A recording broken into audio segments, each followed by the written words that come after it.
Já, velkomin að Rauðaborðinu á mánudagskvöldi. Það komið september, vetur framundan, spennandi vetur í pólitík og í fréttum reiknum við öll með. Í þættinum hérna í kvöld ræðum við pólitík og alls konar hluti. Hérna aftast í þættinum að þá ætlar hann Björn Þorláks að tala við hann Helga Gunnlaugsson sem er afbrotafræðingur, prófessor í Háskóla. Það voru hnífstungumál, mörg og eitt hörmulegt sem leiddi til dauðrar ungrar stúlku. Ég held að þessi útgangspunkturinn í samtali þeirra sem að verður hérna seinna í kvöld, vopnaburður ungmenna og svona hvort að samfélagið sé að breytast. Er meira glæpi eða hefur okkur bara fjölgað? Er bara einhverja breytingar þarna eða er þetta afgerandi breytingar sem að krefjast aðgerða yfirvalda og jafnvel samfélagsins sjálfs? Þau velta þessu fyrir sér Björn og Helgi hér aftast í þættinum. Ég ætla að fá hérna gest að ræða Sjálfstæðisflokkinn, stöðu Sjálfstæðisflokksins sem er náttúrulega stórundarleg, eða ég veit ekki, kannski á Sjálfstæðisflokkur þetta skilið, en það hefði líklega engin spáði hérna fyrir einhverju síðan að Sjálfstæðisflokkur væri að mælast með 13,9% fylgi í skoðanakönnunum, en svo er staðreyndin og það er forystukreppa í flokknum og stefna og flokkurinn er margklofinn, hefur klofnað á undanförnum árum. Ég ætla að fá hann Vilhjálm Egilsson sem að satt á þingi fyrir flokkinn á 10. áratugnum og fram á þessa öld, en hann var líka framkvæmdastjóri SA og viðskiptaráðs sem að mörgu leyti mætti líta á sem bara hugveitur Sjálfstæðisflokksins og sama geira, og hann var náttúrulega líka skólameistari á Bifröst og hefur gert margt fleira hann Vilhjálmur og er klókur maður, og ég ætla að ræða svolítið við hann hverju getur verið ástæður fyrir þessari slæmu stöðu Sjálfstæðisflokksins og kannski hvaða leiðir hann sér út frá sínu bæjaturum. Hann er náttúrulega hægri maður og sjálfstæðismaður og vill sjálfstætt hægrinu og sjálfstæðisflokknum allt hið besta. Ég ætla að spyrja hann aðeins út í þessa stöðu. Magga Stína, hún kemur hérna, hún er eins svona fréttarittar okkar á Gaza, þótt hún sé ekkert á Gaza, hún kemur hingað við Rauðaborðið á mánudögum og fimmtudögum og nú er mánudagur, þannig hún kemur hérna og ég ætla að spyrja hana út í, til dæmis mótmælin sem hafa verið á götum úti í Ísrael í allan dag og svo bólusetningar barna. Ísraelsmenn ætla að gera hlé 8 tíma á sólarhring til þess að þetta bólusetta börnin svo að þetta sprengja þau þess á milli. Kristinn Hrafnsson er ritstjóri Wikileaks, hann er í bænum á leiðinni til útlanda og ég fekk hann til þess að koma hérna við. Það sem að mig langar að ræða við hann er hvort að það séu svona breytingar sem að stundum virðist vera að umfjöllun vestrænna fjölmiðla átökin á Gaza eða þjóðarmorðið á Gaza eins og heitir og stríðið í Úkraínu, hvort að þær séu öðruvísi en þær hefðu verið kannski fyrir einhverjum árum síðan, hvort að það sé þannig að svona meginstraumsmiðlarnir séu síður gagnrýnir á stefnu stjórnvalda heldur en áður var, og hvort það sé verið að þrengja málfrelsi okkar, tjáningafrelsi, stöðu fjölmiðla, hvort að fjölmiðla séu síður í dag að veita stjórnvöldum aðhald og hvað gerist ef að það er staðan, verða þá stjórnvöld að færa sig alltaf lengra og lengra á þess að hafa nokkurt aðhald. Þetta er svona það sem ég ætla að leggja á borðs fyrir hann Kristinn Hrafnsson, ritstjóri Wikileaks sem kemur hérna eftir smá hlé. Við ætlum að skjóta inn smá skilaboðum, en áður en að því kemur ætla ég að minna ykkur á að samstöðin er tilraunaverkefni og við svo sem vitum ekki hvort það svo tilraun gangi upp, en það er margt efnilegt hérna á samstöðinni og við finnum það að almenningur er þakklátur fyrir það efni sem við búum til og er þakklátur fyrst og fremst áskrifendum sem hafa gert þetta mögulegt. Það er hluti af hlustendum og áhorfendum, leggur stöðin í lið með því að gerast áskrifandi, hefur farið inn á samstöðin.is, það er hnappur sem ástendur áskrift og þar skráir fólk sig. Kostar 2500 krónur grunnáskriftin, margir kjósa að borga meira á mánuði, en það kostar, ég held að Moggi sé komin hátt í 10.000 krónur á mánuði sem kostar að vera áskrift á Mogganum, og ég held að það efni sem við búum til og framleiðum hér standist alveg samanburð við það. Ef að þú vilt slást í hópinn þá get ég til þess að gera það sem allra fyrst. Það er margir hann úti sem ég veit sem að við löngum búin að ákveða að gera áskrifundur að samstöðunni, en bara ekki láta verða að því. Nú er tíminn til þess að láta verða að því, fara inn á samstöðun.is og skrá sig undir hnapp sem ástendur áskrift. En lengri voru þessi skilaboð ekki. Ég ætla að taka hérna örstutt hlé og fá svo hann Kristinn Hrafnsson, ritstjóri Wikileaks, hérna að Rauðaborðinu. Gerist áskrifendur á samstöðinni og taki þátt í að byggja upp öfluga og róttæka samfélagsumræðu. Með því að ganga í leigjendasamtökin styður þú baráttu leigjenda. Leigjendasamtökin eru fyrir öll þau sem vilja vinna að réttlæti og öryggi á húsnæðismarkaði. Leigjendasamtökin.is. Allir þættir samstæðvarinnar eru fáanlegir á öllum helstu hlaðvarpsveitum. Þarftu að tala borgarfulltrúa. Borgarfulltrúar Sósíalistaflokksins eru með viðtalstíma alla mánudaga klukkan 13:30 til 14:30. Það þarf ekkert að bóka tíma, endilega kíkja við í Bólholt 6, 105 Reykjavík. Við erum í útvarpinu á FM 89,1. Segðu það á Samstöðinni. Samstöðin er í eigu hlustenda, áhorfenda og lesenda. Sláist í hópinn og gerist áskrifendur.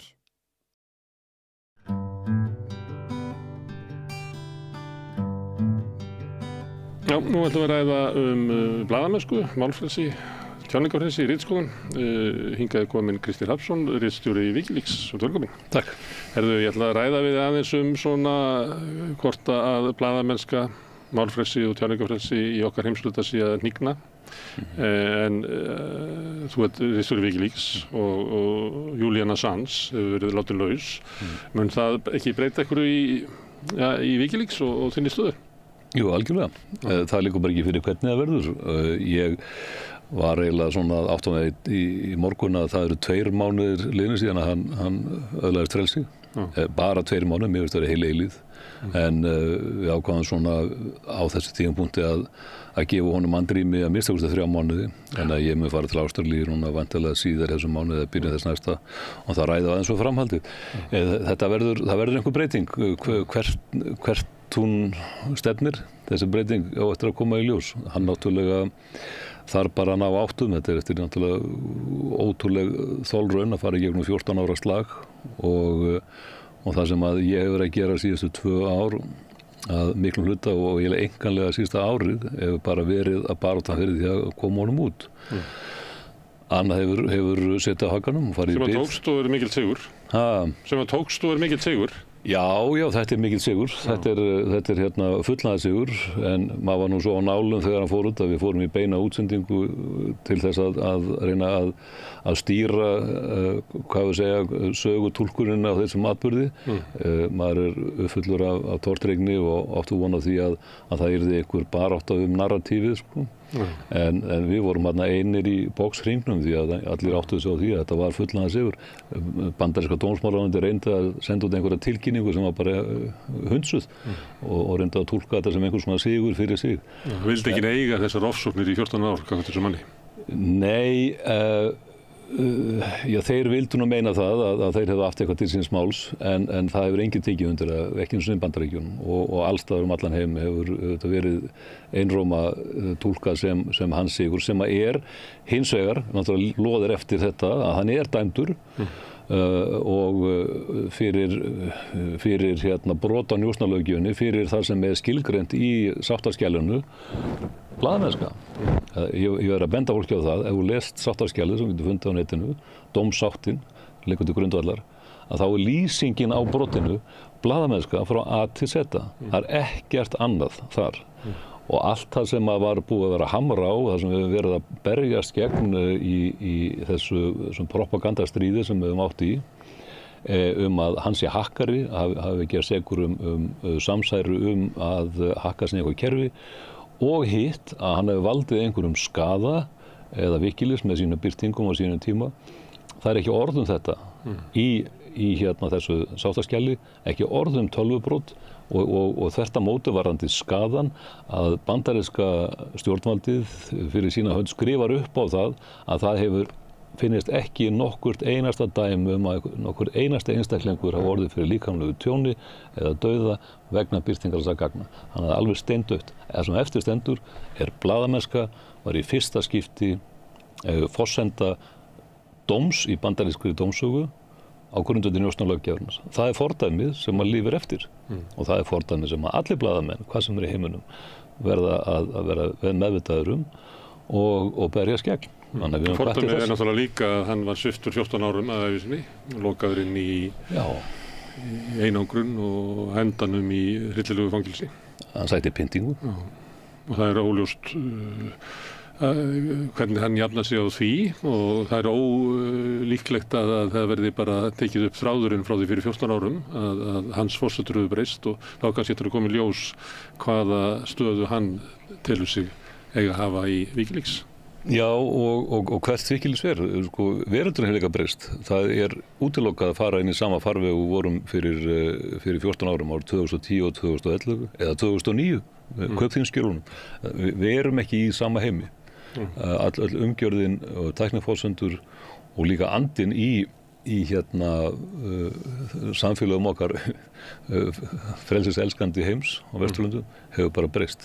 Og það sem ég langar að ræða við þig núna, því að við höfum stundum verið að ræða hérna Gaza og líka Úkraínu og þá hefur komið fram svona að frásögnin eins og hún birtist í meginstraumsmiðlum sé eiginlega bara beint út úr stefnu stjórnvalda og við höfum verið að leika okkur að vera að horfa aftur eins og með Gaza og svona viðbrögð almennings og kannski yngra fólks við fréttum að Gaza sem að stórleiti koma núna bara frá fólkinu sjálfu og reyna að bera það saman kannski við Víetnamstríðið og reyna að meta hvernig fjölmiðlarnir litu og stöðu sína þá, þar sem að fjölmiðlar fóru og sömuleyti afhjúpuðu og byrtu allt aðra mynd heldur að stjórnvöld höfðu verið að halda að almenningi og þá kemur svona hugmyndin býtu við þá í heimi núna að við erum bara mist þetta og tapa þessu og það sama á við raunverulega Úkraínustríðið þar sem að við heyrum raunverulega lítið annað en bara þá línu sem að oftast virðist verið að gefa bara frá Pentagon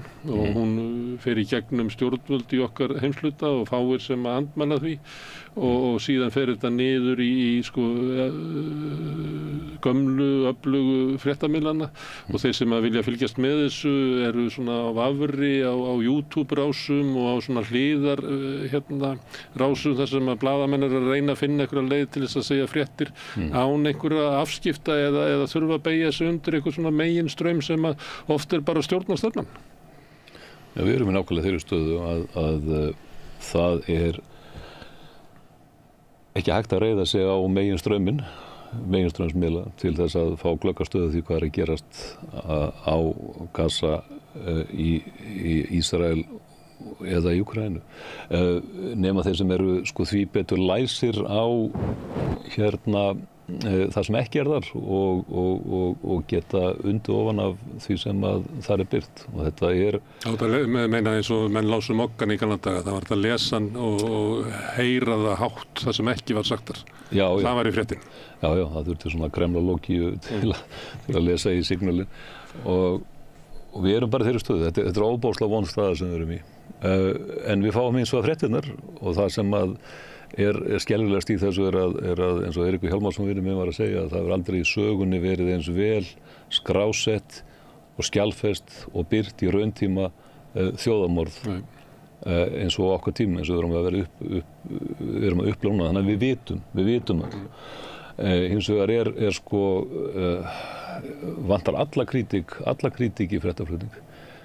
Ég nefnt bara lítið dæmi vegna þess að það kvöldist í mig í gærkvöldi. Ég hef ekki horft á sjónvarpsfréttir hérna á Íslandi örugglega síðan ég var sjálfur að vinna við það fyrir 14 ára. Bara því ég fór á landi og ég bara tók fókusinn frá því. Ég nota netið en ég var nú að fara með mat til hana mömmu minnar í gærkvöldi og hún að þeirri kynnslu að vilja fá þetta með kvöldmatnum. Og þar heyri ég Björn Malmquist vera að lýsa frétt frá Gaza og talar átök, það hefur blossað upp átök og ég hrökk í kút og maturinn fór öfugt ofan mig, hvaða átök eru þetta? Hvernig getum við talað átök á Gaza? Þetta orð sem á ekki við. Það voru engin átök þegar það var að gera aðförða börskunum 1615 og þá murkar úr þeim lífið. Ari Ögri og hans menn voru ekkert að fara inn í átök, þeir voru að fara inn í fjöldamorð og það sem að við verðum að passa okkur á þessu orðfæri og þetta liðar svona inn og þetta ákveðin tilhneiging til þess að reyna að kalla hlutin ekki sem réttu nöfnum og það svik við neytendur, hlustendur og áhorfendur. Það má ekki gerast. Við verðum bara að kalla hlutina sem réttu nöfnum. Það ekki afstaða. Fjöldamorð fjöldamorð, þjóðamorð þjóðamorð og við höfum sannanirnar og við höfum gögnin og við getum ekki horft fram hjá því og þetta svona lítið dæmi en þau eru víða og þetta ekkert sér íslenskt fyrirbæri, þetta alla Evrópu, sérstaklega við kemur núna Gaza, ég í sambandi við mjög marga blaðamenn í Evrópu og það með ólíkindum að eiga samtal við þessa einstaklinga sem að kvarta í hljóði því að þetta þöggun yfir því að fá ekki að segja fréttir. Og eitt dæmi til að mynda úr minni persónu reynsluheimar, ég var í viðtali við þýska sjónvarpsstöð þátt sem hafði verið seldur þýsku sjónvarpsstöð núna í vor og í öngum sínum kom leikstjóri þessar heimildarmyndar tilbaka til mín og ég baðast afsökunar því að viðkomandi hafi verið þvinguð til þess að klippa út orðið þjóðamorð það sem ég að fjalla Gaza. Ég sem viðmælandi í stóri þýsku sjónvarpsstöð mátti ekki segja þjóðamorð. Mátti ekki segja þitt álit og þitt mat. Mitt álit og mitt mat. Þetta var ritstjórnarvaldið sem þið tóku sér hjá verkkaupanum og þetta ekkert einsdæmi, þetta svona út allt. Þú segir að þetta verið rapporterað, það enginn sem að getur sagt hafi ekki frétt af þjóðamorðinu og Gaza. En sú vitneskja, hún kemst ekki upp í fjölmiðlana sem að þó í þeim heimi sem að þú ólst upp í var svona hugmyndin að fjölmiðlar ættu helst að vera í því að færa okkur það sem satt og rétt. Að þá lifum við í einhverju veröld þar sem almenningur hefur aðgang að einhverjum upplýsingum. En í því samkomulaginu hvað satt og hvað fréttnæmt, að þar kemst þessi sannleikur ekki inn. Nei, það búið að rífa tennurnar úr mætti blaðamennskunnar og gagnrýnin nálgun hefur verið hreinlega bönnuð. Það orðið óorð, krítisk pressa bara ekki leyfð og þeir sem að viðhalda henni í mörgum tilfellum, bestu blaðamenn í okkar heimsluta eru að búið að flæma það út á jaðarinn. Þeir eru komnir á Substack eða svona minni miðla. Þeir sem að hafa haldið í þessa hugmyndir aðhaldshlutverk blaðamennskunnar þegar það búið að taka það burtu, þá er ekkert eftir. Og þá hafa fjölmiðlar ekki neina stöðu að hlutverk í þessu lýðræða samfélagi. Þá það bara orðin tóm. Ef menn get ekki sinnt í hlutverki, fá það ekki innan miðlana vegna innri þrýstings eða vegna andstöðu utanfrá eða hreinlega vegna lögreglu aðgerða. Það eru örfáu dagar síðan að til að mynda Richard Medhurst sem ég kannast nú við var handtekinn á flugvelli í Bretlandi og ákærður fyrir brot á hryðverkalöggjöfinni. Öll hans tæki og tól voru gerð upptæk og hún var sleppt út á grundvelli tryggingar en hann flaug á landi og ég veit ekki hvort hann þorir aftur tilbaka. Hans glæpur, gæðslappa, var þessi að hafa fjalla með krítiskum hætti ástandi á Gaza. Það ekkert annað.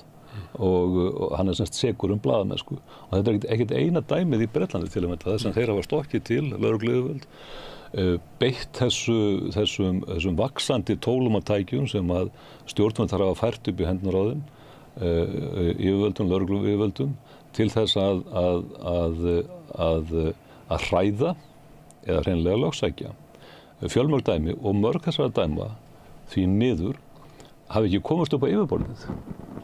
Ég veit einn Íslendingur sem lenti í þessari kvörn að vera tekinn á grundvelli hryðjuverkalaga afsíðis við landganginn á flugvelli í London og þvingaði til að láta hendi öll tæki og tól sín og þvingaði til að gefa upp lykilorð að þessum græjum ella ætti viðkomandi höfðu sér fangelsi en viðkomandi vildi ekki að þetta kæmi fram.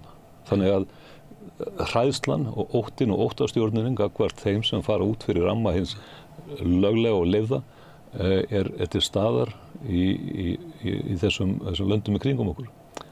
Ótrúlega uggvænleg þróun, ótrúlega uggvænleg. Þarna sækir þá ríkisvaldið sér vald til þess að brjóta á persónurétti þínum með því að þá að skilgreina það að ríkið sé í stríði, þetta stundu gert í stríði, ef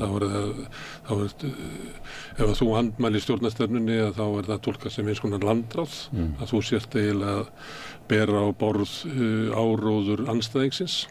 Það þannig að ríki okkar heimshluta séu farin að líta á sitt hlutverk þannig, að þau séu við einhverju stríði gagnvart hryðjuverkamönnum í Gaza, stríði gagnvart Pútín í Úkraínu, stríði gagnvart kórónaveirunni eða eitthvað slíkt, og ef þú einhvern veginn andmælir stjórnarstefnunni sem á að tryggja okkur öryggi í þessum stríðum, að þá ertu raunverulega á sveif með andstæðingnum og þar leiðandi má taka af þér málfrelsi og tjáningarfrelsi vegna þess að það er vopn andstæðingsins. Já, mörgulegt erum við komin á þann stað, já. Og það er sannleikurinn orðinn óvinnur ef hann er ekki hinn hentugi sannleikur og það verður að búa til hinn hentuga veruleika og veruleika túlkun. En við, hugmyndin okkar, goðsögnin okkar heimshluta er svo að við teljum að samfélag okkar sé sterkt ef það eru skoðanaskipti.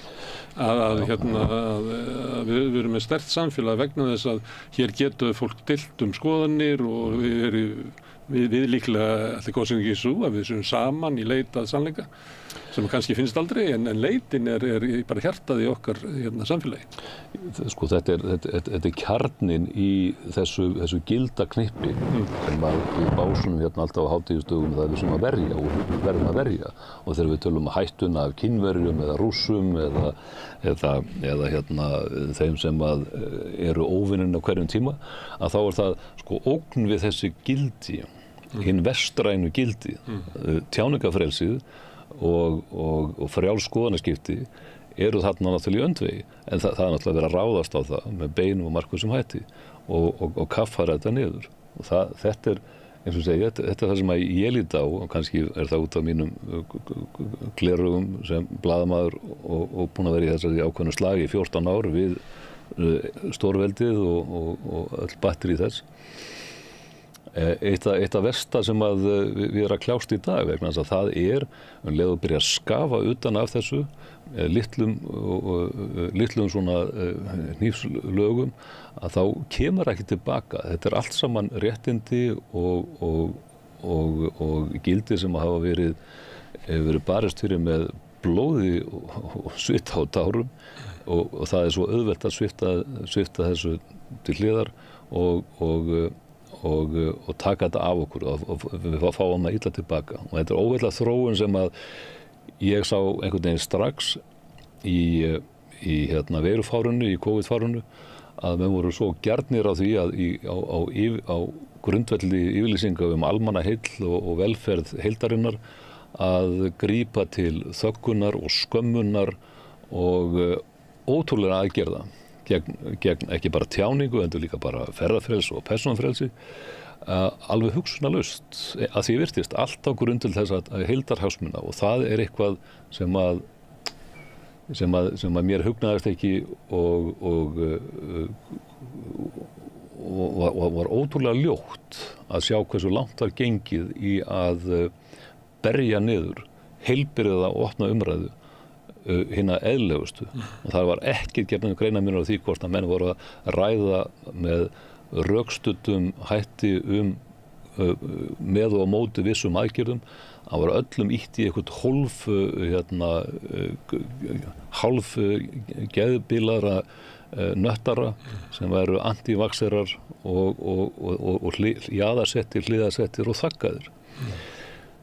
Við náðum að gera þetta upp og við erum ekki ennþá búin að gera þetta upp og þetta brast síðan yfir innrás illu heilli þessi skelfilega ákvörðun Pútín sem var ráðast inn í Úkraínu kemur síðan í skottin á þessu það er síðan í gangi síðan kemur þessi skelfing á Gaza og Vesturbakkanum og við erum ennþá í þessu ástandi og þetta Þetta er stríðsástand.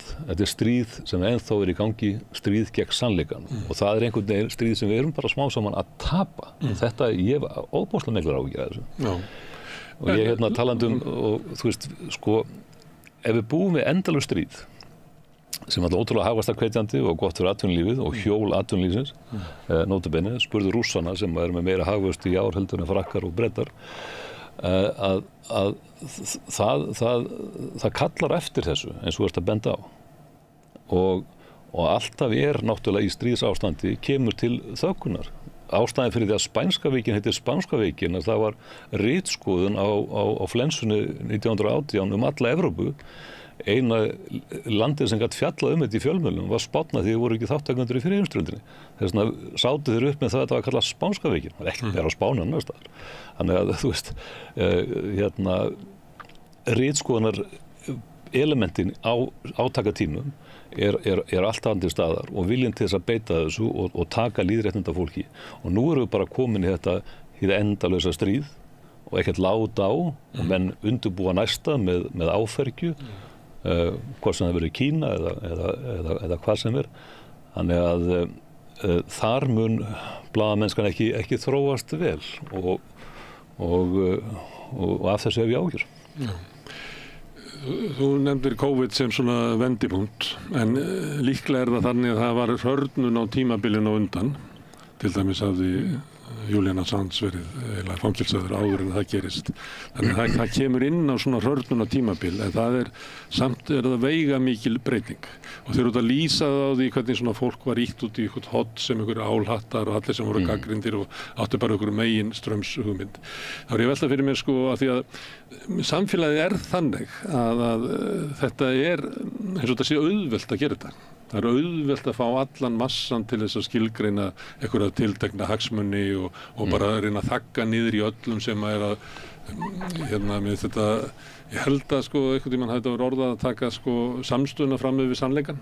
Það er einhvern veginn, það er svona næstu þetta í mannfélaginu líklegt að sé gert. Þannig ég er að velta fyrir mig hvort þú getur bent á það í COVID, hvort það hafi verið svoleiðis stemming sem að kannski stjórnvöld reyndu ekki að stoppa eða hindra eða við getum sagt líka bara stjórnvöld eins og RÚV eða eitthvað fleira sem hefði átt að gæta að því að láta gagnrýnisraddir hljóma líka til þess að viðhalda þá gildum okkar opna umræðu eða voru þetta svona beinar aðgerðir stjórnvalda sem að stoppuðu að tiltekið sjónarmið kæmu fram? Bæði og. Ég meina opinbera stjórnarstofnanir fóru í málarekstur og kæruferðleika hvort einstaklingum, læknum sem að voru ekki alveg á réttri línu. Ég heyrði ótrúlegt sjónarmið frá einu starfsmanni RÚV þegar ég var ræðið þetta við viðkomandi, varðandi fréttaflutning af veirunni og viðkomandi sagði hreinlega, já, okkur ber að fylgja stjórnarlínunni að því við erum hluti af almannavarnakerfinu. Og þetta er ótrúlegt að inngera þetta var svona, já, okkur bara sagt þetta er línan og þá hefur við ekki rétt til þess að fara í gagnrýninn gír. Þannig að þetta var afsökunin fyrir því að menn fleygðu allir gagnrýninu hugsundi út í hafsauga. Þetta er alveg ótrúlega vont. Það er að segja fleygja blaðamennsku, grunnhugsunum og grunnelementum í alvöru blaðamennsku að fleygja út úr gluggann. Ótrúlega að heyra þetta en því með þetta var mentaliteti sem var til staðar með víða. Og svo smitast þetta út vegna þess að þetta virkar. Það kom í ljós að þetta virkaði í COVID. Svo þegar innrásin í Úkraínu kemur, þá er bara keyrt með sama hætti að útiloka allt, alla gagnrýni á það, alla gagnrýni á NATO eða hvort að NATO ætti að halda frið í Evrópu eða eitthvað slíku. Þannig þeir sem eru með gagnrýnisraddir að þeim er bara haldið fyrir utan meginstreifsumræðan og skilgreindir sem einhverju skrýtnir álattar. Menn fengu þarna bara vopn í hendur og tæki og tól sem að er ótrúlega, menn hafa glaðst mjög yfir að fá í hendur og þú gefur valdinu frítt spil að þú mun að misnota það vald og misnota þetta tæki og tól sem að valdið hefur. Það er bara þannig. Það er óumdeilt og öll dæmi söguna bara að segja það. En að því að nefna sko hvenær upphafspunktur er, það er alltaf þannig bara að meta söguna. Ég er mikill áhugamaður sögu. Það er alltaf erfitt að setja einhvers svona vendipunkt sem að fyrir og eftir. Það er sjaldnast að þessi svona skýra línur. Þannig að var þetta byrjað í COVID? Nei, þetta er afleiðing af langvarandi þróun sem að ég fylgst aldrei vel með vegna þess að ég var svo sem inni í þessu þróunarferli. Þú getur líka sett einhvern punkt, svona skurðpunkt við inn á svona Írak 2003 og hið tilbúna stríð gegn hryðjuverkum í kjölfarið sem að var til þess að það leyndarhyggjan sko sprakk út hjá Vesturríkjum, sérstaklega Bandaríkjunum í kjölfarið og þöggunin út allt var sko óx dag frá degi. Og stóru fjölmiðlarnir spiluðu með. Já, og það er þess vegna sem að þessar fréttasprengju frá Wikileaks 2010 og 2011 voru svona stórar. Í öðru tímaskeið þetta ekki orðið svona stórt eða ekki eins magnað. Þannig að það urðu ákveðin kaflaskil og viðbragðið við þessu með þessum ofsóknum gegn Julian Assange fyrst og fremst en einnig sem okkur hinnum sem voru þarna í hring.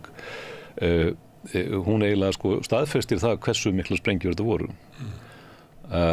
En það var bara svona tímabundin viðspyrna en síðan heldur þessi hvað við segja þessi ferill niðra við áfram og er ekkert hættur og tekur síðan svona risastökk þegar að tilefni kemur þegar að óvinnurinn er hinn ósýnilega veira.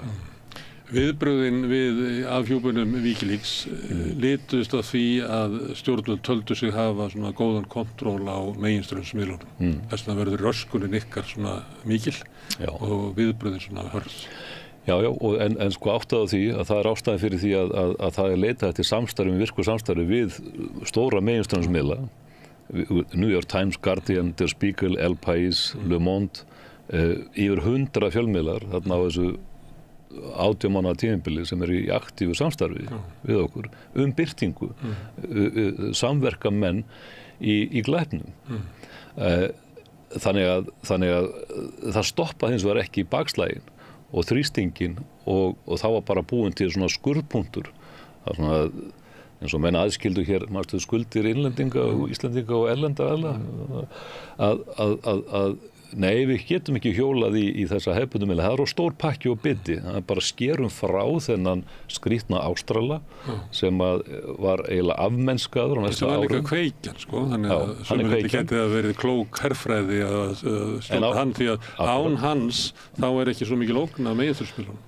En það var ótrúlega fljótlega sem að tók síðan að spóla þessa meginstraumsmiðla inn sem höfðu verið í okkar samstarfi. Þá kemur spurningi, sko, segjum að sambarlegt var að gera þetta í dag með breyttu fjölmiðlum umhverfi.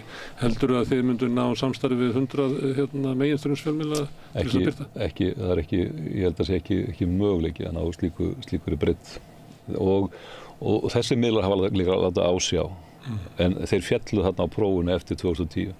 Ég var með óttablanda virðingu fyrir, ekki óttablanda, bara mikla virðingu fyrir þessum turnum blaðamennskuna sem ég er að vísa til sem urðu okkar samstarfsaðilar. Dómkirkjuna. Þetta voru dómkirkjunar, New York Times, trottum í dýri, Washington Post, Guardian, vandræði virðingu sinni. Þessir turnar hrundu allir í kjölfarið og þeir hafa ekkert borið bara sitt síðan. Það er engin þeir sem hafa fylgst með til að mynda Guardian fyrir og eftir og síðustu ár, þetta er hræðilegt að sjá hversu lufsuleg blaðamennska er þarna í gildi og reyndar alla bresku pressuna. Þess vegna er það náttúrulega eitt sem að innlendi blaðamenn hér sem að náttúrulega hafa svona takmarkaða resúrsa þegar þeir eru að túlka heiminn og fara oft í þessa enskumælandi miðla. Í guðana bænum farið í varlega, skilur. Þetta er ekki áreiðanlegar heimildir. Breska pressan er ónýt, þessi meginstraumspressan, BBC ónýt, algjörlega ónýt batteri og Ég skal eitt dæmi, það eru 2 ár síðan að hérna, stærsti pólitíski leki í breskrar stjórnmálasögu kemur út og það eru breskir rannsóknarblaðamenn í hérna, London hjá hérna, Al Jazeera Investigate, batterið sem ég hef unnið með og veit að þetta eru meirhluta breskir og bandarískir blaðamenn klárir og fylgni sér og góðir.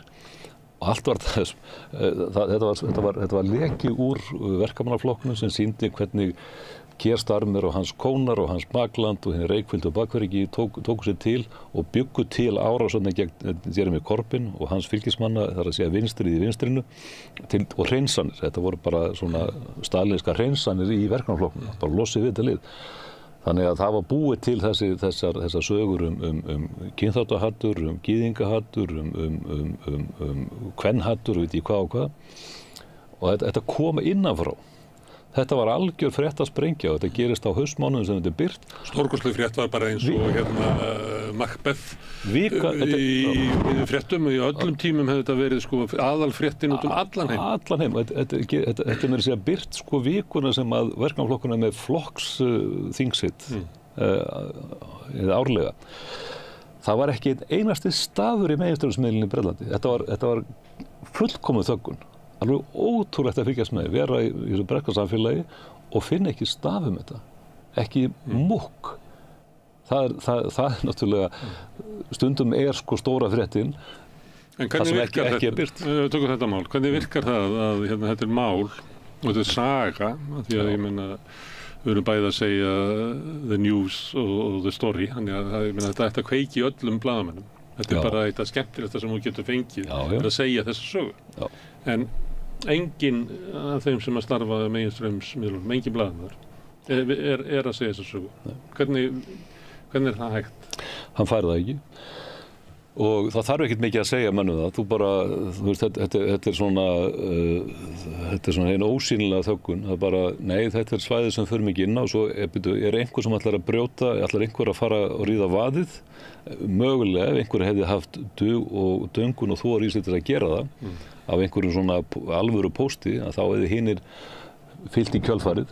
En það var enginn sem að enginn þorði. Og þar með var þetta bara að þagga niður. Þetta var ekki frétt. Þannig þeir sem er að segja fréttinnar eru þeir sem hafa beygt sig undir þetta. Þetta er hann að, mannstu ekki eftir viðtalinu hans Chomsky, þeir sem að Murdoch, þar sem að Chomsky segir þetta við hann. Já. Þú væri ekki að spyrja með þessu nema að þú hefði beygt þig undir ritskoðun kerfisins. Þú væri sætir ekki öðruvísi. Þannig þá er þetta þannig að þeir sem er að segja okkur fréttinnar eru þeir sem eru búin að beygja sig undir það að þú mátt ekki segja fréttir sem eru óþægilegar stjórnvöldum og bara óbreytt ástandi. Já, og þarna sem var uggvænlegt í þessu er að ekki einu sinni hægri pressan fór inn í þetta mál sem þeir hefði getað gagnast þeim. Þannig að það var kerfið. Það gagnast þeim náttúrulega að hafa Keir Starmer frekar heldur en Corbyn. Já, sjálfsögðu. En þarna var, menn hafa kannski getað séð mögulega einhverjar pólitíska möguleika í því að nýta sér þetta. En það er á það líka. Þetta var hér pólitíska kerfi sem sló einhvern veginn skjaldborg sig og innan þessa pólitíska kerfis voru allir meginstraumsmiðlarnir í þögguninni. Og það er ennþá allskyns dæmi að koma upp sem að bara engi vill snerta á. Tölum að við erum að tala Keir Starmer, þú veist að því að hann var nú líkill leikandi í sög Julian Assange sem yfirmaður og ríkissaksóknari, þar sem að hans embætti bjó til limbo sem Julian var haldið í sendiráði Ekvadors og það er skjalfest. Það var að þvinga það upp á grundvelli upplýsingalag og púslaði saman og skjölum frá Svíþjóð og Bretlandi að þeir sem héldu stjórnvölinu þar voru ekki Svíar, vildu loka þessu máli þarna í Svíþjóð löngu síðan. En það voru Bretar undir stjórn Keir Starmer sem er strokaður út úr skjölunum, allavega líklegast nafnið á bakvið svarta borðan. Og það fæst ekki botn í þetta hver hans beina þáttaka var, en þess var allar það sé skjalfest, en öll þekking á innviðum þessa kerfi segir það að þetta var beinlínis tilskipanir þaðan. Og síðan þegar það byrjaði að hamra á því að fá gögn, þá var þeim bara 1000 pósta úr rannsókn sem var ennþá opin frá opinberu batteríu. Síðan hafa með mér að hjóla þetta var nýverið sem að breski blaðamenn af jaðarmiðlunum, það sem er nú ennþá líf, voru heimt á grundvelli upplýsingalaga sko upplýsingar tengsl Keir Starmer við sko bandaríska saksóknara dómsmálaráðuneytið í sinni tíð sem voru mjög mikil með vital af því og vildu fá upplýsingar þau samskipti, ferðalag og annað. Nei, þá var því bara öllum gögnunum eitt. Við erum bara komið á það stað. Ef þú spyrir þeirra spurninga þá eyður gögnunum. Sko. Annað svona mál, stórt ráðgátan sem maður myndir ætla að allir blaðamenn myndu vilja að taka þátt í að leysa. Hver sprengdi gasleiðsluna í Eystrasalti? Já. Það eiginlega svona, maður undrar sig á því af hverju þetta ekki bara ongoing fréttamál? Já, þetta svona svo sko kómísk í sjálfum sér umfjöllun þetta og tilraunir til þess að búa til einhvers konar nýsögur að maður getur ekki annað að hlegja þessu. Þetta svo vitlaust sko. Þetta svo vitlaust og þetta svo illa skrifað handrit. Þetta svo illa skrifað handrit að mann eiginlega sko sundlar við það að gera aðeins betur sko. Þú veist, það sprettur fram hérna einhver saga að menn farið út á skemmtiskútu í flókna köfuna aðgerð sem að ég hringdi bara sjálfur í kafara til að fá svona aðeins, hvernig framkvæmur svona köfun og ég fekk bara svona list, íslensku kafari, þetta alveg meiri háttar aðgerð, þú þarf súrefnisjöfnuna kút og þú þarf vera með 8 kút á bakjuna hvað það nú var og getur aðtarnað í 5 mínútur og þú þarft að meiri háttar skipakost og dekk en ekki einhvern svona 4 fermetra þilfara á skemmtiskútu. Hringdi í Navy Seals eiginlega svarið við þessu. Hvernig gerum við þetta? Og síðan síðasta sem að fór nú voða lítið fyrir einhvern veginn var ekki mikið umræð en að Svíar ákveða það að þetta okkar svæði, við verðum að rannsaka málið, slá skjaldborg þetta, hleypa engum öðrum inn og það bara þjóðaröryggis hagsmunir í húfi, kafa niður að þessu og plokka upp einhver sönnunargögn og setja það inn í gám og sem innsiglaður og hefja einhverja rannsókn og líður ár eða rúmlega það, líklegast ár, þá allt í einu uppgötva Svíar að, við eigum eitthvað lögsuð þarna, við erum loka rannsókninni og senda gáminn til Þýskalands með gögnunum, neita að birta sína eigin skýrslur og hvað hefðu komist að, bara svona þóði hendur sína að þessu, vantarlega komist að einhver óþæli sem vildi ekki setja uppi með. En í öllu þessum náttúrulega kómísku sirpu hefur skort alveg ótrúlega mikið á að menn bara hamri á þessari sögu. Þetta er ótrúlega spennandi fréttamáli, men við þekkjum það alveg sem kannski blaðamenn, myndi sko bara eiga ansi margar svefnlausar vinnunætur til þess að eldast við þetta skúp. Þetta er náttúrulega svo stórkostlegir hagsmunir sem að þarna eru, þetta er gríðarlegt eyðilegging og þetta við heyrum það núna bara hérna á Íslandi að það á að vera að endurskoða öryggisstefnu okkar til þess að gæta að einhverjum leiðslum til og frá landinu meðan hans út af þessu. Kostnaðarsamasta hryðjuverki sögu seinni þetta er kostnaðarsamasta hryðjuverki sögu seinni stríðsáranna eftirstríðsáranna, þetta er bara alveg þetta er ótrúleg árás á innviði og öryggi Evrópu. En það er ekki slutt. En ég meina sannleikurinn kemur í ljós einhvern daginn. Það er eins og með litlu loftbóluna, þú getur reynt að fanga hana hérna niður í vatninu sko, en svo kemur hún upp og við fáum sannleikann síðan meir og ég held að hann verði áhugaverður. En það er fyrir sagnfræði sko. Blaðamennska er svolítið öðruvísi og ég býst við að þegar þú varst byrja í blaðamennsku og varð ástokkin af því fæi, að þá var svona hugmyndin það að blaðamennska veitti stjórnvöldum aðhald. Það var þetta laga þannig að stjórnvöld gæti ekki bara siglt einhverja leið og ég meina það eru dæmi að ég nefndi í Víetnamstríðið að án blaðamennsku hefði það ekki þróast með sama hætti í Bandaríkjunum og það verið frelsisbaráttur svartra í Bandaríkjunum hefði ekki verið með sama hætti án blaðamennsku og við getum bara labbað yfir það hefur þurft sko blaðamennsku og gagnrýna afhjúpanir og nýtt sjónarhorn á eitthvað sem áður var litið á sem sjálfsagðan hlut til þess að sko að samfélag okkar haldist þokkaleg og við erum ekki að tala um að það hafi verið góð og það var ekki þannig að samfélag okkar hafi verið gott fyrir 30 árum eða 40 árum en blaðamennskan virkaði þó aðeins til þess að sko að stjórnvöld upplifðu ekki það að þau getur bara gert hvað sem er. Ástandið sem þú ert að lýsa núna eftir COVID er eiginlega þannig að sko aðhaldið sem að stjórnvöld upplifa frá fjölmiðlum er eiginlega ekki neitt. Og þá getur sko samfélag okkar þróast með ótrúlegum hraða frá þessum gildum sem að stjórnvöld segjast vera að verja fyrir okkar hönd. Já, og þetta getur gerst mjög hratt. Við erum að sjá vondar vísbendingar á líka á hverjum einasta degi. Og það er eitt af því sem að er vont er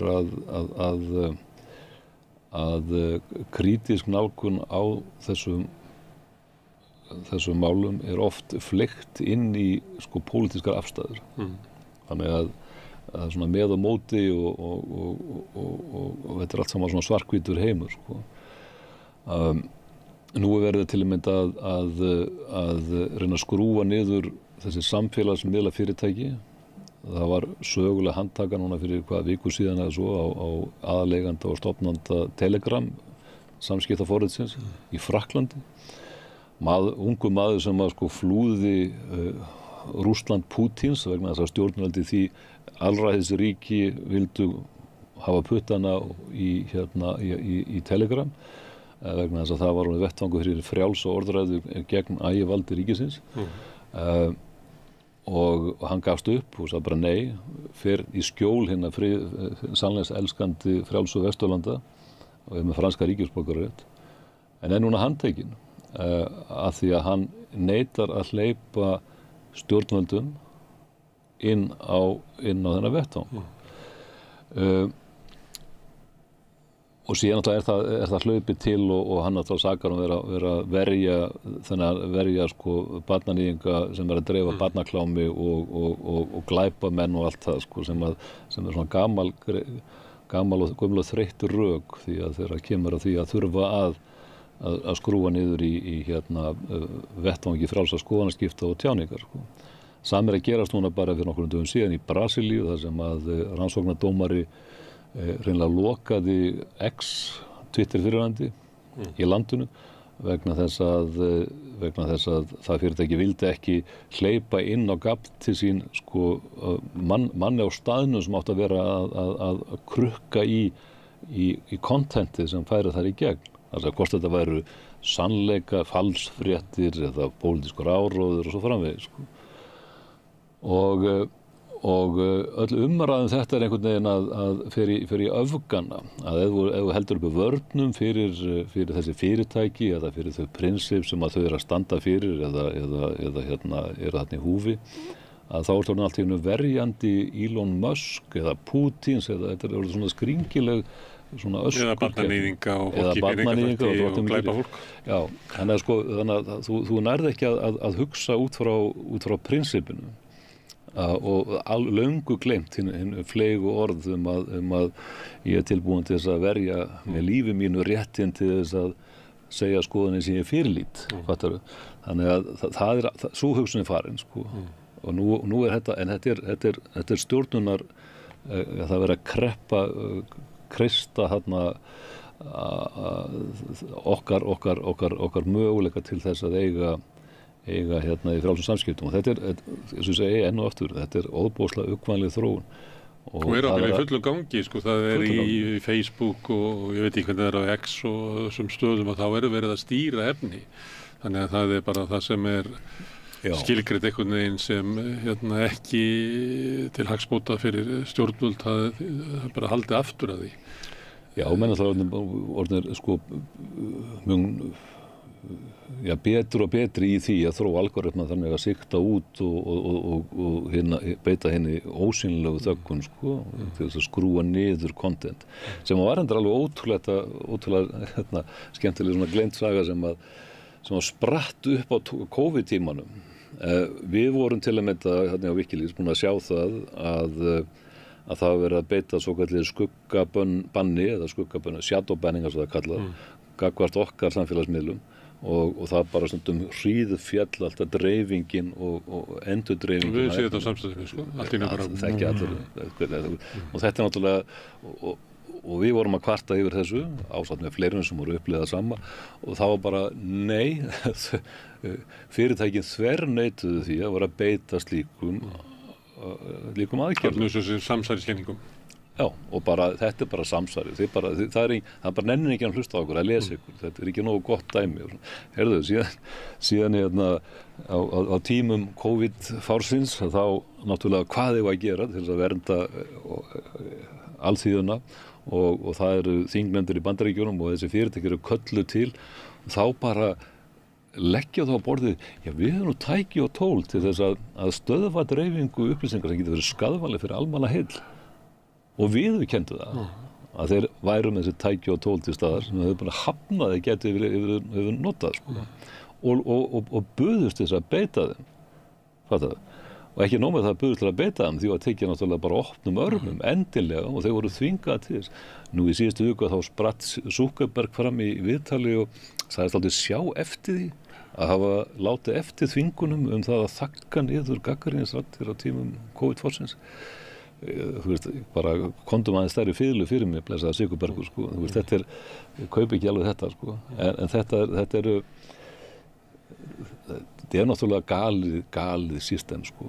Þetta er galið system að við séum alltaf komið með náttúrulega alla svona mikið vald í hendur þessara fyrirtækja, samfélagsmiðla fyrirtækja, sem að fara að stýra með svona miklum og djúpum hætti allir opinberu umræðu og lýðræðislegum díalóg. Og við náttúrulega sogumst inn í þetta, verðum þáttakendur, flegjum öllum okkar persónuupplýsingum þarna inn og gerum sjálfviljugir þrælar þessara battería. Eða við erum, eins og við séum undir einræðisríki þar sem við erum að finna leiðir til tjáskipta svona framhjá ritskoðun yfirvalda. Þetta er svolítið þannig. Sko. Já, þetta er svo marglíða. Við endum í einhverjum kjöllurum eða í einhverjum revíum sem við erum að tala undir rós gegn ástandinu.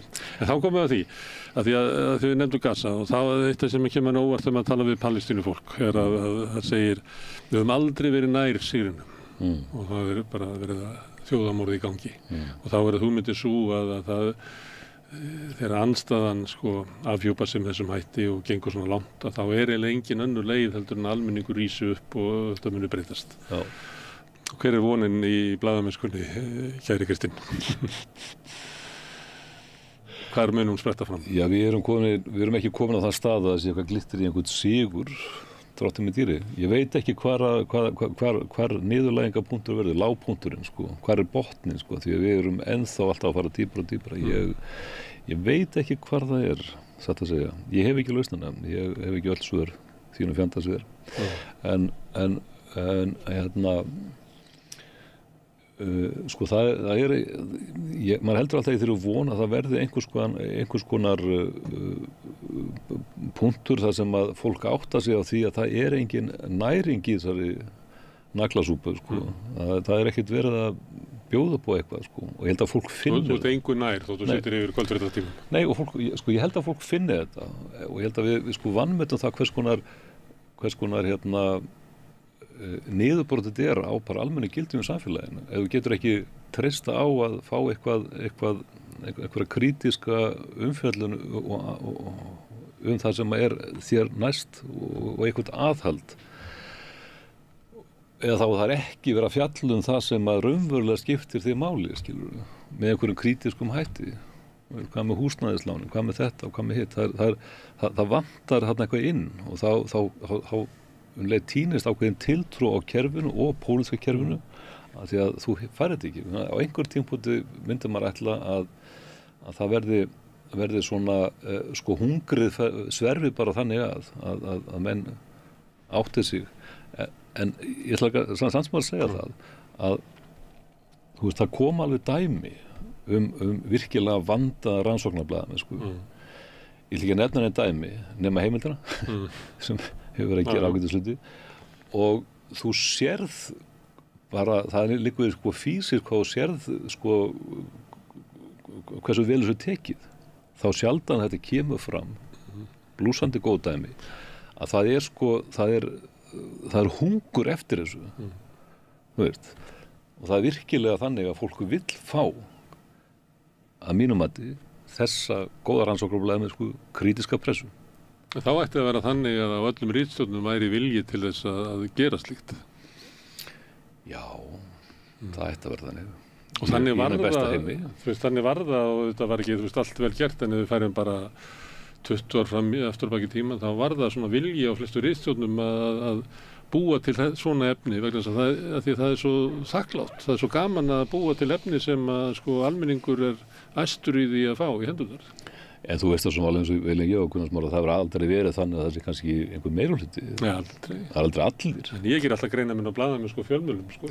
Fjölmiðlum að sumuleyti bara batteri til þess að viðhalda óbreyttu ástandi, en svo inn í henni hafa blaðamenn geta starfað, en núna virðist það vera meira þannig að blaðamenn hafa ekki plássin í meginströmmnum og eru byrjaðir að búa sig bara til sína eigin vettvang eða eins og þú nefnir heimildina, og við vitum alveg að sko heimildin útbreiðsla hennar er þannig að svona sem fjölmiðill að þá hún algjör jaðar sko. En kannski sko fréttinnar úr henni berast kannski manna á milli sko frá einum til annars. En hún er ekki afgerandi í fréttaneyslu almennings á Íslandi sko.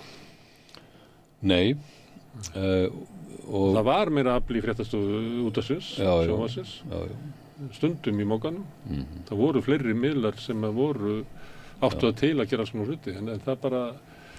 Já, en á samanskapið náttúrulega eru líka þessum skurðpunkti tæknibreytinga og að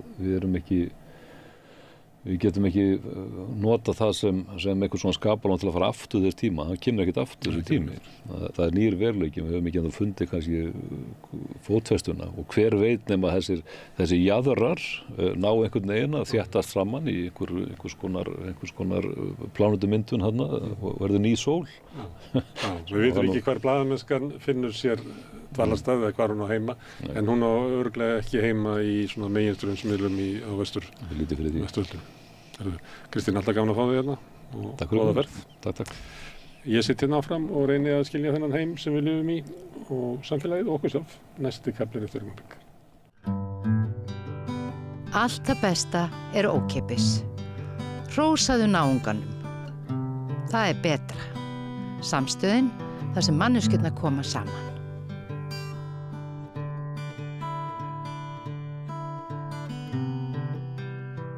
Það komið að fréttum frá Gaza, Magasín komið hingað. Hvað ekki loga allar götur Ísrael í mótmælum? Jú, það eru brast á með miklu mótmælum allstaðar bara hið svokallaða Ísraelsríki í gær. Þar sem í kjölfar þess að Ísraels her fór og náði í 6 fanga sem hefur verið drefnir eða lík fanga. Gísla. Sem hafði verið tekin 7. október. Og þannig að það brast á með það voru 5,5 milljón. Var verið að afhenda líkin? Nei, þau allavega eru fréttirnar þess að þegar Ísrael fór og fann líkin, þegar þau vita hvað þau eru eða eitthvað svoleið, nema Hamas gaf út yfirlýsingu og talsmaður Ísraels gaf líka út yfirlýsingu. Það eru mjög ólíkar þessar yfirlýsingar. Hamas heldur því fram að þeir hafi verið drepnir í ísraelskri loftarás með bandarískum vopnum og en talsmaður Ísraels segir að þeir hafi verið drepnir með byss, hafi verið skotnir bara skömmu áður en þeir fundust. Þetta eru bara 2 hliðar á málinu og mjög ólíkar. Sannleikurinn sokkinn ofan í eitthvað áróðu stríð, þannig að við erum kannski ekki... Já, þannig að það er einmitt akkurat og það sem bara annar aðilinn hefur haft orðið, það sem annar aðilinn er spurður, það sem annar aðilinn er gerandi í viðbjóðslegu siðferðishruni heimsins, þar sem að réttlætt hefur verið fyrir þeirra gjörðir að börn eru í raun að vera svona sem hann nöttir líkingamál sett á spjótsóta. En núna er það þannig, í gamla daga var á spjótsótum, nú eru foreldrar halda á líkamsleifum barna sína í plastpókum Það var ekki búið að finna upp plasti þarna í den. En mótmælin, þau eru byggð á afstöðu sem hefur eiginlega alltaf verið ljós að nýtur mikils fylgi meðal almennings í Ísrael og sem að mætti segja hafi verið ríkjandi stefna Ísraelsríkis, að það væri forgangsverkefni að frelsa Ísraelsmenn. Já, það reyndar dálítið langt síðan að það var ljóst að það var ekki forgangsverkefni. Það er núverandi stjórnvöld hafa breytt í. Já.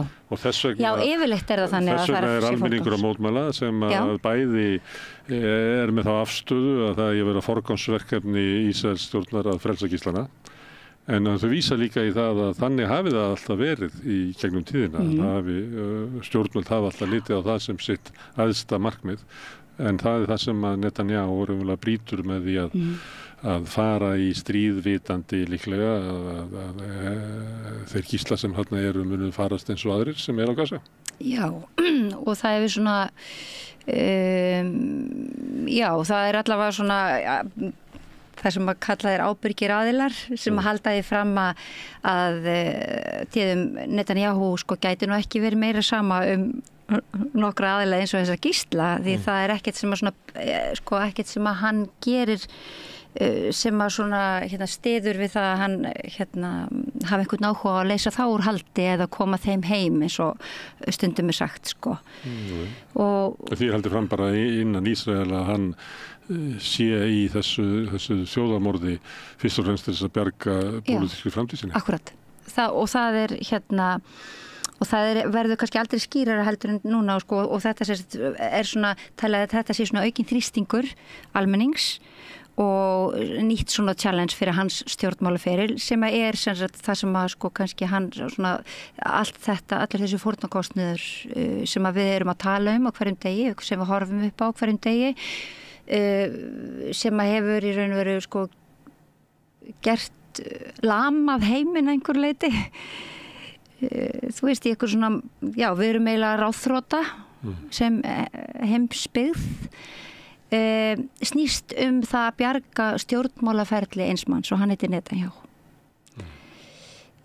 þannig að þetta er svona þetta er en eins og ég segi það hann fær náttúrulega fylgismenn inn í ríkisstjórninni til þess að styðja þetta þannig að Já, og í raun og veru ég var að hlusta á svona viðtöl við aðstandendur gíslana í gær og það var mjög áhugavert að hlusta á svona það sem þeir sögðu það var auðvitað bara mjög mismunandi svona hvernig afstöðu þeir hafa ég veit að til dæmis að einn aðstandandi gísls sem var var drepinn hefur verið í friðarbaráttu með Palestínumanni sem bara keyrir áfram friðarbaráttu eftir að það gerist þannig að viðbrögð fólks eru mjög ólík í annar stað hlustaði ég á viðtal við barnabarn það er einn eldri maður sem er í haldi og barnabarnið var að tjá sig við Al Jazeera's fréttastofuna og það var svona áberandi hvaðan svona honum var áfram að hvað hvernig þjáningarna snerust að honum persónlega það var mjög áhugavert í raun og veru frekar heldur að tala þjáningar bæði af hans eða annara gísla eða eitthvað svoleið þannig að það var raun fólki sem að lendir í miklum harmi og við getum bara að sé þetta og stundum veru minningagreinar sem fólk skrifar mest harmin sem að pennin hefur þátt mátt þola og lítið hinn dána eða hans raunir. Og þetta er svona, það er mjög, finnst það svona athyglisvert. Við bregðumst ólíkt við og kannski hvert okkar ólíkt á ólíkum aðstæðum eftir því hvernig við erum. En maður þekkir þetta að fólk eru mjög upptekið að eigin harmi.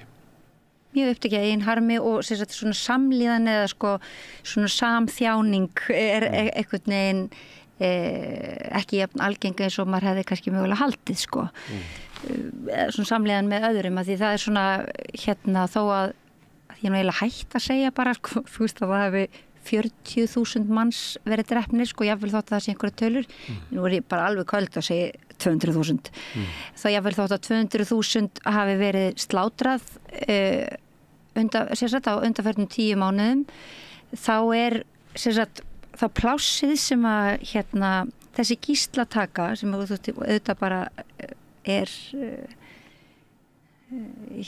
gíslataka ekki sem að hugnast manni þú veist það að frelsa fólk eða jafnvel meiri það ekki eitthvað sem hugnast manni gefið alveg gríðalegt pláss og miklar tilfinningar oft í spilinu hjá stjórnmálamönnum eins og sko Kamala Harris sko bara tónninn þegar hún segir bring the hostages home það svolítið bara svona eins og mér verður að líða bara orðið sko eins og gíslarnir séu ykkur svona sumarbúðum skilur sem að sko að því að tengslaleysið algert sko og svo talar hún in the respect of the war of Gaza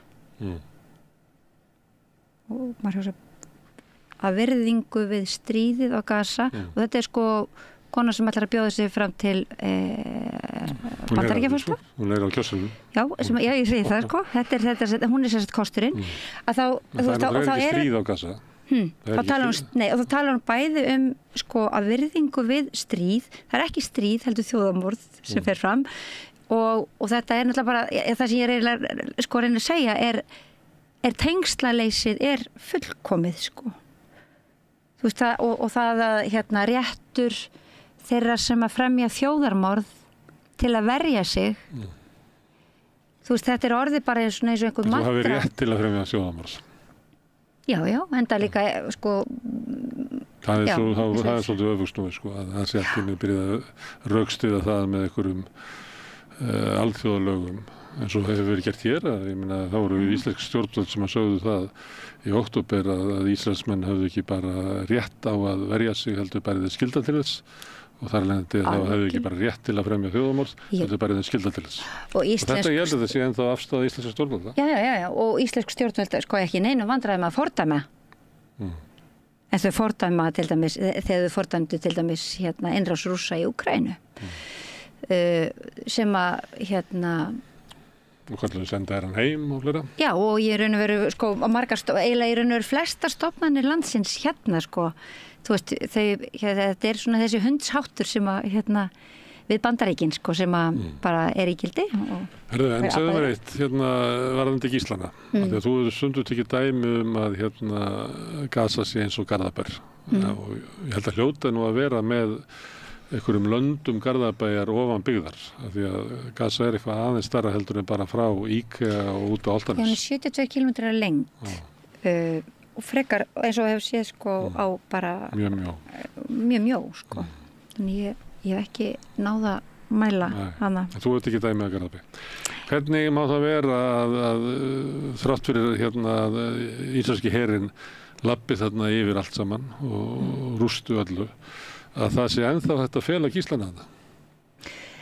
Sko það sem hefur svona komið á daginn að það, sko þetta undir þú veist þessi neðanjarða gangakerfi sko það sem fer náttúrulega sko ofboðslega fyrir brjóstið á Ísraelsher að þeir ná einhver tangarhaldi á á þessum myndu hryðjuverkamönnum sem þeir kalla svo sem eru Hamas en herarmur hinn pólitíska flokks Hamas eða hinn vopnaði armur. Svipað var bara með IRA á sín tíma sem að eldra fólk mann eftir að það IRA satt inn á þingi og var með svo kjörið á þing í Westminster þóttir það aldrei tekið sætið þar en svo var annar herarmur sem að framdi hryðjuverk ég man ekki, ég tekið gísla líka og beitti þeim aðferðum sem að vopn eða herlaus hópur notar í baráttu sinni við heimsveldi. Já, okkarlega. Og þannig að þetta er mjög ámóta, myndi ég segja, sko. Og skýrir einmitt kannski svona skilning Íra á þjáningum Palestínumanna. En það er sér talað það sem að þeir njóta sko mikil stuðnings og það er í könnunum hefur að komið fram að stuðningur íslensk almennings við málstað Palestínumanna er viðlíka og Íra. Já. En það er og það strandar á stjórnvöldum, sko. Frænda okkar Íra, myndum við segja. Já. Að því að, já, akkurat, sko.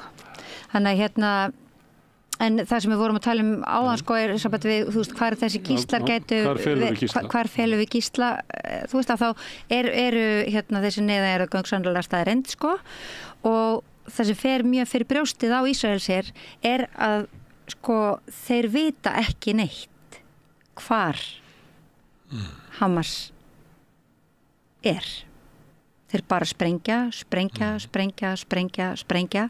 að þeir hafa og þrátt fyrir alla þessa tækni þróun, þú veist, þrátt fyrir allt að þá virðist vera sem að sko að þeir ná engu tangarhaldi og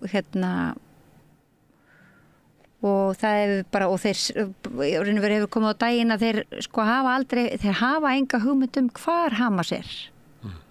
Þess vegna bara halda þeir áfram að bombardera allt sko, og svo bara segja þeir Hamas er þarna og Hamas, þetta er stjórnstöð Hamas, barnaskóla, þetta er stjórnstöð Hamas, flóttamannabúðir, stjórnstöð Hamas. Þannig en sko ég svo sem er ekki einstakopur í búri hjá Hamas, jafnvel þótt að sko eitthvað fólk á netinu haldi það, en þú veist ekki hvað, þeir eru ekki heima með þér? Þeir eru ekki heima með mér. Og Hamas er náttúrulega ekki bara stjórnmálahreyfing með stríðsarm, herarm, heldur er Hamas líka hugmynd frelsi Palestínumanna. Já, ég meina og sú hugmynd Ísrael er í stríði við hana og sú hugmynd vex því meira sem er bombað og því fleiri sem eru myrtir, því ákafari verður krafa og von Palestínumanna frelsi. Já, og það er náttúrulega, þú veist, þetta er þetta af því að orðræðan hefur náttúrulega verið afvegaleidd sko systematískt sko algerlega frá byrjun sko upphafi vega sko 1948, að þá er þetta sko, ef við erum að tala skyldu einhvers til þess að gera eitthvað, þá er það skylda Palestínumanna að rísa upp gegn kúara sínum. Þannig að þess að sko það er Ísrael sem hefur kúað palestínsku þjóðina núna síðan 1948, síðan Ísraelsríki var stofnað, og sko réttur, þeir hafa í raun og veru er það rangt að Ísraelsmenn hafi rétt til að verja sig. Það er beinlínis rangt vegna þess að það eru þeir sem að hertaka svæðið, hertaka Palestínu, og þannig að þeir hafa engan rétt til þess að verja sig. Það eru Palestínumenn sem hafa allan rétt sín megin bæði til að verja sig og líka til þess að fyrir svona resistans sko. Þeim ber ekki bara rétt á að verja sig, heldur ber skylda þess. Já, algjörlega. Og það er bara beinlínis rangt að Ísrael hafi rétt til þess að verja sig, eins og íslensk stjórnvöld hafa til dæmis haldið fram. Það er bara rangt. En það er nú ekki það eina sem að íslensk stjórnvöld áta út í sér sem er rangt. Nú hefur við til dæmis svo við förum bara svona út í það sem er í gangi núna, út í þessa svona ógeðfelldu stöðu, þessa gimmick og allar þessar legar sem að þú veist, einhvern veginn eru allt leikjandi. Þá sem sagt félst Ísraels her og stjórn á það að gera einhvers konar mannúðarhlé í 9 daga, 8 tíma á dag. Til að bólusetja börn. Já, en bara eitt vinur. Fyrir lögmennaveiki. Já, til þess að bólusetja börn við lögmennaveiki sem er orðin faraldur. Hvort ég sko, persónleg skoðun mín er svo að mér er til efs að það sé gert barnanna vegna. Heldur ímynda ég mér nú að lyfjafyrirtækin hafi bara heimtað sitt sko núna. En burt sér frá því, þá er þetta 8 tímar á dag í 9 daga frá sunnudegi í gær til næsta þriðjudags, eða sérst, já, þriðjudagsins eftir viku, og við munum það náttúrulega öll að þessi pólíófaraldur, þessi mænusóttar faraldur, það var greint frá því að vera hætta og hann breytist út fyrir nokkru mánuðum síðan og þá brá Ísraels yfirvöldi Ísrael brúða á það ráð að bólusetja alla hermenn. Já. Þannig að þeir eru allir bólusettir Nú segjast þeir setja þeir á svið þetta mannúðarhlé sem þeir kalla 8 tíma á dag í 9 daga til þess að bólusetja börnin sem þeir ætla svo að drepa í kjölfarið. Þannig að við erum farin að lifa í heimi sem er orðin algerlega súrrealískur. Öllu siðferði hefur verið snúið á hvolf. Við erum látin horfa upp á þannig viðbjóð dag eftir dag eftir dag eftir dag. Núna í 330 daga eða 335 daga eða hvað það er. Að í raun og veru held ég að meðvitund manns hún ræður orðið ekki neitt við neitt. Sérstaklega í ljósi þess að almenningur upplifi sig svona algjörlega lamaðan gagnvart stöðinni. Það mótmæli segja ekkert, skrif segja ekkert, kröfur og stjórnvöld gera ekki neitt. Þú veist, það svo dugi ekkert og það bara einn maður sem að bjarga sínu megin stjórnmálaferli sem að veður uppi með drápsfíkn og slátrar börnum hægri vinstri auðvitað í mikilli þökk heimsveldisins Bandaríkjanna sem að ætlar að halda út einu allsherjar stríði við allan heiminn að þér virðist Það eru Miðausturlönd og það eru Rússar og það bara, nefndu það bara, Suður-Ameríka, hafa leggja allt undir sig, ekki fyrsta skipti og enga nýjar fréttir, En það sem að, þetta eru náttúrulega einhverju svona öfgar sem eru athyglisverðir. Og ég held að það kalli á að almenningur finn upp algjörlega nýjan strategíu hjá sér, Ekki, ég veit ekki ennþá hver hún hvernig það þarf að vera, en almenningur svo eini sem getur, núna látið sér þetta eitthvað mjög frumlegt og skemmtilegt í hug. Almenningur gefur stjórnvöldu völd, ekki? Kosið. Jú, en hann hlýtur þá að geta tekið það aftur. Netanyahu rétt kjörinn þingmaður og ríkisstjórn hans lögmætt miðað við stjórnarskrá Ísraelsríkis og okkar stjórnvöld hér þó að þau njóti ekki einskis stuðnings að þá þau rétt mynduð. Já, en svo kallega lýðræði hefur náttúrulega þróast með þeim hætti að stjórnvöld fara ekki eftir neinum lögum. Það þurfi ekki að fara almanna vilja. Og þau gefa í raun og veru út þau verður þá verið að hafa mandón í sér til þess að taka því ef að almenningur rís upp. Það náttúrulega almenningur að hafna til dæmis VG sem að ég held að í svona eða ímyndum okkur grasrót VG fyrir 15 árum þá var þar mikill stuðningur við málstað Palestínumanna en VG hefur sitt í ríkisstjórn núna sem einmitt styður það að Ísraelsmenn hafi rétt og skyldur á því að stunda þjóðarmorð en Palestínumenn engan rétt og enga skyldur. Nei, og þau bara algjörlega samsegg fyrir allan penningin en já, þannig að þetta svona þú veist, og maður hugsa þetta að því þú veist, við erum kannski svo líka að upplefa daldi hörmulega tíma á okkar pínulitla landi og það er kannski vert að benda á það að viðmið almennings, allstaðar í heiminum fara alltaf einhvern veginn saman við viðmið stjórnvalda. Þú veist, ef að stjórnvald gefa út að rasismi sé í lagi þá spretta upp allar þær gorkúlur sem við, þú veist, sem hafa falið sig í skúmasköttum fram að því Og ef að fólk frá Palestínu sé hættulegir hryðjuverkamenn þá leiðir það til þess að vera ráðist á Palestínumenn á götum úti hér á Íslandi. Já, og það er náttúrulega það sem hefur gerst í Bandaríkjunum. Og við virðumst vera óhugnalegur spegill. Að því. Og við þekkjum dæmi hér af hryllilegu atviki á menningarnótt sem að tengja þessu einhver leyti. Og mér finnst að þeir sem að hafa tala hæðst fólk frá Miðausturlöndum og Palestínu sérstaklega sem eitthvað svona rókn og það væri mótmæli þeirra að vera ógeðsleg og tekið raunverulega undir svona áróður Ísraels að þetta væru kakkalakar, ættu að horfa í eigin barm hvaða hatur þeir eru að flytja hingað inn á götur. Já, algjörlega.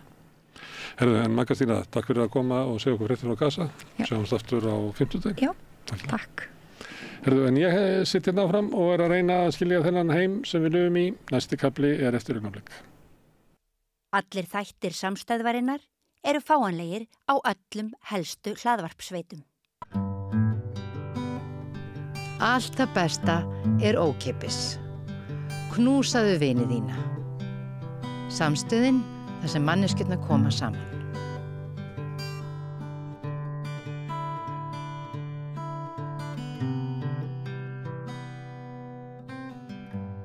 Já, heyrðu, það Sjálfstæðisflokkurinn kannski það sem mest talað í pólitísku umræðu í dag og skiljanlega fyrir helgi að þá kom út könnun Maskínu þar sem flokkurinn var aðeins með 13,9% fylgi sem með öllum bara ótrúlegt. Ég held að sé enginn sem hefði getað spáð því fyrir örfáum missurum að flokkurinn gæti sokkið svo djúpt eða mælst svo lágur.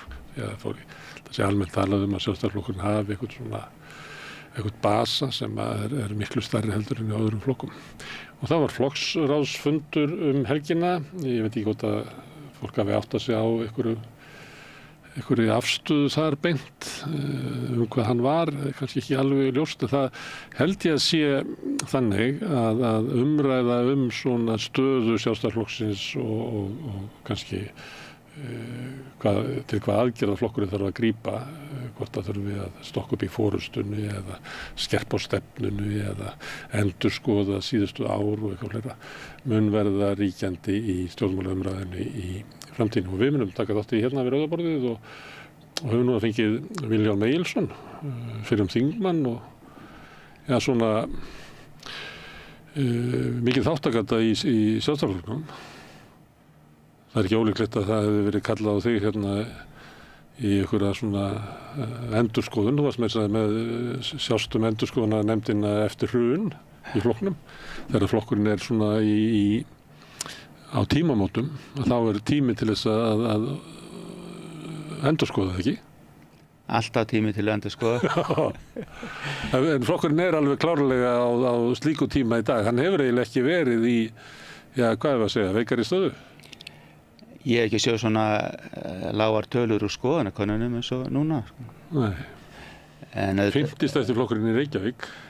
Já, því miður. En flokkurinn hefur oft gengið í gegnum sveiflur upp og niður og í gegnum tíðina og það hefur klofnað úr honum en þetta er svona, má segja frá því að Viðreisnar stofnuð hefur flokkurinn svona verið í ansi erfiðri stöðu. Já. Finnst þér, þegar þið verið að ræða þetta, finnst þér verið gert of lítið úr þeim klofningi? Nei, alls ekki. Þetta var þannig að fyrir þann tíma að þá klofnaði flokkurinn þegar borgaraflokkurinn var stofnaður og svo svona hafi flokkurinn klofnað svona einstökum stöðum kannski. Frjálslyndi flokkurinn er að mörguleyti klofningur? Jú, hann var það en það náði enginn neinu flugi þannig séð og borgarflokkurinn kom aftur inn og frjálslyndi flokkurinn að miklu leyti líka. Svona þeir sem hefur farið út úr Sjálfstæðisflokknum komu aftur inn í hann. En Viðreisn, það hefur svona ekki nást neitt saman aftur. Þegar þú fer svona í söguna eins og með borgarflokkina, þá var það verkefni forystunar að ná því fólki aftur inn. Og það var gert svona með bara skýrum hætti, bara velkomin heim stemming. Við sjáum þetta líka í Jón Baldvin og Jóhanna, þú veist, það er svona. Já, ég fylgdist nú mikið með því þegar það var að gerast og þá vorum við nú í ríkisstjórn með Alþýðuflokknum og Jóhanna fór út og stofnaði Þjóðvaka og nú síðan eru þau svona sitt á hvað alveg þangað til að Samfylkingin stofna. Þá eiga þau rætta aftur heim þótt að Jón hefði kannski aldrei haft neitt sess þar inni að ráði? Nei, Jón svona fór aldrei út af sviðinu þegar hann sko fór út úr pólitík og var sendiherra í Bandaríkjunum. Þannig að þá var hann náttúrulega ekki þáttakandi í stofnun Samfylkingarinnar sko, eins og þeir sem voru hérna á landinu sko. Frjálslyndi flokkurinn, það hvatinn að sömuleyti var byrjuðu undirbúningur undir svona stofnun og sem að Sverrir Hermannsson tengdist? Já, sko, þetta var þannig að Sverrir hoppaði út úr Sjálfstæðisflokknum og stofnaði Frjálslyndaflokkinn og fekk Guðjón Arnar með sér og svona. En mér fannst það svona vera sko daldið á svona mismunandi forsendum sko. Guðjón Arnar hafði reyndar svona verið þarna í 3. sæti á Vestfjörðum og svo einhvern veginn mátti hann ekki vera þar og hann lenti í svona ákveðnum hremmingum innan flokksins en Sverrir var náttúrulega búinn að vera lengi þingmaður og svo var hann bankastjóri Landsbankans og lenti þar í hremmingum og þurfti að hætta sem bankastjóri. Miklum ágreiningi við formaflokksins? Já, það var eiginlega Davíð sem ýtti honum út en þú getur spurt þig hvað orðið fyrir gestur í Sjálfstæðisflokkinn ef hann hefði ekki ýtt honum út sko, og kom þarna upp bara ákveðið atvik og svona sem að varði þess að Sverrir misti svona traust margra og varð fyrir mikilli gagnrýni og þurfti þess vegna bara að hætta. Ekki það mér líka alltaf velju Sverri og mér fannst hann vænsti maður sko, en þetta bara kom upp á en hann þá hoppar á þennan vagn með Guðjóni Arnari og fleirum og þeir starta Frjálslyndaflokknum en svo náttúrulega bara náði það ekkert svona lengra sko að festir neitt svona rætur þannig sko. Það náði samt að lifa lengur heldur en hérna borgarflokkurinn? Já, borgarflokkurinn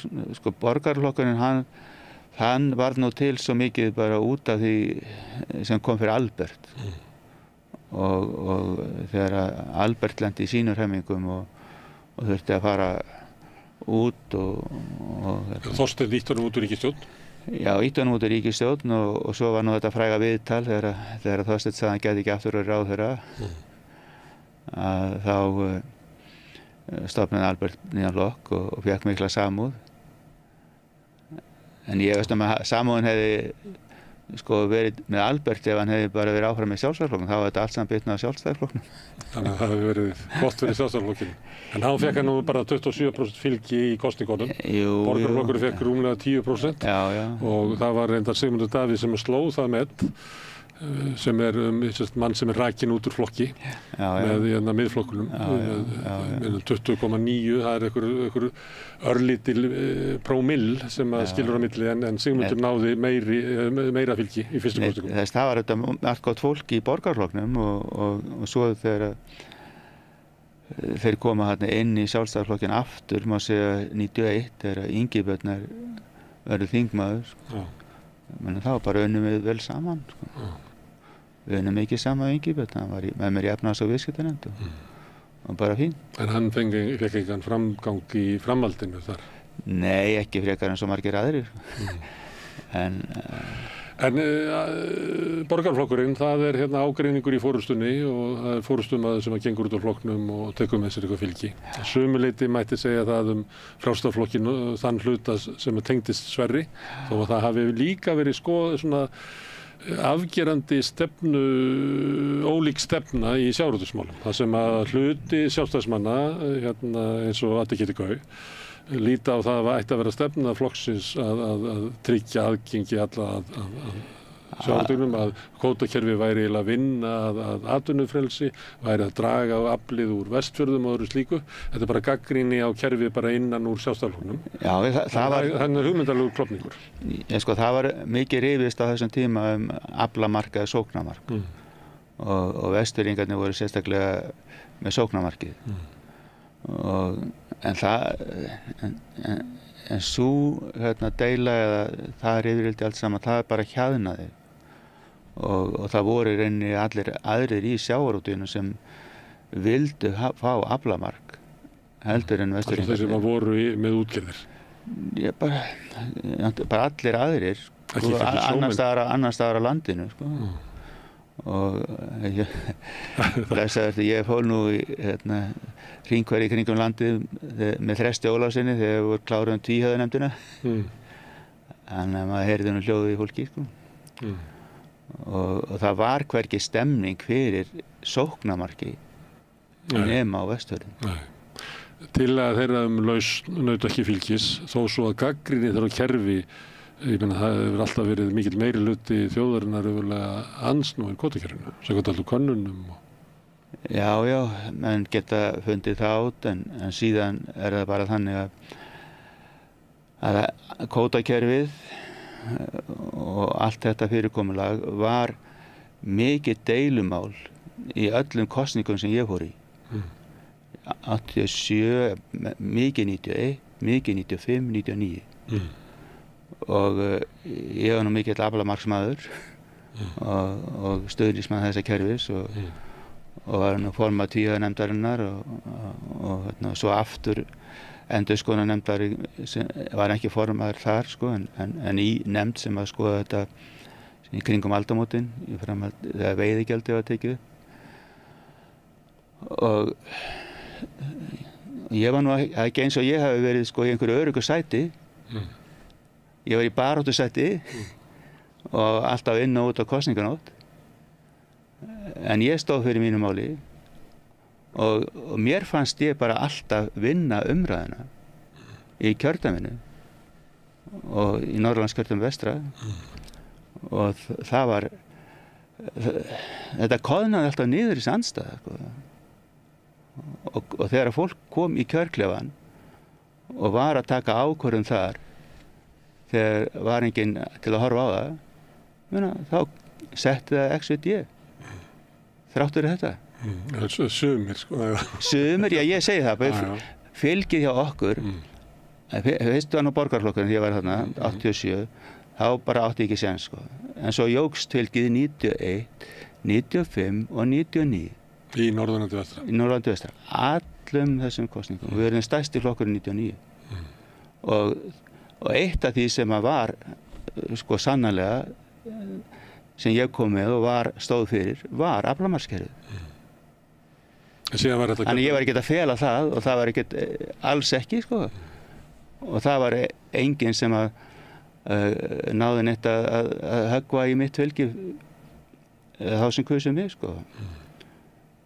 Þannig að þetta er bara, þetta er, sko, mín upplifun að þessu, að það eru þetta margir sem eru að tala eitthvað annað og eitthvað annað, en aflamarkskerfið hefur verið fast í sessi og ef þú bara lítur á það, þá hefur aflamarkskerfið orðið til þess að gera sjávarútveginn að atvinnugrein sem var gjörsamlega á brauðfótum. Er þetta ekki atvinnugrein sem byggði upp Ísland og kom okkur úr fátækt til bjargálna? Jú, það í Íslandssögunni minni, sko. En það var búið að fjárfesta í veiðiflota sem að afkastaði langt umfram það sem að afrakstursgeta fiskistofnanna var. Og það var tekið á því með aflamarkskerfinu og eftir stendur að í dag erum við sjávarútveg sem á heimsmælikvarða á öllum sviðum. Öllum síðan. Við erum líka með til dæmis að við spurum bara almenning, að þá almenningur þegar hann spurður í könnunum sem að auðlindanefnd matvælaráðherra sáum, þá kemur meðal annars fram að almenningur telur að kvótakerfið leiði til þess að arðurinn af fiskimjónum fari til fárra. Ég held að það sé bara 80% sem eru þeirra skoðunar. Það að kvótakerfið leiði til spillingar, ég held að það sé 70% sem segir það. Þannig að þetta er ekki óumdeilt kerfi. Alls ekki, ég er ekki að segja það. Það var ágreiningurinn í Sjálfstæðisflokknum þetta kerfi, það var líka milli ritstjórnar Morgunblaðsins og forystuflokksins á sama tíma.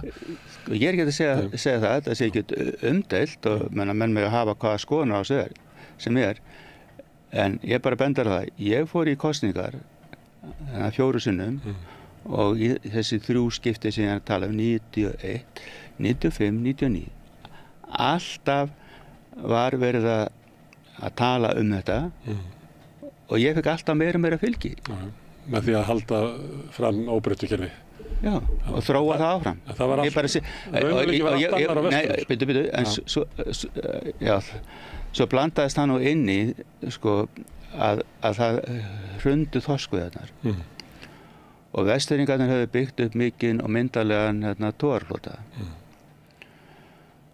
En svo bara var togaraslóðin eiginlega frá Snæfellsnesi og norður og austur og alveg bara suður á Höfni Hornafjarðar. Hún var bara nánast friðuð fyrir togara að veiða þorsk á þessum árum. Þannig að þetta kom sér mjög illa fyrir Vestfirðingana, allir þessi samdráttur og sérstaklega fyrir togaraútgerðina þarna sem og maður sá bara hvert öfluga fyrirtækið að fætur öðru bara lenda í mjög miklum vandræðum. Guggan fór og sömuleyti var verið að reyna að segja þessa sögu í þáttaröðinu Verbúðina. Já, þú veist, ég bara... Með augljóslega saga Vestfjarða á þessum árum. Ég elska vinur, það voru Og á grunni þess að þá náði klofningur út úr Sjálfstæðisflokknum. En hann kom aftur. Hann náði kjöri á Vestfjörðum vegna þess að þetta var svæðisbundið sjónarmið í sjávarútvegsmálum sem að náði inn til þess að tryggja þeim þingmenn og síðan var náttúrulega bara það kjördæmi lagt niður eins og steypt saman við þitt kjördæmi á Vesturland og það kannski sá gluggi að koma mönnum á þing út af sérstakri afstöðu Vestfirðinga til kvótamálsins var eiginlega úr sögunni. En samt hélt Frjálslyndsflokkurinn lífi, náði góðri kosningu 2003 öllum óvurum, menn held að hann væri að fjara út, en síðan hvarf hann, seinna flokkurinn. En síðan næsti klofningur Viðreisn. Og þá langar mig aðeins að því að við vorum að tala með Frjálslyndsflokkin sem var náttúrulega fyrst og fremst sjávarútvegsmál, en fyrir utan Albert að þá gæti maður sagt sem svo að með Albert hafi fylgt svona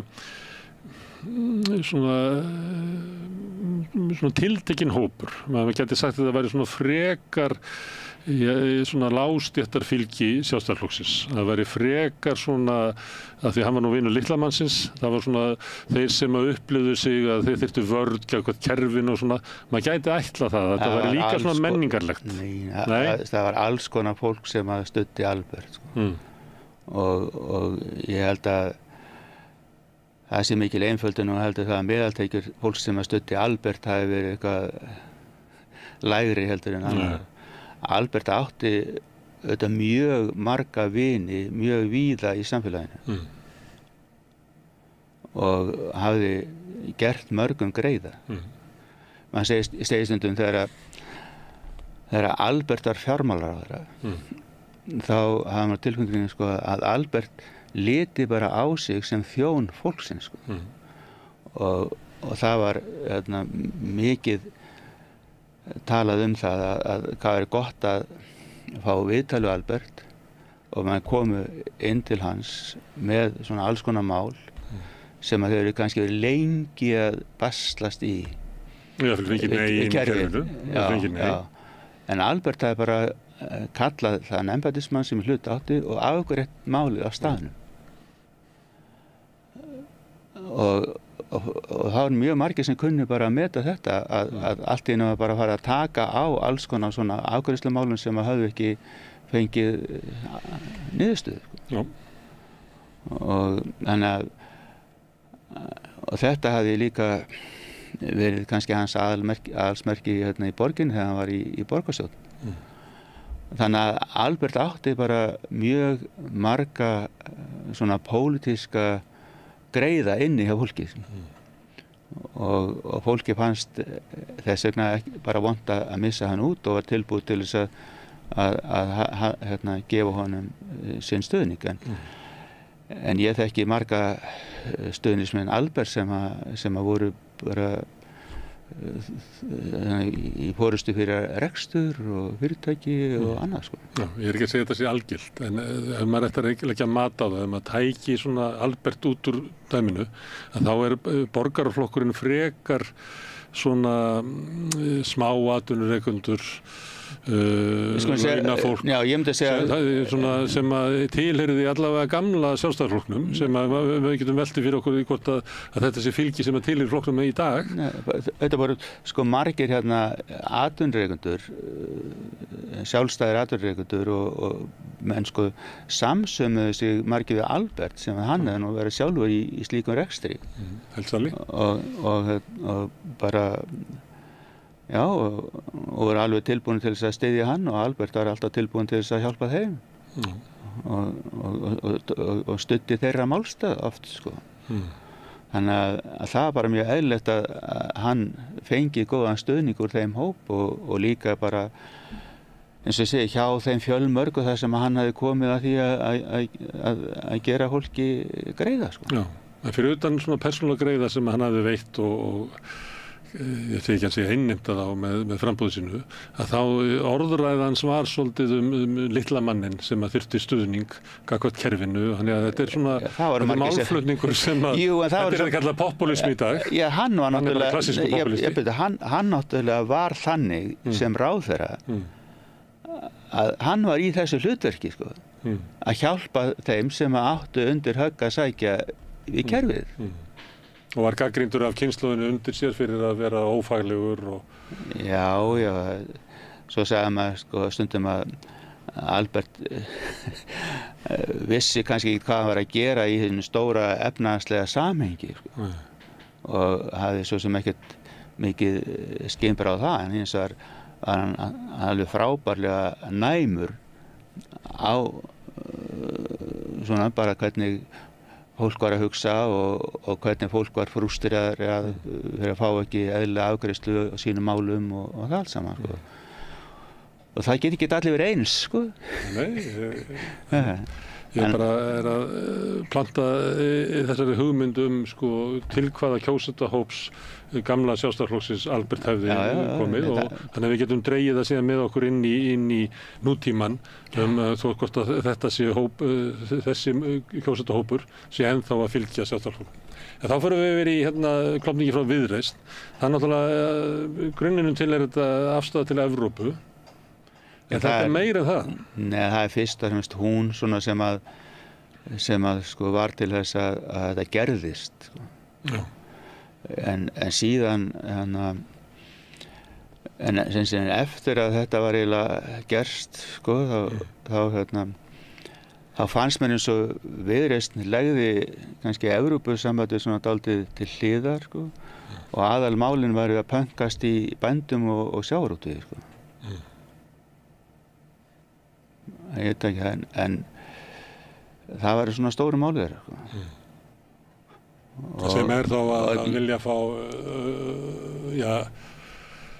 aukið viðskiptafrelsi inn í greinar sem eru njörfaða niður í kvótakerfi og svona, með ekki? Vilja brjóta upp haftastefnu. Ég átta sig bara oft ekki á því sko, hvort að tala bara hækka veiðigjaldið. Ég heyri aldrei Viðreisnir að tala það að leggja niður kvótakerfið. En það snýst bara það hvað að borga mikið í veiðigjald. Þeir vilja bjóða upp kvótan. Þeir vilja það. Jú, en sjáðu. Þetta snýst, sko, stundum getur tekið sko, bjóða upp kvótan eða bjóða upp hluta á honum eða eitthvað svoleiðis. Hún er gegnum marga svoleiðis diskusjónir á sínum tíma. Sko.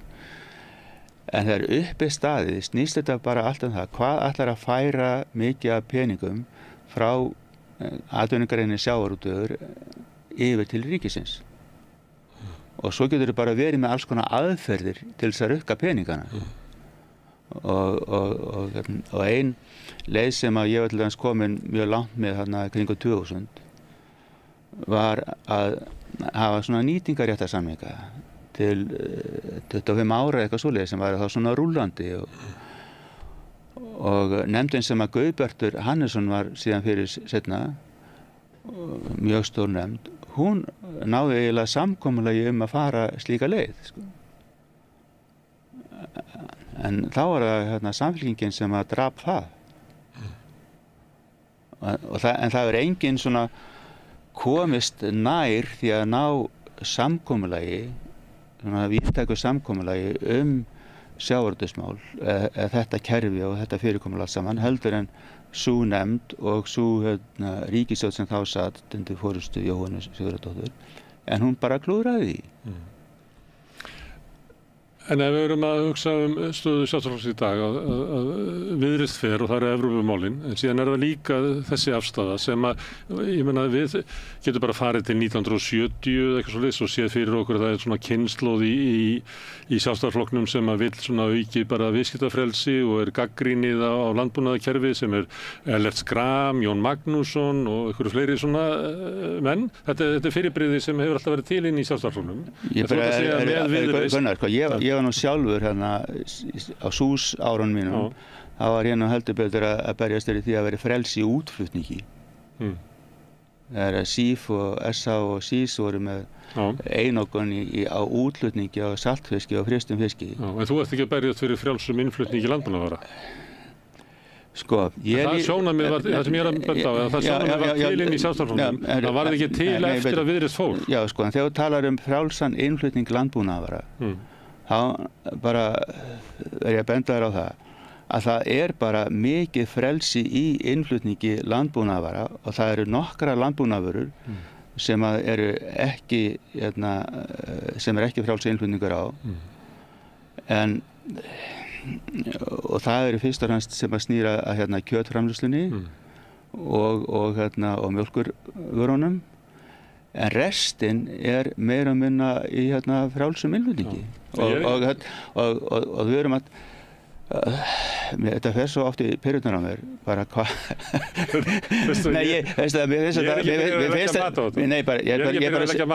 mér finnst þessi markaðshlutdeild á eins og þessum umræðum eins og blessa lambakjötið vera svo gjörsamlega út úr kortum miðað við bara stærð þessar atvinnugreinar. Ég var bara að skoða þetta hjá Hagstofunni daginn og þá las ég og ég bara trúði því ekki að heildartekjur allra sauðfjárafurða, sauðfjárbænda og búanna einhverjir 15 milljarðar. 15 milljarðar. Sko, ef þú leggur alla sauðfjárræktina saman, 15 milljarðar, þá þetta minna fyrirtæki heldur en bara hvert einasta fyrirtæki sem skráð í kauphöllina. Og að standa í því að halda það að sé hægt að frelsa landið og bæta lífskjör almennings stórkostlega með því að hætta að taka þátt í það sem ég kalla skattaleg samkeppni að viðhalda sauðfjárræktinni, það er alltaf bara út í hött, sko. Og í rauninni þá þetta, þegar upp er staðið, þá sé ég þetta sem svona við erum í skattalegri samkeppni, svona það sem við með niðurgreiðslur þarna og stuðning. Og við höfum bara gert það í svona svipum mæli og flestir í kringum okkur, sko. Og það sem að landbúnaður hefur notið stuðning, sko. Og ef horfir á til dæmis eins og þessa skattalegu samkeppni í dag og hvernig hún hefur þróast, að þá vorum við þetta mikilli skattalegri samkeppni þegar við byggðum með stóriðuna. Álverið í Straumsvík og það þetta sérstakann samning og lög á Alþingi til þess að fá einhvern til að koma til landsins og fjárfesta í stóriðu, sko. Sama gerist á Grundartanga með Elkem. Það var nú svo samansúrraður samningur að það var ekki hægt að hreyfa eitt neitt þannig að þegar var að spá í að leggja einhverja skatta á stóriðunni kring eftir hrunið. Það var ekki hægt að hreyfa eitt neitt sem að sneri að járnblendufélaginu. Og þannig var það ekki fyrir en löngu seinna að þessi fyrirtæki sem sé koma bara sjálfviljug inn í íslenska skattakerfið, sko. Og það þurfti ekki þessa samkeppni, sko. svo getum við tekið eina grein núna sem kvikmyndagerð. Það nú heldur betur skattaleg samkeppni að byggja upp hérna kvikmyndagerð. Og hvað erum að borga marga milljarða til þess að fá til okkar verkefni þar? Ekki einhverjir, hvað? Það mjög hárið 2-3 sem að fara í launin, já. En þetta vegna þess að við viljum byggja upp kvikmyndagerð. Og þetta bara það sem það kostar. Stjórnvöld hafa þá stefnu. Já, en þetta bara það sem það kostar. Og sama með ef við viljum halda úti sauðfjárrækt eða þessu landbúnað, þá bara kostar það. Og þetta bara samkeppni sem við erum í. Mér langar að tala við svolítið pólitík og stöðu Sjálfstæðisflokksins og kannski ekki, þetta leggja mat á það, hvort að landbúnaðarstefnan núna sé góð eða hvort að eiga breytinni, en það var inn í flokknum, var gagnrýni á landbúnaðarstefnuna sem ég var að vísa alveg langt aftur. Ég tók þátt í henni líka. En þú bentir á að það hefði ekki bara verið Evrópumálin sem að Viðreisn tekur, heldur tekur að líka þessa gagnrýni sem hafði áður verið inn í Sjálfstæðisflokknum, af því að Sjálfstæðisflokkurinn var svona big tent flokkur og þoldi að hafa svona ólík sjónarmið í ýmsum málum, að sömuleyti þá tekur Viðreisn þetta út, bæði gagnrýnina á sjávarútveginn og á landbúnaðinn. Og svo þau með þarna, ég veit ekki hvað þessu stór hluti sjálfstæðismanna var, en á þessum árunum áður en að Viðreisn verður til, að þá til dæmis auglýsingar Bjarnar Benediktssonar raunhæfa upptöku á evru og þannig að þau sjónarmið höfðu verið til inn í Sjálfstæðisflokknum. Já. Og eru ennþá til. Og kannski þessi svona gagnrýni. En mér finnst Evrópusambandið og aðild því vera allt öðrum skalla heldur en eitthvað rifrildi einhverja smápeninga í landbúnaðinu og hvernig hann stýrð. Þegar ég var að rífa sem mest landbúnaðarmálin, þá var ég að berjast fyrir því að það hætt útflutningsuppbótum. Af því að við vorum að flytja út landbúnaðarvörur með miklum niðurgreiðslum. Greiða niður til annarra þjóða. Og mér finnst það vera bara ekki eðlilegt að gera það. En mér finnst heldur ekki eðlilegt að við sem sé tökum ekki þá svona einhver takmarkaðan þátt í þessari skattalegu samkeppni milli þjóða að halda úti svona eins og ég segi mjólkurframleiðslunni og sauðfjárræktinni. Þetta fyrir, við erum ekki eins og við sem að flytja þetta eitthvað út eða gera eitthvað meira heldur en bara þar til þess að verja þetta svona nokkurn veginn innanlands. En svo er verið að flytja þetta helling inn að kjöti, svínakjöti og slíku. Og síðan bendum líka það að er ekki allir bara íslenski kjúklingar fluttir búnir til ungað út úr innfluttum eggjum. Það? Ég veit að allir tómatar eru ræktaðir upp úr svona kubbum af einhverju sem ekki mold, sem fluttið inn frá Finnlandi. Þannig að íslenski tómatar vaxa ekki í íslenskri mold. Já, en það flutt inn alveg óheimju af eggjum til þess að unga út og búið til kjúkling á Íslandi og rækta þá. Það getur verið fínt mál, en ég bara benda á þetta. Svo ég líka að segja það að það bara svo margt sem landbúnaðarvörur sem að einhvern veginn í íslensku þegar við erum að tala landbúnaðarvörur á Íslandi þá alltaf bara að tala sauðfé og mjólk en hvað með allt vínið? Þetta landbúnaðarvörur í Evrópu. Eins og var frægt á 3. áratugnum þegar við þurftum að flytja inn spanskt vín til þess að geta flutt út. Það eru bara vínbændur út allt. Saltfisk sem þeir skilgreindu með landbúnaðinum. Eins og víða gert. Herðu, en eftir sem áður þá var þessi gagnrýni á landbúnaðinn og sjávarútveginn var til og þóttu það hafi verið minni hluti inn í Sjálfstæðisflokknum, þá til það. Og við getum velt í fyrir okkur hvort að með stofnun Viðreisnar að þá fari svona lungað úr því fólki sem að var sjálfstæðisfólk þeirrar gerðar að vilja gagnrýna landbúnaðarkerfið og sjávarútveginn fær sér svona, það allavega komin svona eitthvað bíli þar sem það geta dvalið. Jú, við skulum segja það en bara fyrir ekki, en mér finnst að þeir hagsmunir eða stærð þess máls skulum segja, sé bara að þeim skalla að það þoli heilan flokk, sko. En Evrópumálin? En Evrópumálin? Nei, Evrópumálin getur alveg gert það og mér finnst þau alveg, sko, geta réttlætt það að og mér finnst það miklu meiri réttlæting á því að Viðreisn var til heldur nokt hann sko landbúnaðar og sjávarútvegsmálin, sko. En núna þegar maður skoðar kannanir þá ekki að sjá, og maður getur aldrei dregið alveg slíkar ályktanir, mikinn straum fylgis frá Sjálfstæðisflokknum yfir til Viðreisnar. En það augljóst að það hægt að sjá mikinn straum fylgis frá Sjálfstæðisflokknum yfir til Miðflokksins, sem klofningur út úr Framsóknarflokknum, en hefur síðan með aldrinum orðið eins og klofningur út úr Sjálfstæðisflokknum og gerir svolítið í umræðinni kröfu það að vera hinn raunverulegi hægri flokkur og gagnrýnir Sjálfstæðisflokkinni líklega sá flokkur sem að gagnrýnir Sjálfstæðisflokkin mest frá hægri. Algjörlega. Sko 2 af 3 þingmönnum sem náðu kjöri voru náttúrulega bara púra sjálfstæðismenn. Og líka og Birgir kom inn í þingflokk Sjálfstæðisflokksins og Bergþór náttúrulega bara alveg bara tær sjálfstæðismaður, sko. Og þannig að og það eðlilegt að þegar þeir koma og tala svona mál sem að út á þeirra hjarta að það sé einhverjir sjálfstæðismenn sem hlusta á þá. Já. Að sömuleyti gæti maður sagt að þetta sé flokkur sem eigi skyldleika við borgarflokkin og þá ég bara svona hvernig hann ávarpar kjósendur, þú veist. En þau taka líka upp stefnu sem að var til inn í Sjálfstæðisflokknum eins og báknið burt sem að þeir nota bara. Já. Gamla frasa frá ykkur. Já.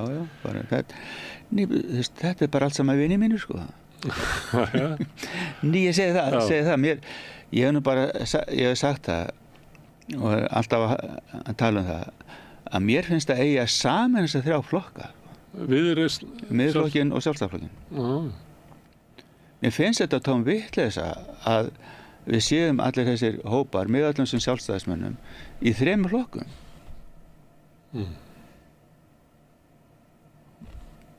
Bara fyrirgeðu. Ég sé engar svona málefnilegar forsendur fyrir því að vera í þessum 3 flokkum. Það búið til hægri samfylkingu. Eins og samfylkingin var. Bara eins og sjálfstæðisflokkurinn var. Já, eins og samfylkingin reyndi að gera, að ná saman Alþýðuflokknum, Alþýðubandalaginu, Kvennalist og Þjóðokkar. Það sé komin tími á hægri samfylkingu.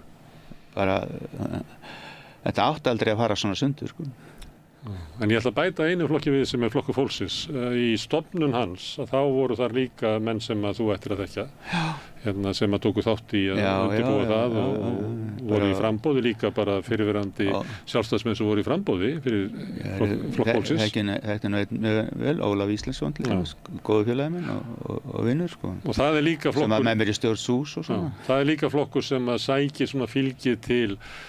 Það kjósendurnir frekar eldri og ég myndi halda það að stærsti hluti kjósenda Sjálfstæðisflokksins, ef þú tala svona gamla góða Sjálfstæðisflokkin eða hvernig sem við viljum orða það, ef við færum bara 25 ár í tíman, að þá væri þetta klassískir kjósendur Sjálfstæðisflokksins sem að kjósa algjörlega mjög margt fólk í flokki fólksins gæti verið í Sjálfstæðisflokknum og eins og ég segi stundum, þetta nú bara gamaldags íhald, sko. Mikið af þessu fólki í hennu góða skilningi þess orð, sko. Sem einhvern tímann átti sitt tjald bara í tjaldbúðinni í Sjálfstæðisflokkurinn. Já, og það mætti alveg finna góða leið fyrir það líka einn, sko. En þú sagðir, þetta átti ekki að fara svona. Og þá spyr ég meina, ef að þetta gerist á tiltölulega skömmum tíma, að þessi 3 flokka verða til og sækja raunverulega inn í fylgi sem að reyndar verðum að hafa í huga var farið frá Sjálfstæðisflokknum eftir hrunið og hefur ekki ratað inn aftur en hefur ratað kannski frekar inn í þessa 3 flokka. En það var svona sem sko þokkalegt ástand sko þarna fyrst eftir hrunið áður en að Viðreisn til. Í stjórnarandstöðunni? Já, og bara flokkurinn var svona að ná alveg svona fluginu aftur, sko. Fannst mér, sko. Við sjáum þetta í könnunum að við gætum nefnilega sagt að með EFTA-dómstólnum þá hafi Sigmundur Davíð stólið þrumunni af Bjarna sem lendi í því að Sjálfstæðisflokkurinn og Framsóknarflokkur voru jafn stór. En ef þú ferð bara, ég held að þú ekki að fara nema 4 mánuði aftur á baki tímann, að þá var staða Sjálfstæðisflokksins bara ágætt í könnunum. Já, en hann var alveg, fannst mér að ná sér á strik svona í tíð Jóhannu stjórnarinnar en Sigurður segja hann Sigmundur Davíð, bara ótrúlega snjall náungi og heppinn, hann fekk dóminn bara ég held að það sé eitthvað 2,5 viku fyrir kosningar, þetta ekki hægt að velja betri tímasetningu. Nei, en hann Sigmundur hefur bara staðið sig vel að þessu leyti bara sem stjórnmála myndi ég segja og hefur alveg svona þolað súrt og sætt og bara ótrúlega hvað hann stendur í lappirnar þannig sé bara nú ekki að segja ég er sammála honum margt og sammála manna eins og gengur en segla í honum. Já, ég ber bara virðingu í því og mikla En eftir þetta kosningarnar hann 2013 þá hefur Sjálfstæðisflokkurinn eiginlega ekki verið eins og að sé með möguleika á að geta vaxið upp í fyrirstærð og þá eftir þetta byrjar eiginlega klofningurinn. Já, nei, hann átti alveg sens, segi ég hann átti alveg eftir 2013? Já, hann átti alveg sens og en það var bara mjög óhöpulegt að þessi klofningur, viðreisnarklofningur skildi gerast mjög óhöpulegt og það er bara að ná því saman aftur Ok, við höfum svolítið verið að ræða þetta við þetta borð og ég hef lagt áherslu á þennan klofning eins og þú, þegar við erum að tala Bjarna Benediktsson þá hefur við verið að tala eitt það að persónulegt fylgi formannsins, eitt það hvernig flokkurinn er að tala til almennings en eitt af hlutverkum formannsins að halda flokknum sínum saman og ef hann klofnar þá það fyrsta hlutverk formannsins að ná honum saman aftur eins og maður sá til dæmis hjá Davíð ná borgarflokknum inn aftur það kannski betra dæmi alþýðuflokkina þegar ég held að Jón hafi verið að sviðsetja eitthvað svona væri eitthvað næstu eins og væri samin að Gylfa og Hannibal og það svona oft í flokkunum svona hugmyndur það eitt af hlutverkunum að sýna það að við erum saman og við getum öll verið saman í þessu flokki og einhver leiti finnst mér það má vera að Bjarni hafi ýmsa kosti, hann ekki góður þessu. Já, ég get alveg tekið undir það að mörgu leiti, menn að flokkurinn hefur dottið í sundur og það hefur ekki verið hans sterka hlið allavega. Þú hefur heyrt Þórdísi Kolbrúnu leggja áherslu eins og Viðreisn ætti að eiga leið tilbaka. Ég hef aldrei heyrt Bjarna segja. Ekki opinberlega, en sem ætti að vera ókeypis fyrir hann.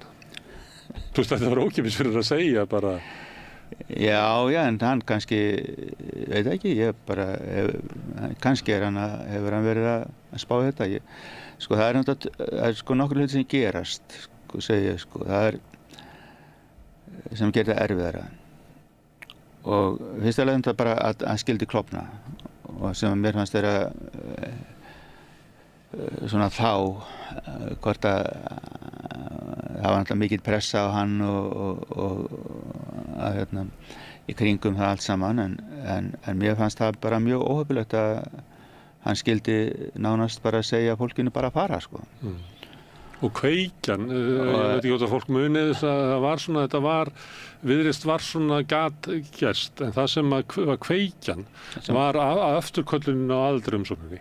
Já, sem sé, hann hafði sagt það fyrir kosningar að hann myndi vilja beita sig fyrir því að atkvæðagreiðsla umsókn aðild og svo stóð hann ekki við það og svo var þetta mikil óánægja innan flokksins út af því og þá sagði hann bara að fólk verður það bara að fara hann ætlaði ekki að bakka út úr því sem hann hafði á samið við Sigmund Ok, það bara verið til þess að Viðreisn verið til en síðan líka hitt sem var mjög óhöfulegt það var þegar við erum síðan Sjálfstæðisflokkurinn komin í ríkisstjórn með Bjartri framtíð og Viðreisn og þá er það þannig að Björt framtíð hleypur út. Bara það er bara haldið einhver fundur sér Hafnarfirði og svo bara til 2 klukkutíma þá er Björt framtíð bara fara undir ríkisstjórn, sko. Og þá fór Viðreisn með. Ef Viðreisn hefur bara þá haldið áfram, sko, með Sjálfstæðisflokknum og sagt, við ætlum bara að vinna saman og þá bara þess vegna að reyna að fá einhvern annan inn eða fara allavega ekki hlaupa út úr samstarfinu. Að þá Þú getur gagnrýnt Viðreisn fyrir að gera það en þú ert í Sjálfstæðisflokknum. En sem sjálfstæðismaður hefði þú kannski að segja hvernig okkur voru við ekki meira vakandi, okkur voru við ekki mættir bara heima hjá Viðreisn til þess að halda þeim inni. Ég get alveg spurt það. Ég get alveg ég sá mikið eftir þessu fólki út úr flokknum, sko. Bara mjög mikið, sko. Og margt mjög gott fólk í Viðreisn. Virkilega gott og ég vil bara sjá það sem að Sjálfstæðisflokkurinn veit ekki af að hafa. Nákvæmlega. Sko, Sjálfstæðisflokkurinn bar alltaf gæfu til þess, ég segi, sko, að vera ekki bara flokkur allra stétta, heldur líka flokkur allra skoðana. Þú getur ekki verið með flokk með 30-40% fylgi ef þú ert ekki umbörðalindur gagnvart, sko, hinum þessum skoðunum og síðan þar að vera eitthvað lím í flokknum til þess að fólk hlaup ekki út þótt að sé ekki sammála nákvæmlega öllu sem að félagar þessi í flokknum eru standa fyrir, sko. Eitt af því sem mann náttúrulega ýtir undir að fólk hlaupi út eru breytingar sem voru gerðar á kjördæmakerfinu sem við myndumst aðeins á, að það voru stækkuð kjördæmin og það má eiginlega segja það að kjördæmakerfi frá 59 sko hafi verið svona fjórflokkurinn, kannski óléttur af 5. flokknum. Það var svona alltaf 50 flokkurinn var hann með örskaman tíma 70 flokkurinn. En svo þegar kjördæmin eru stækkuð og að þá opnast fyrir fleiri flokka. Og það er bara þannig að því fleiri þingmenn sem eru í kjördæmi, því fleiri þingflokkar eru á þingi. Ég held að þessi í Brasilíu eru 52 og hvernig stendur á því? Það er alltaf í 70 þingmenn í einu kjördæmi.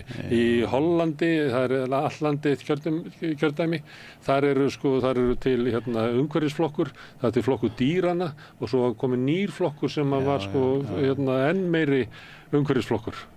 Það var alveg hárétt hjá þér, sko. Ef þú ert með einmenningskjördæmi þá færðu bara 2 flokka. Þá leiðir þetta 2 flokkakerfis og svo ef þú ert landið 1 kjördæmi þá ertu bara með flokkager.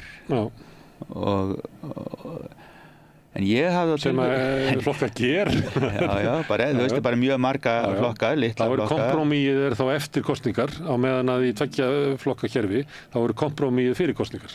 Já, bara Og því sem að kosningakerfið er óléttara að fleiri flokkum, því minna svigrúm fyrir kompromíið fyrir kosningar, því að möguleikin á þú kljúir þið bara út og stofnir þinn eigin flokk verður meiri. Já, nei, sko mér fannst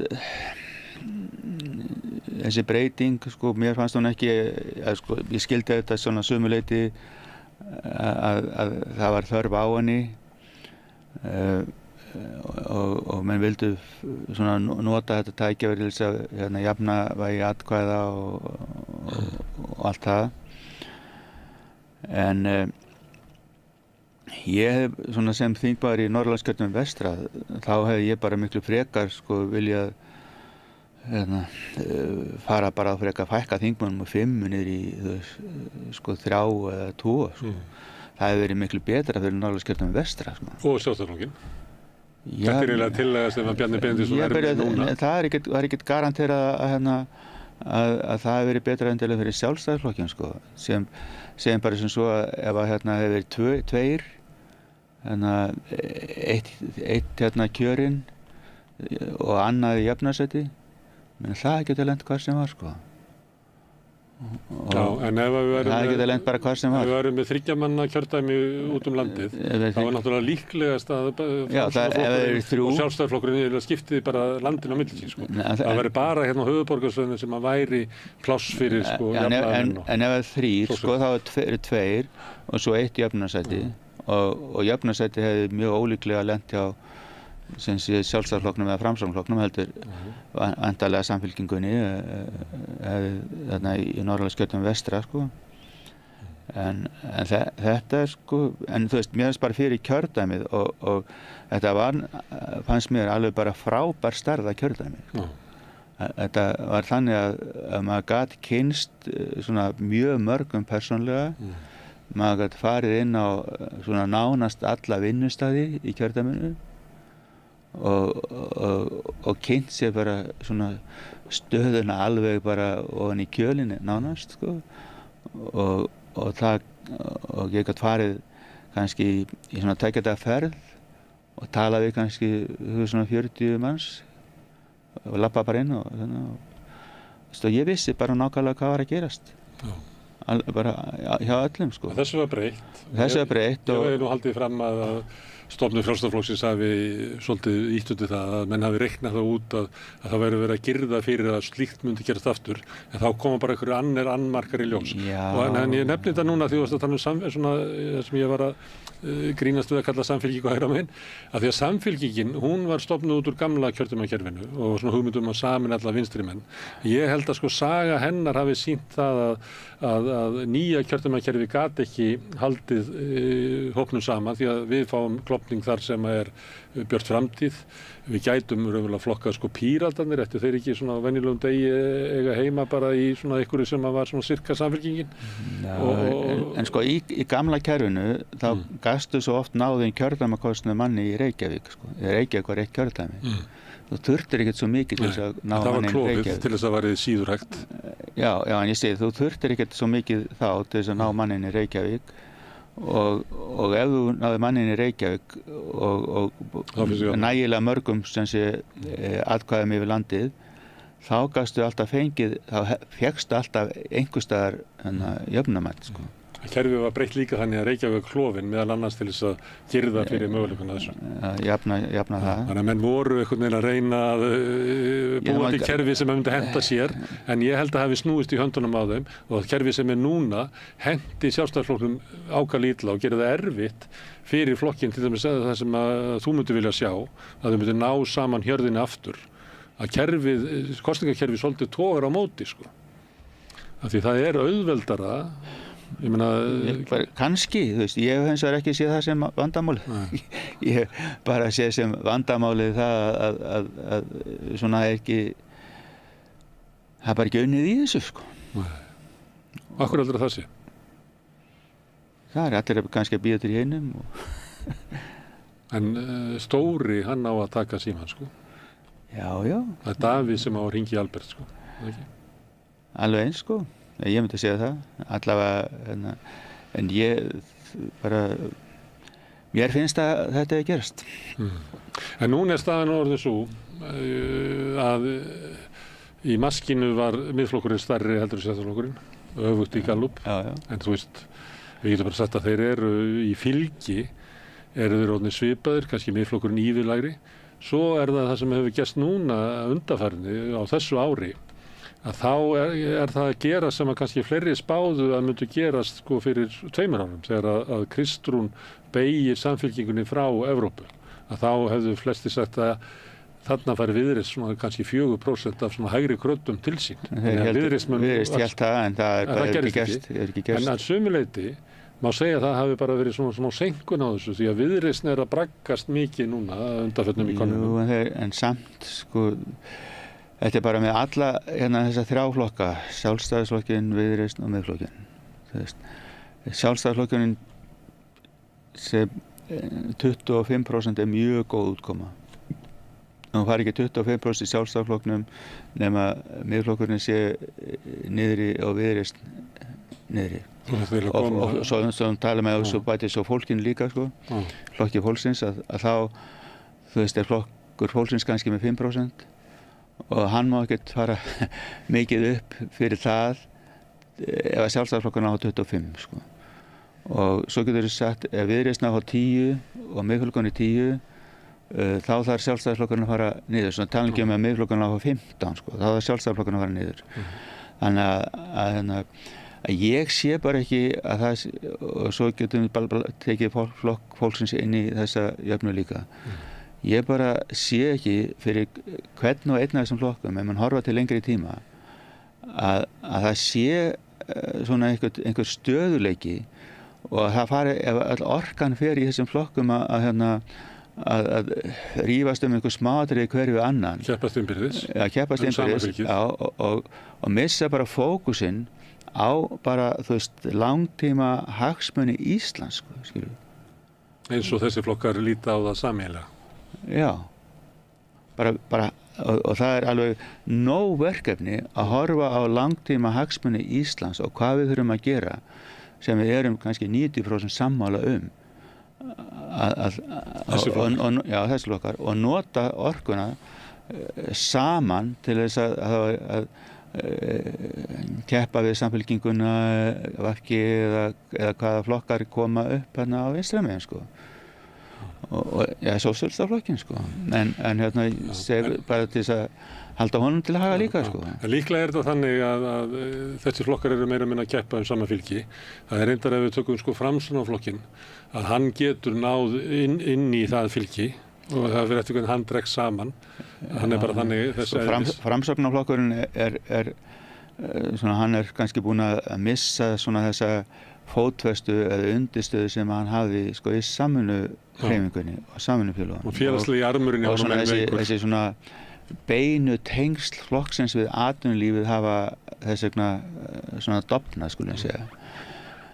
En Framsóknarflokkurinn hefur bara svona alltaf svona frá því ég man eftir mér svona verið svona bara hugsað eins og fiskimaður, sko, og haft verið og þau hafa verið ansi snjöll í því bara gefa það sem þau eiga að spotta svona hvaða mál eru það sem að brenna á fólki núna, kannski 1-2 mál og taka bara fast á þeim og fyrir svona kjósendur sem að bara svona mál skipta bara mjög miklu máli og þau taka afstöðu milli flokka út frá þeim, að þá hefur Framsókn fengið sko stuðning, að fólk hefur gefið þeim séns og stundum þurfa þeir ekki að uppfylla þessi loforð sín?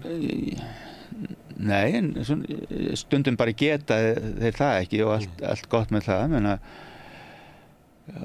mann og þetta er einu svona fíkniefnalaust Ísland var ekki árið 2000 eitthvað, var það ekki eitt svona loforð einhvern tímann og en menna þetta bara skipti marga miklu máli, þetta var einu flokkurinn sem var að berjast fyrir þessu og svona en ég sé bara, þú veist, en ég hef bara hrósað þeim sáðu fyrir bara hvað þau hefur verið snjöll í þessu, sko. En þessi flokkar sem þú nefndir, Sjálfstæðisflokkur, Viðreisn, Miðflokkur og Flokkur fólksins eru svona bæði hjá Gallup og í maskinu með svona 50% fylgi. Samanlagt. Já, það getur verið. Sem ætti í góðri stemmingu að geta skilað meirihluta á þingi. En ekki sem sameinaður flokkur. En það verður aldrei sem sameinaður flokkur. En það geta ef þau fóru fram í sikkurlagi, þá getur þessi flokkar hugsanlega náð saman meirihluta.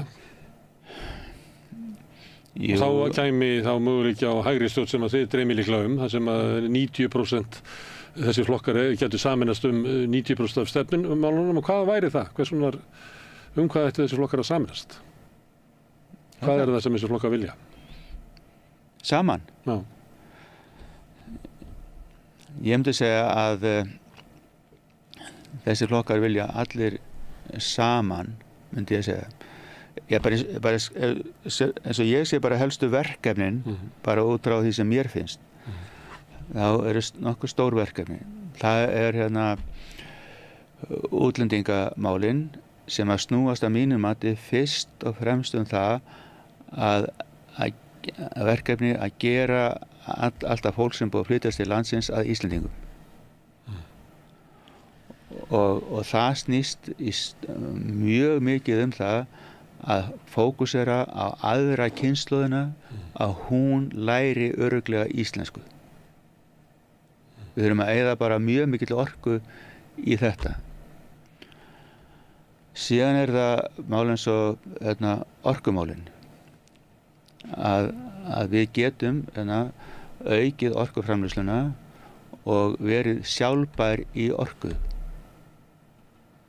algjörlega sjálfbær. Og það bæði efnahagsmál en ekki síður bara stórt þjóðaröryggismál að við séum sjálfbær í orku. Og þetta 2. Númer 3 segi ég, það bara rekstur þessara stóru kerfa okkar, eins og heilbrigðiskerfið, menntakerfið og það allt saman. Þetta er bara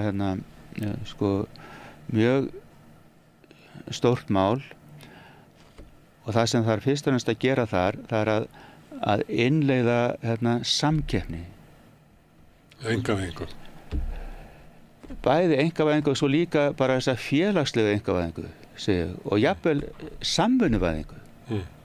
Ég sé bara mikið pláss fyrir samvinnuvæðingu eins og grunnskólum. Það sem að bara foreldrar stofna samvinnufélag utan rekstur grunnskóla. Og svo líka þessa félagslegu einkavæðingu sem að bara hefur, sem að taka ekkert endilega svo mikið eftir en hefur mikla þýðingu í okkar efnahagslífi. Ég nefndi til dæmis eins og lífeyrissjóðirnir. Það sem að við höfum sem sé einkavætt í rauninni félagslega einkavætt að stórum hluta það kerfi. Ég nefni fyrirbæri Þeir hegða sér bara eins og kapitaliskur eigandi lífeyrissjóðirnir. Það ekki félagsleg sjónarmið hjá lífeyrissjóðunum. Það er bara nákvæmlega félagsleg sjónarmið hjá lífeyrissjóðunum að afla ávaxtaféð með skynsamlegum hætti þannig að það standi undir lífeyrisgreiðslum til aldrara. Er það ekki félagslegt? Það er bara algjörlega rock bottom félagslegt fyrirbæri að setja til hliðar peninga ávaxtaða til þess að geta borgað ellilífeyri og örorkulífeyri. En maður getur líka sagt þessu að lífeyrissjóðir sem eru svona stórir og að fjárfesta svona miklar fjárhæðir inn í hagkerfinu, að þeirra langtímamarkmið ætti fyrst og fremst vera það að hagkerfið verði öflugt og sterkt, þannig að til dæmis að fara út í stórfellda húsnæðisuppbyggingu væri félagslega aðgerð sem myndi styrkja hagkerfið sem að lífeyrissjóð verður síðan að skila lífeyrum sem ávöxtu til lengri tíma. Þannig að öll slík svona nation building ætti að vera á hlutverki í lífeyrissjóðuna. Það er svona félagsvæðing frá mínu sjónarhóli. Já, það bara væri fínt ef að lífeyrissjóðirnir gætu komist inn í á húsnæðismarkaðinn að byggja húsnæði og sumir hafa verið að taka þátt í því beint og óbeint og lífeyrissjóðirnir ætla að lána feikilega mikið að sjóðfélagalögum til þess að fólk byggja húsnæði. En ég ætla ekki að trufla því að búa til þetta stefnuskrá nýrrar ríkisstjórnar.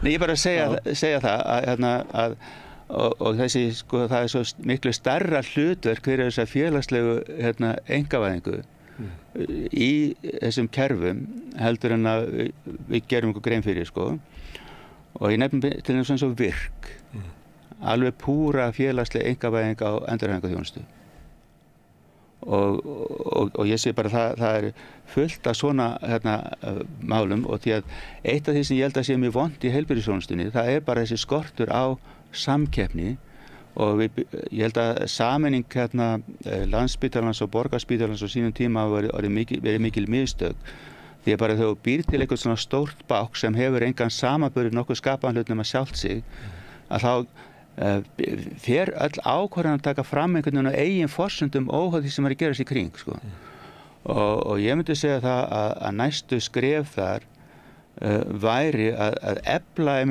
sjúkrahúsin eins og í Reykjanesbæ, Selfossi, Akranesi, Akureyri til þess að veita Landspítalann bæði faglega og fjárhagslega samkeppni og ég held að það sé fullt að tækifærin fyrir sem sé lífeyrissjóðina eða aðra bara svona önnur svona bara félagsleg fyrirbæri samfélagsleg fyrirbæri til þess að koma bara all þessu Ríki og sveitarfélag?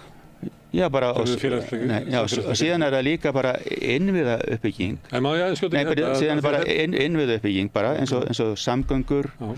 Við sjáum bara til sérstaklega þar og innviða uppbygging yfirleitt að það er fráveitur til dæmis. Það er alveg mikið pláss þar fyrir einkavæðingu á félagslegum grunni, þú veist þessa félagslegu einkavæðingu, lífeyrissjóðirnir komið að inn og annað. Og bara það sem við sjáum það að ríkið að taka bara að sér allt og mörg verkefni sem ræður ekki við. Bara ræður ekki við. Ræður ekki við að halda út í vegunum eða kjósa að gera það ekki sko. Kjósa, það bara ræður ekki við Ríkið kýsa að innheimta ekki eðlilega skatta af fjármagn og fyrirtækjum. Þetta nú bara algjört rugl sko. Að því að stærð ríkisins í sjálfu sér í hlutfalli af sko, landsframleiðslu og skattar í hlutfalli af landsframleiðslu eru bara ekkert úr kortum með það sem annars staðar bara það er ekkert hægt að segja það að skattastigið á Íslandi sé eitthvað sérstaklega lágt. Ekki hjá venjulegum. Það er lægri fjármagnstekjuskattur en það er lægri til skattur á fyrirtæki. Sko, fjármagnstekjuskatturinn hækkaði upp í 22%. Og 6% það sem er lægstur á Norðurlöndum. Hann upp í hvað ekki 40%. Hver verðbólgan í svona löndum? Hvað er mikill hluti af fjármagnstekjuskattinum sem skattur á verðbólgu? Bara verðbólgu hagnað. Það er ótrúlega stór hluti. Það bara vilt svo til að meiri verðbólgu í Íslandi núna? Núna, það er bara verið samfellt á tímabilið frá 91. Þá verðbólga á Íslandi frá 91 búin að vera meðaltali 4% ári. En 22% fjármagnstekjuskattur á slíka verðbólgu alltaf milli 0,8 og 0,9% sem að virka bara eins og eignaskattur á hverju ári á þessari fjármagnseign sko. Og þannig að það þarf En fjármagnstekjuskattur fór nú niður í 10% sko? Já, hann byrjaði sem 10, ég setti hann á sín tíma, hann byrjaði sem 10 og það var bara mjög eðlilegur skattur miðað við það að skattleggja svo mikið verðbólguhagnað. En þetta, svo, þú veist, áður en hann kom, þá var bara sparifé ekkert skattlagt yfirleitt, sko. Að þetta var svo mikið bara verðbólguhagnaður, sko. Það voru hins vegar var skattlagt arðgreiðslur og söluhagnaður. Nei, já, byrju, þá var kerfið þannig. Það var skattlagt eins og launatekjur. Kerfið var þannig, svona áður en að við breyttum þessu, að þetta var þannig, sko, fyrirtæki gátu dregið 10% arð frá tekjum og svo var allt saman sko skattlagt í fyrirtækjaprósentu sem var sko há. Byrjaði nú þegar ríkisstjórn Davíðs tók við, þá var þetta einhverjum 50-60% og fór svo niður í sem sé 30 sko og þannig að það var og síðan var sko einstaklingarnir þeir fengur sömu 10% og hafa bara 10% af nafnvirði pluss það sem átti að gefa út að jöfnunarhlutabréfum þannig að skattstofninn var mjög lágur en allt það umfram var skattlagt í tekjuskattsprósentu og hvað þýddi þetta nú?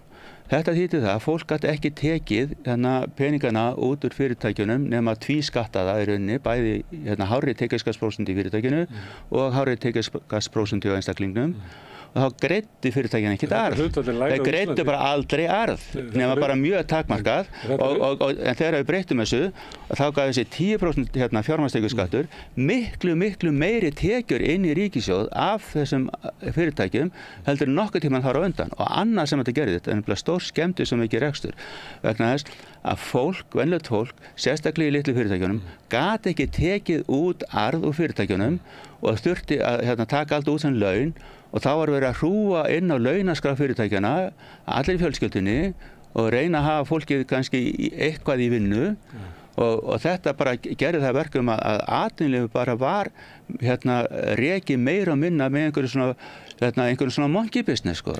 Þessu var gjörbreytt með fjármagnstekjuskattinu sko. Vilhjálmur, ef við tækjum núna hagvöxt á mann frá 91 fram á 2024 tækjum sambærilegt tímabil á undan þá liggur við að hagvöxturinn hafi verið sko 2-fall meiri á tímabilinu sem að þú taldir og þú og félaginn í Sjálfsflokksnum tölduðu vera að lækna því að væri alltaf kapna hér uppur og það væri ekki leið á að reka fyrirtæki. Það var hagvöxtur á mann var meira en 2-falt meiri heldur en hann var á nýfrjálshyggjutímanum ykkar. Nei. Nei, það sem gerðist, það var ákveðið tímabil hérna sem að kom þegar færðum út landhelgina, það sem var að vera að ausa hérna, bara hrúa hérna frysttórum eða tógurum, segi ekki frysttórum, heldur tógurum og auka fiskveiðarnar, auka fiskveiðarnar, ég var nefnilega að vera að skoða þetta sko, og auka hérna fiskveiðarnar og þetta kom í hérna, bara þetta sprakk sko og ég hérna bara vann þegar ég var að lesa hérna gamla grein sem ég skrifaði í tímaritið Stord 1984 sko.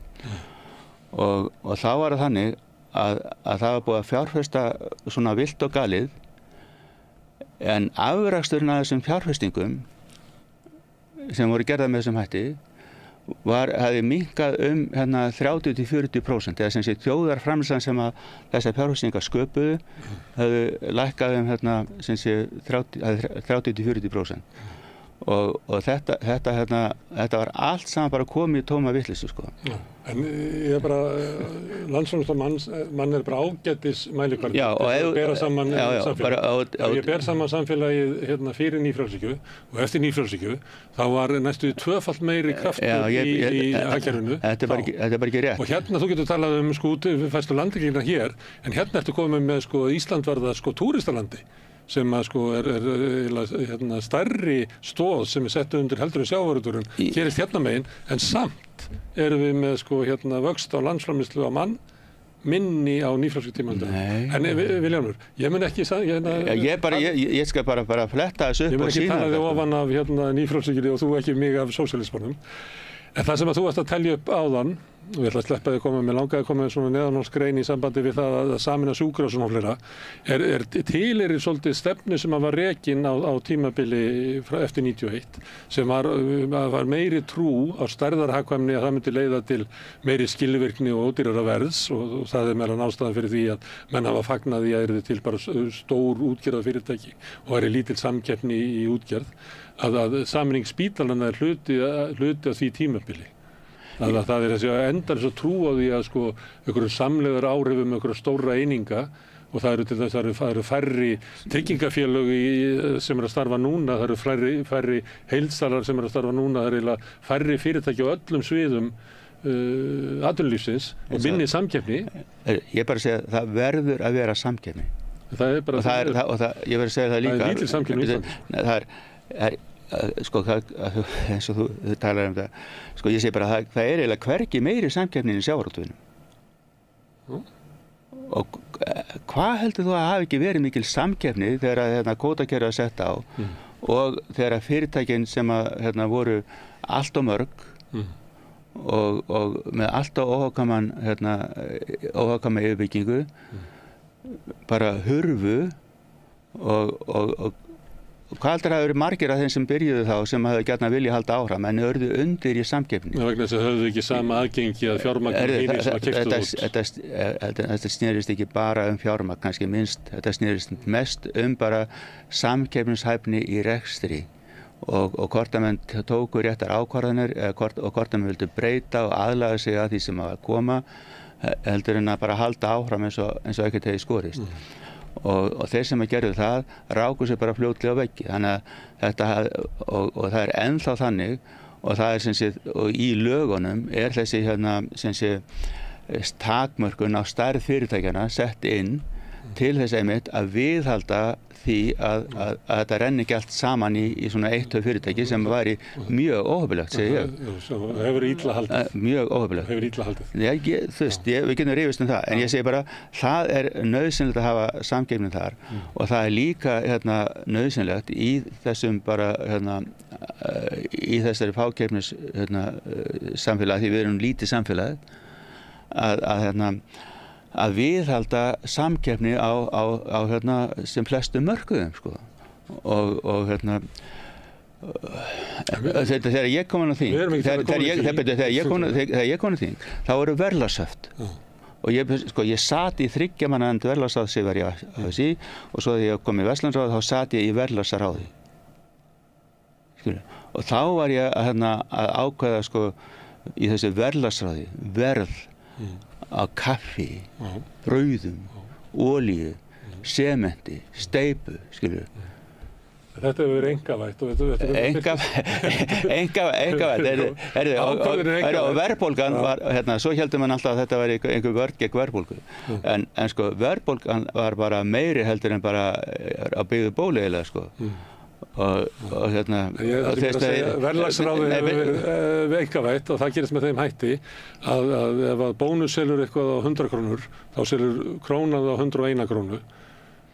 Þannig að þau stilla sig bara saman og það eiginlega svona verðlagsákvörðunin, hún bara ekki höndum kjörinna fulltrúa eða almennings eða almannavaldsins, heldur bara í höndunum að fákjörnisfyrirtækjum sem að stilla verðinu bara upp þannig að þeir ná að hámarka. Markaðin bara þessi markaður er opinn, sko. Og það heilmikil gerjun á þessum markaði, til dæmis allir þessi netverslun sem komin upp og eitt og annað sem hefur verið að gerast, sko. En þarna byggst upp sem sé öflugir aðilar og fylgir bara bónus frá því að það byrjaði þangað til að hvað sem er komið núna, eða hagkaup frá því að hagkaup byrjaði þangað sem er núna, þá er þetta náttúrulega gerst í mikilli samkeppni, sko. Og mundi ekki hafa gerst nema þess að það var samkeppni og það var pláss inn á markaðinn. Og nú síðan kom áður að prís komið núna til þess inn á þennan markað. Samkeppni á bankamarkaði? Tryggingamarkaði? Já, það er samkeppni tryggingamarkaði, ég veit það, ég er í stjórn tryggingafélags, ég veit allt um það. Já, það er sko samkeppni þar. Olíuverslun? Olíuverslun, já, það er líka samkeppni þar. Bara í kringu Costco? Nei, ekki, það er Costco komin á markaðinn. Og þú veist, með bara sitt viðskiptamódel og bara mjög gott. En Costco er ekki að útrýma öllum hinum. Nei, Costco kom inn á markaðinn, náði svona 10% markaðshlutdeild og var með 25% lægra verð. Sá það að möguleiki væri að búa til nýja búð og ná 20% og með þessari framlegð, en þeir kusu það að bara hækka verði svona að vera aðeins undir hinum og taka þennan auka ávinning sem er fákeppnisgróði þeirra sem eru í fákeppnismarkaði og stingi vasan. Ok, þú veist, en það er bara einhverju aðrir sem að velkomni líka. Það eru prísallar. Mannendur þegar Bauhaus kominn og að móti keppa á móti Húsasmiðjunni og Bíkó. Jú, þeir komu og standa sér vel, sko, en Bíkó og Húsasmiðjan eru líka bara áfram og fullt af öðrum svona aðilum sem er á þessu markaði, sko. Reynda búið að kaupa upp eitthvað þessu, eins og múrbúðina og eitthvað. Ég veit það bara, jú, en þú veist, en fyrirtækin náttúrulega bara koma og fara og aðalmálið er það að markaðurinn sé bara opinn og það komist allir að og svo náttúrulega, en það getur enginn ætlast til þess að hann þurfi ekki að hafa fyrir því að hasla sér völl á markaðnum. Það er bara þannig. En ég er að segja að þetta er bara stór mál svona til framtíðar að við þurfum þetta bara að viðhalda sko samkeppni og við þurfum að auka samkeppni og sérstaklega að koma inn meiri samkeppni í þessum stóru kerfum okkar, heilbrigðiskerfinu og menntakerfinu. Það var fyrst og fremst á grunnskólasviðinu. Það er þokkaleg samkeppni á sko framhaldsskólastiginu einhverjum ástæðum að skólarnir er að keppa nemendur. Og þeir reyna að aðgreina sig og búa til sinn eigin kúltúr og allt það, eins og bara komið í ljós þegar átt að fara saman framhaldsskóla að það gekk nú ekki vel og háskólastiginu getur ekki ímyndaðir hvað var bara mikil breyting á Háskóla Íslands eftir að HR fekk að fara af stað og Háskólan á Bifröst með Háskólanám og Háskólan á Akureyri komið inn á markaðinn. Það hefur verið til góðs. Og þannig að þetta þurfum bara að halda áfram með, sko. Vili, þú tókst þátt í miklu samfélagsbreytingum eftir 1991 sem að Sjálfstæðisflokkurinn stóð fyrir. Og þegar þú ert að lýsa stöðinu núna með hægrið sem er svona klófið, þetta væri 4 flokkar sem eru öfulega ættu að vera í einhverjum svona stærri tjaldbúðum til að ná fram einhverjum árangri sem ég heyri að þú lýsir eiginlega sem bara áframhaldandi af því sem að þið náðu miklum árangri, náðu svona að breyta mörgum kerfum en þú vilt halda áfram. Það sem að stendur í vegi fyrir því að einhver muni takast það og ástæðan fyrir því kannski að Sjálfstæðisflokkurinn er í ríkisstjórn með VG og Framsókn en ekki í þessum tjaldbúðarflokkum, þar sem að gætu náð kannski 90% saman stefnu og halda áfram þá leið sem að þú vilt fara og sem að kemur kannski ljós í samtalinu okkar á milli sem ég vil ekki fara. En það sem að stendur í vegi fyrir árangrinum að þínu mati eiginlega svona klofningur fylgis Sjálfstæðisflokksins í marga flokka og að þessir flokkar að eyða orkun í því að berjast fylgi sín á milli og þú segir fyrir þér kannski það draumsýn, kannski það óraunhæft að það einhver meiri sameining þarna einhver tiltekinn skýr markmið að breyta í samfélaginu til bóta þínu mati. Já, þú veist, ég held að bara værum saman. Ég held hins vegar að við myndum, sem einn flokkur myndum ekki vera að ná meirihlutafylgi. Nei. Og ég held að þannig að við myndum alltaf þurfa að vinna með einhverjum öðrum flokki, hvort sem það hérna Framsóknarflokkurinn eða Alþýðuflokkurinn eða Samfylkingin eins og fyrir dag. En ég bara segi til þess eins og þegar við fórum með Alþýðuflokkinn í 91. Það voru bara fáir sem að tóku jafn rösklega undir minn málflutning þar á árunum undan eins og Jón Baldvin. Allt sem þetta gera til að komast út úr þessari ríkistýringu á fjármagnsmarkaðnum.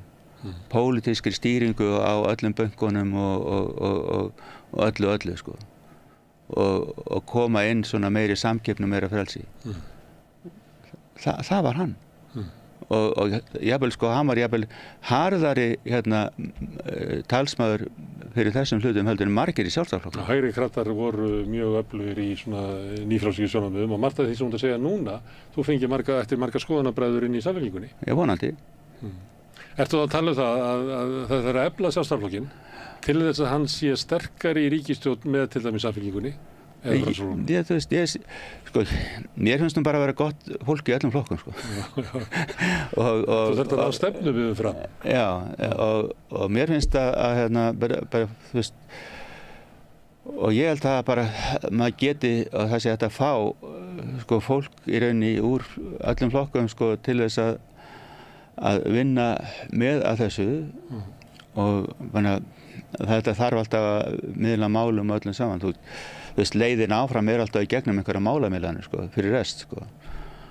En ég sé, þú veist, að vera margt gott fólk í Framsóknarflokknum, margt gott fólk í Samfylkingunni, margt gott fólk í VG og Sósíalistaflokknum, menn þú ert í Sósíalistaflokknum, mér líka bara vel í því, skilur það. Og við þurfum ekki að sömu skoðunar, sko. Nei. Það er ekki dómur á karakter, ég er ekki minn dómur á karakterinn þótt þessi ósamanlegar í pólitík. Nei, alls ekki. En það sem ég verið að velta fyrir mig, hvernig þú sér þetta? Ef við förum hana til 91 og þú veist að Jón Baldvin og félagar og Jón Sigurðsson og fleiri tók undir með ykkur og ykkur að þá það hluti af Sjálfstæðisflokknum sem var að reka þar svona ákveðna stefnubreytingu í flokknum, svona breyttar áherslur. Að þá höfðu þið kannski svona sterkari tök í umræðunni og voru svona til leiðandi hugmyndalega. En það er kannski ekki hægt að segja það Sjálfstæðisflokkinn í dag. Að það sé hægt að ráða eitthvað út úr því hvað hann vil gera sem eitthvað svona sem að maður geti séð fyrir sér að það svona leiðandi í pólitísku umræðu næstu árinna eða eitthvað. Það má alveg segja það. Bara, mér finnst að svona þessi hugmyndafræðilegi debatt sko hefur svona hann aðeins hjaðnað finnst mér sko og sko þú veist ég segi alltaf en bara þú veist ef þú tekur bara fyrirtæki sem að bara gengur mjög vel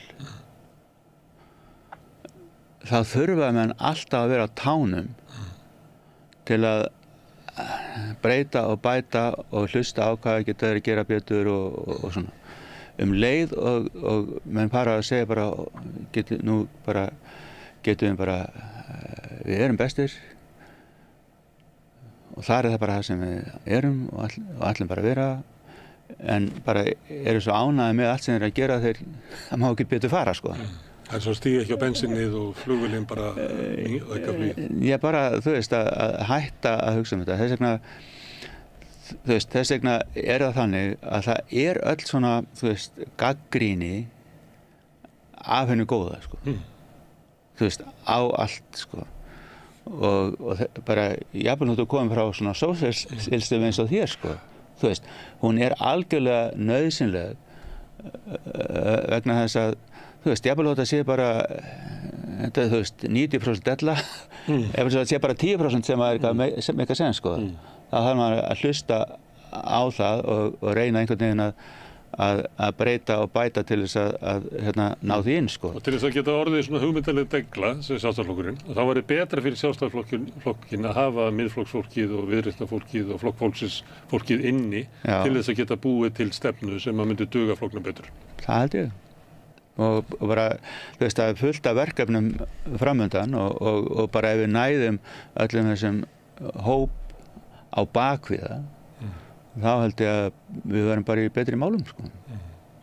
Það ekki alveg hægt að sjá hvernig það hægt að gera það. Það ekki. Já, það náttúrulega að vinna í því. Það ekki að vinna í því. Ég held ekki.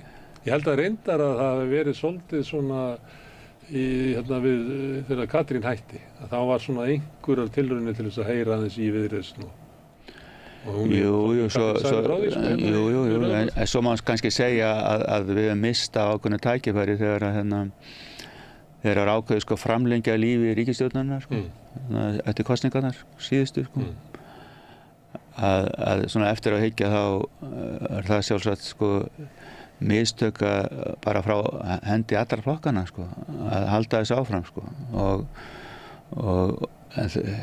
þú veist, og þegar þau koma eins og fyrir kosningar og lýsa yfir að muni halda áfram sko, eða ná meirihluta, eða þú veist, það muni vera fyrsta option að gera það held ég að bara hafi verið mistök og það hefði verið betra að brjóta þetta upp þá, því að núna sko eru allir sko þeir sem að taka þátt í þessu farnir að tapa á þessum málamiðlunum sko og fólk bara orðið svo þreytt á þeim og það einhvern veginn í þessu umhverfi sko þá bara verður ekki sama einhvern veginn pláss fyrir sko svona þessa hugmyndafræðilegu gerjun eins og ég lýsa þú veist bara sem mína skoðun sko það bara verður ekki pláss fyrir hana út af öllum þessum málamiðlum sko og þetta sé sama í bara þú veist að skoða VG eða Framsókn eða okkur sko. Hún verður bara svo stuðandi í ástandinu sem það er ekki hægt að lifa hana bara. Já, bara það einhvern veginn má ekkert. Já,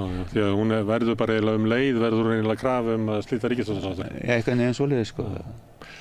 Styrmir sagði mér einhvern veginn frá því þegar ég var að spjalla við hann að hans draumur hafi verið það að hætta sem ritstjóri Morgunblaðsins og fara og taka þátt í starfi inn í Valhöll sem væri svona hugmyndaleg degla og það kom í ljós að það var ekkert slíkt í gangi og það sem hann fannst eiginlega enn sárara var að hann upplýði það að sín væri ekkert sérlega vænst þannig hann var að lýsa ástandi fyrir svona meir en 10 árum síðan að þá hafi verið eiginlega svona bara vonbrigðum mann sem hefur lifað og rest í pólitík alla sína hundsokata tíð yfir að flokkurinn hans væri ekki svona öflugri hugmyndarleg degla sko. Þannig að þetta hefur verið bent á þetta árum saman sko. Það skorti. Þetta er svona en ég bara þessi hugmynda allavega var það þannig þegar ég var svona í SÚS sko þá var þetta bara mjög mikil svona hugmyndafræðileg gerjun sko í ungliðarhreyfingunni þá sko og svona bara fekk eins og ég fyrir sála mig sko þá fekk ég bara mjög góðan vettvang fyrst í Vinnuveitendasambandinu sko, svo í Verslunarráðinu og svo í samtökum atvinnulífsins til þess að vera í svona alls konar hugmyndafræðilegum pælingum skulum segja og það hljóti verið það en ég tek undir það að það var ekkert á vettvangi Sjálfstæðisflokksins sko ekki þannig séð sko En það má kannski líta á þetta sem þingtanka fyrir Sjálfstæðisflokkinn sömu hreyfingu, viðskiptaráð og samtök atvinnulífsins það var alveg það var þannig sko og bæði og alveg sko svo Vinnuveitendasambandið og Verslunarráðið sérstaklega náttúrulega En Sjálfstæðisflokkurinn eitt svona hugmyndaleg degla og eitt svona forysta og ná áhrifum en eitt það að þegar flokkur kemst í þessa stærð og þessa stöðu sem Sjálfstæðisflokkurinn var þá eiginlega stærðin nærir hann sjálfu sér. Þú veist, hann valdaflokkurinn og við þekkjum svona dæmi að sko flokka sem að eru svona sterkir að þeir geta haldið flugi svolítið lengi og í gær þá voru við að ræða þetta eitthvað og voru við að ræða svona hvað Sjálfstæðisflokkur geti fallið mikið og datt mér allt inn í huga að kíkja á stofnanavædda byltingaflokkin í Mexíkó sem svona oft tekið sem dæmi valdaflokk sem að heldur völdum lengi fyrir með því að vera með völdin. Að ef þú vilt eitthvað framgang í íslensku samfélagi, þá betra fyrir að vera í Sjálfstæðisflokknum, alveg eins og það var betra fyrir að vera í þessum flokki. Ég veit ekki hvað þú... Jú, ég skilja það svona tala en... Við langar bara að sjá hversu hratt var fall hans. Já. Og það var 96, minni mig, að þá fór hann niður fyrir 50%.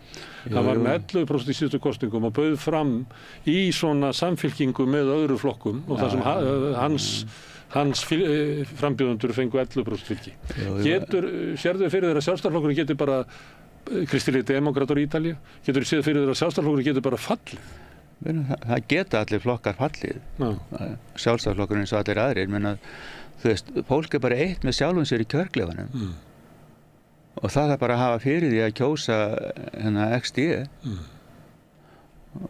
Þú veist, þú stjórnar því ekki neitt utanfrá.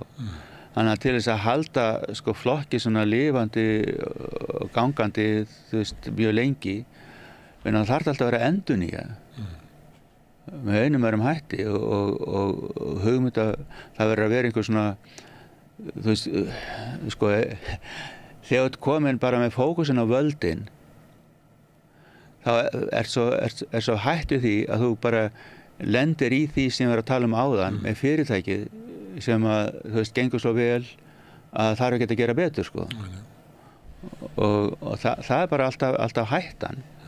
Og svona dýnamikkin í svona pólitíkin hefur þetta verið svo að þú veist, flokkarnir rísa og hníga sitt á hvað og fara í stjórnarandstöðu, lendi í stjórnarandstöðu og þá kannski endurnýja sig og koma fram með svona, þá er pláss fyrir, þú veist, hugmyndirnar og hvað er allir að gera og svo koma til völdin og þá byrja málamílanna, sko.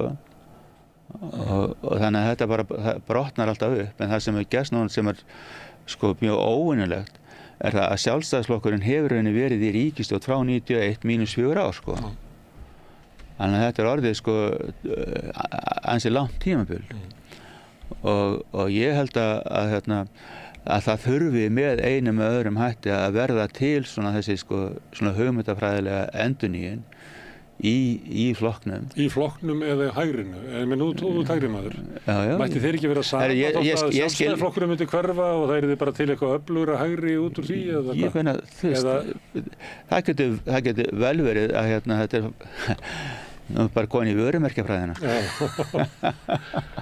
Nei, þú veist það aldrei fyrir það. Það er bara að því að það sem að skiptir máli er auðvitað bara fólkið og framgangur samfélagsins og að mínum að hvað Ísland stendur en ekki hvað vörumerki er í pólitíkinni.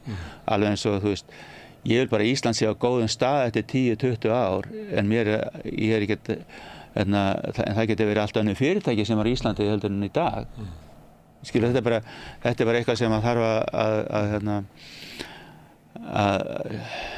að láta reyna á hvernig gerist og samfylkingin fór nú heldur betur lágt niður en er svo búin að rétta ansi vel úr kútnum svona í skoðanakönnunum og það komið ljós hvað það er. Já, en að flokkarnir fara bara svona upp og niður. En talandi fórustuna, þú hefur tekið þátt í mörgum kosningum. Það er ólíklegt að Bjarni Benediktsson leiði Sjálfstæðisflokkinn í næstu kosningum. Það verður svolítið sérstök ákvörðun, eða ekki? Ég bara get ekki... Hann opnaði með sem hefur opnað. Ég hann opna á það í sko þessi ræða flokksþinginu. En frekar varaformaðurinn sem augljóslega vissi hvert erindi formannsins var. Meðan hún bara opnaði fyrir það að hún væri til að taka við. Ég annarkvæmt hætturinn í pólitík reynir að verða formaður að Bjarni er að hætta. Og þannig að mér finnst það sé sko náttúrulega bara augljóst. Þannig að flokkurinn er komið bara í þann gír að fara að leita næsta formanni. Ég myndi ekki segja að það veri farið að stað ennþá, en það er örugglega bara fullt af fólki sem að hefur, já vonandi, sem að hefur verið að máta sig við þetta í einhver tíma og svona spá í sína framtíð því að Bjarni ekkert eilífur í þessu starfi frekar en aðrir sko. En þannig að ég bara vona það að sé eitthvað fólk að hugsa og spá eða hvort það hafi ekki metna til þess að gefa kost á sér í þetta. Vilhjálmur, takk fyrir að koma hingað og spjalla við mig stöðu Sjálfstæðisflokksins. Við erum með þátt á sunnundu sem heitir Sýnir Egils, þannig að við getum kallað þetta síðan spjalli. Svona Egil. Hluta því, þetta er Sýnir Egils sem sátum hér tölum við Sjálfstæðisflokkinn. Takk. En ég ætla að sitja áfram og fjalla samfélagið og heiminn og okkur sjálf. Næsti kafli er leik. Allt það besta er ókeypis. Hrósaðu náunganum. Það er betra. Samstöðin, þar sem manneskjurnar koma saman.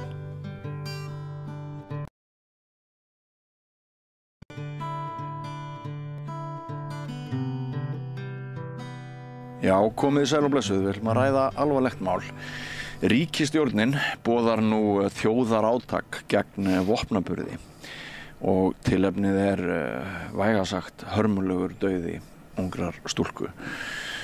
Hún var 17 ára og banað af 16 ára dreng. Við fengum fregnir af því á laugardaginn að hún væri látin. 2 aðrir slösuðust í árás drengsins sem átti sér stað á fjölförnum stað í miðborginni á menningarnótt. Í umhverfi þar sem að við höldum kannski að okkar eigin ungmenni sem að voru þarna á staðnum þessa nótt, við töldum kannski að fólk væri nokkuð örugt í svona miklu margmenni og mörg vitni að þessu. Þetta mál er ekki alveg einstakt þótt afleiðingarnar séu einstaklega hörmulegar. Það er ekki einstakt í því tilliti að við fáum fleiri og fleiri fregnir af ofbeldis og afbrotum þar sem hnífar koma við sögu. Og það nýjasta er að allnokkur fjöldi skólabarna geymir eggvopn, hníf, einhvers konar varnarvopn, annarkvort innan klæða eða í skólatöskunni ef kynni að einhver ráðist á þessa krakka. Og okkur skilst að það sé mjög vond leið að það að fara með hníf í skólan eiginlega auki líkurnar á að barnið verði sjálft fyrir einhverjum skaða frekar en að það veiti því vernd. Þannig að það eru mjög margar spurningar sem eru núna uppi. Ég á sjálfur Facebook-vini sem að hafa hreinlega kallað eftir dauðarefsingu.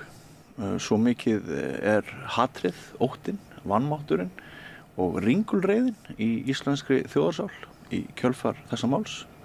Auðvitað er ég ekki alhæfa að þannig sé það með alla þjóðina, en við sjáum sem sagt það hvað þetta mál hefur skapað ofboðslega miklar og erfiðar tilfinningar hjá okkur. Og skýrist náttúrulega miklu leyti af því að fórnarlambið, þessi stelpa sem deyr, hún virðist hafa verið algjör perla, einstaklega yndisleg manneskja. Og eitthvað verðum við að læra núna, við verðum einhverju að breyta. Og ég hef fengið hér góðan fræðimann sem hefur greint íslenskt samfélag áratugum saman. Helgi Gunnarsson, afbrotafræðingur, velkomin til okkar. Þakka þér fyrir. Sko, af því ég nefndi þetta með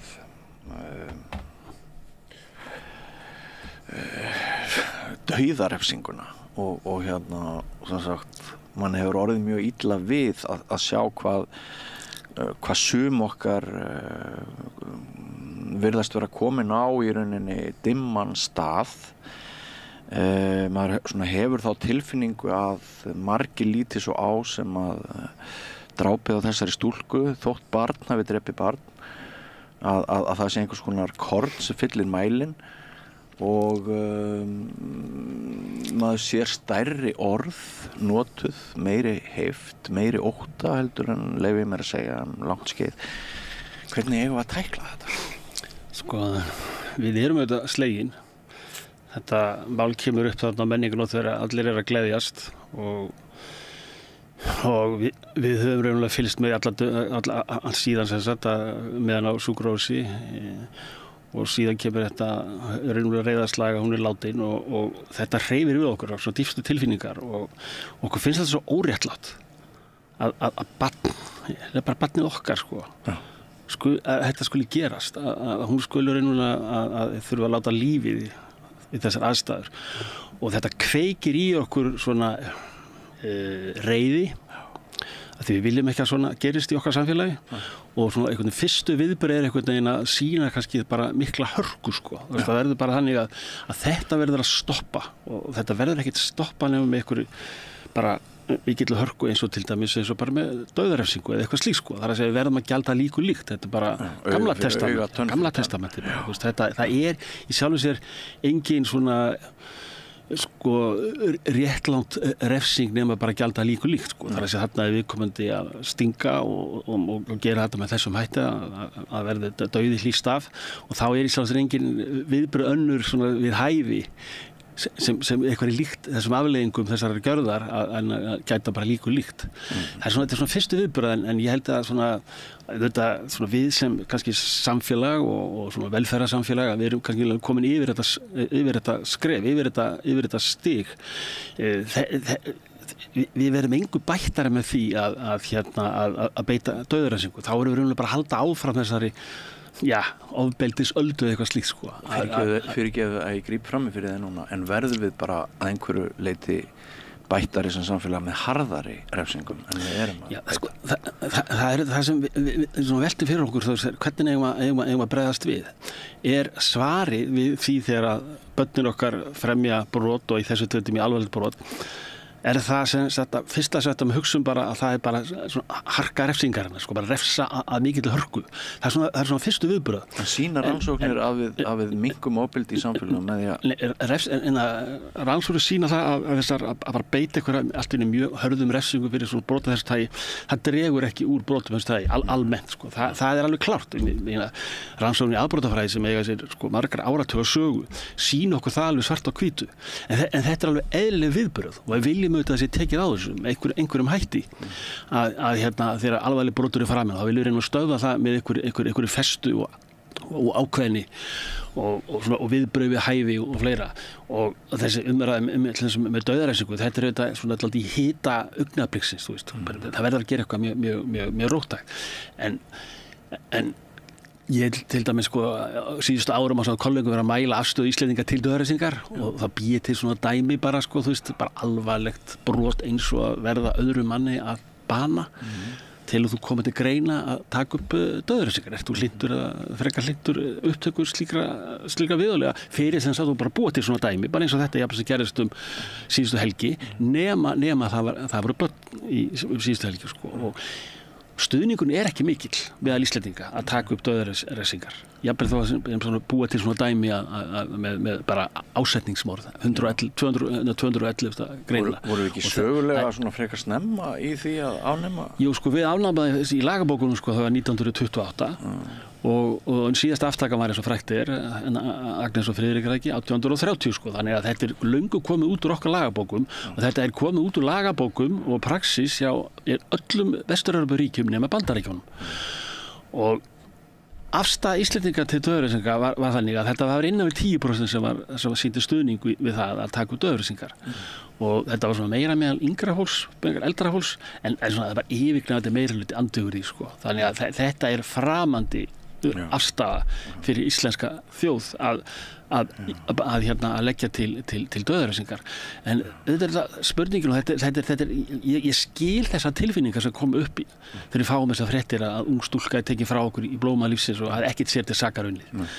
og við viljum gera eitthvað afgerandi og það er í samskipti skrítið hana úr djúpun í samfélaginu, það heyrast raddir þessu tagi þeir eru núna bara hinga og ekki lengra og þetta á eiginlega raunverulega vera fyrir okkur svona, ég segi ekki svona wake up call en minnst okkar við þurfum einhvern veginn að staldra við og virkilega fara að hugsa okkar gang hvað þarna raunverulega gerast en þetta hefur á sér aðdraganda það er búið að vera að fjalla ofbeldi ungmenna, hnífapör ungmenna bara í nokkur ár, við talum 1, 2, 3, 4 ár ég hef verið samstöðin í fyrra og ég hef verið annar staðar hjá löngu viðtalið í Morgunblaðinu fyrir 1,5 ári síðan þar sem að vera að fjalla hvað raunum er að gerast í hópin þessu tægi og ungmenni sem telja sig þurfa að bera vopn og hvað er raunum að gerast, hvers konar svona víddir eða félagsvíddir í gangi sem einhver liti kalla fram það að börn telja sig þurfa að vera með vopn sko.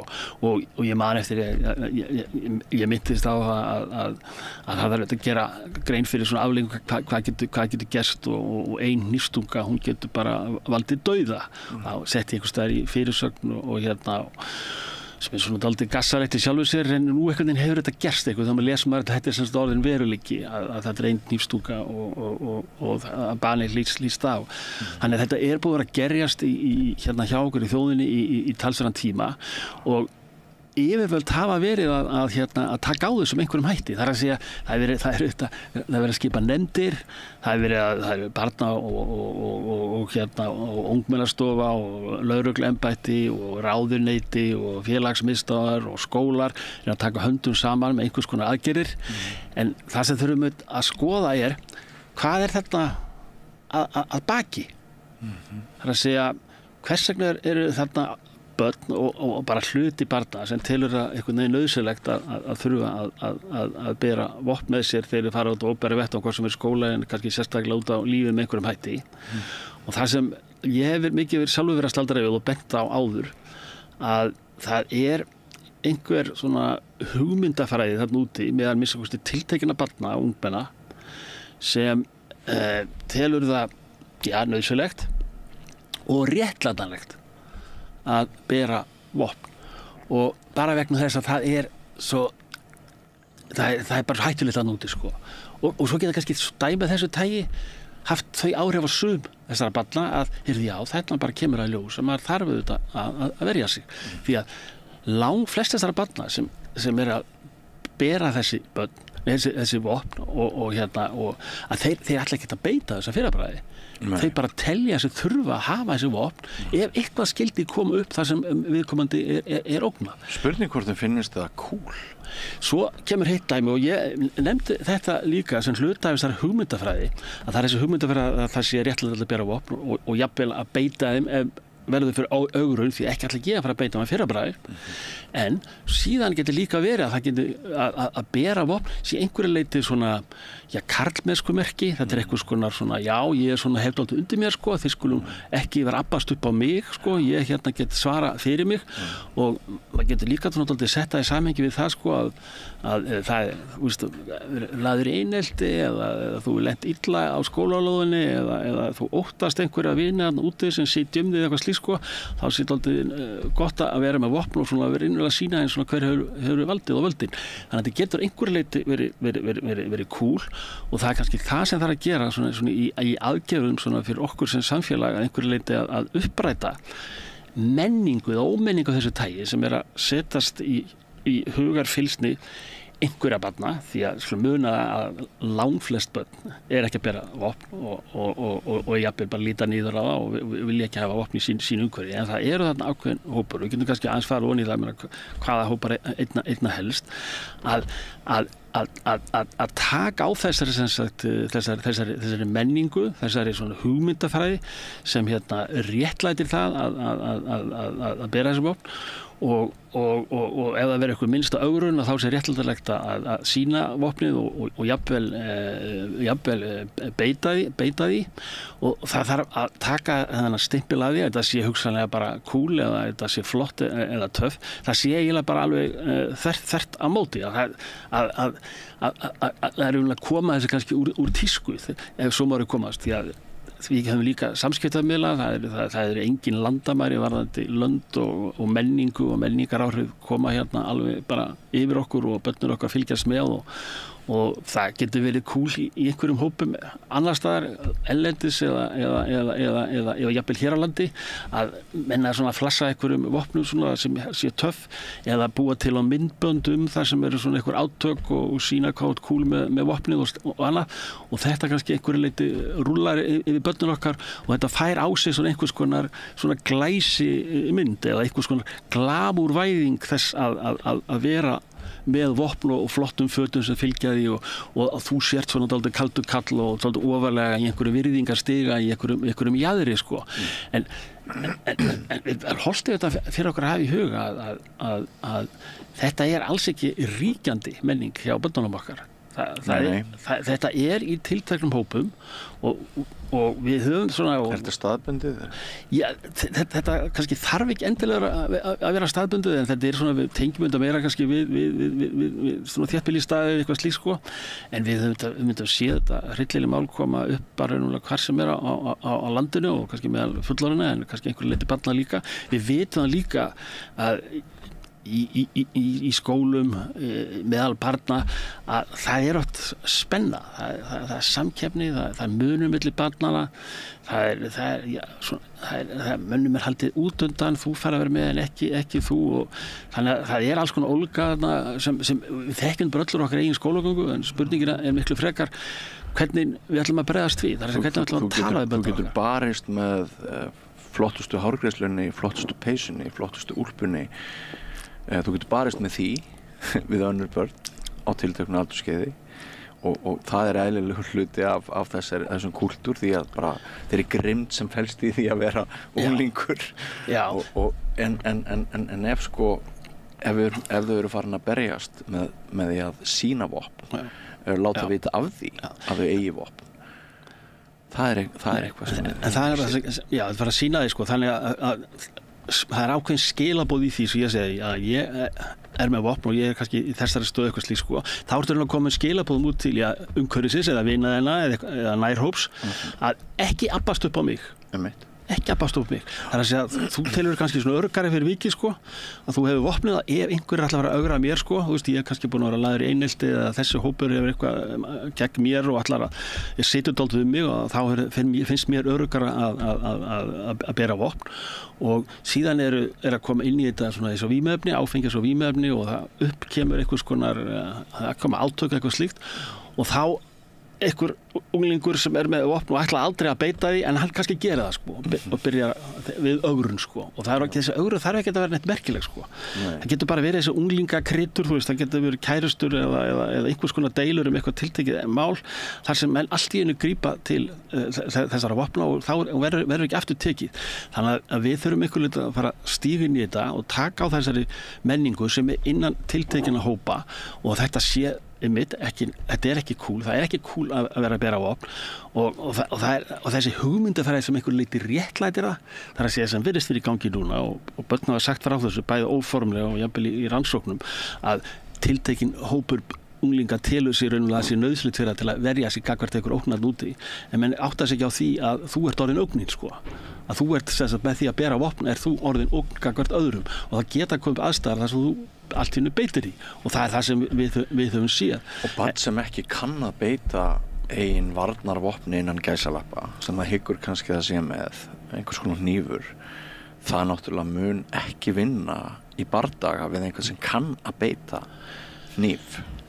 Nei, og ég meina þessi börn sem við minnum kannski voru okkar sko, að við vorum mikið með dálka og við notuðum, það fenguðu jafnvel í afmæli eitthvað slíkt sko, ég man bara minna sko, ég veit ekki með þig, að þú kemur úr sveitu þetta, þessi hnífar voru mjög mikið í okkar lífi sko, til að tálka, voru inn í herbergi og við vorum að nota þetta, við vorum að tálka mikið og gera alls konar hluti með hníf, en það hvarflaði ekki að okkur að líta á þetta sem einhvers konar árásarvopn eða til þess að verja okkur. Ég man ekki eftir þeirri hugmynd hafi bara eins og verið fleygt sko á loft. Þannig að það er hvaða merkingu hnífur hefur sko. Þannig að það verið einhvern leyti breyst. Menn er fann að sjá hnífinn sem einhvers konar varnartæki og líka til þess einhverju leyti að nota ef mann er ögrað. Og síðan líka í þessum hópum, það sem hefur borið á því að menn sé að bera þessi vopn og jafnvel beita með einhverjum einstaka tilfellum, að þá þykir þetta, eins og þú nefndir allavega sko, að spurningur það sko, þykir þetta kannski cool, já þetta getur verið hluti líka á svona verðingar stiga sko, ekki abbast upp á mig, ekki abbast upp á Jóa sko, þú gerði það ekki, þú veist, hann er að verja sig og hann er á rosalega, hann getur beitt hérna, hann á hníf og hann er reynda mjög klár með hnífun og eitthvað slíkt sko, þú skal ekki vera abbast upp á hann. Þannig það er búið að snúa þessu við. Stelpur með botox í vörum, strákar með hnífa í vasana. Já, akkurát, og þá þetta orðið svona einhvers konar merki einhvern status og þegar við einhvern veginn svona í svona venjulega samfélaginu, viðmynda samfélaginu, við teljum einmitt, þú veist, að vera að bera vopningaslýs, okkur finnst þetta að vera lægsta lágu, þú veist, að vera að bera vopn, það bara eitthvað verulega þarna, þú veist, það er ekkert cool við það er engin status í því að vera að fara út á skólalóðuna og vera með vopn, það er bara þvert á móti, en svo getur það verið innan þessar hópa eða inn í þessari menningu að sá sem kannski með flottasta hnífinn eða eitthvað slíkt að hann fær á sig eitthvað status yfir það að vera kaldur kall og það er þessa hugmyndafræði sem við verum að taka á og uppræta að þetta sé raunverulega bara þvert á móti og uppræta þessa menningu sem til að eðlilegt að nota og bera sem sagt vopn og leysa deilumál þegar koma upp deilumál því það er alltaf koma upp deilumál, það getur alls konar mál sem koma upp að það sé réttlandalegt að sína vopn og jafnvel beita því til þess að leysa þessi ágreiningsefni. Helga Vala Helgadóttir, fyrrum þingmaður, hún sett inn færslu í gærkvöld á Facebook þar sem hún segir lausn vandans er ekki að setja á laggirnar samfélagslöggu. Lausn vandans er heldur ekki að skipa enn eina ráðherranefndina sem tekur skyndi ákvörðun að setja 450 milljónir í ómarkvissar skýrslu og áætlanagerðir. Svo ræður hún bara að við þurfum að hlúa að börnum og ungmennum allt samfélagið, loka skólabókunum í 1 viku, tala tilfinningar líðan og samkennd verðmætamat, óeðlilega birtingamynd lífsins á samfélagsmiðlum og fleira og ég er svolítið hrifinn af þessari mannlegu nálgun sem hún er að tala fyrir núna. Ég er líka svolítið skeptískur á enn eina þingmanna eða ráðherranefndina eða allt þetta kerfi sem er alltaf að reyna að funda einhverju mál. Stundum finnst manna þessi minna verið aðhafast. Mér langar aðeins að fara með því núna að hugsanlegum erlendum áhrifum í þessu öllu.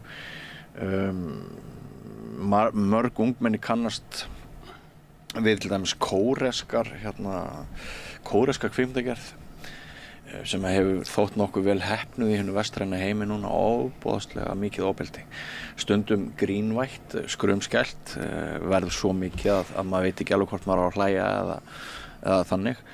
Og svo er ég bara að lesa einhver gögn það að raunverulega þá er ofbeldi í Kóreu að hefur það verið að aukast, þannig að þetta er ekki bara fyndið að þeir séu dálítið sniður að búa til ofbeldismyndir, það er framlenging á einhverjum veruleika sem að blasir við þeirra eigin landi.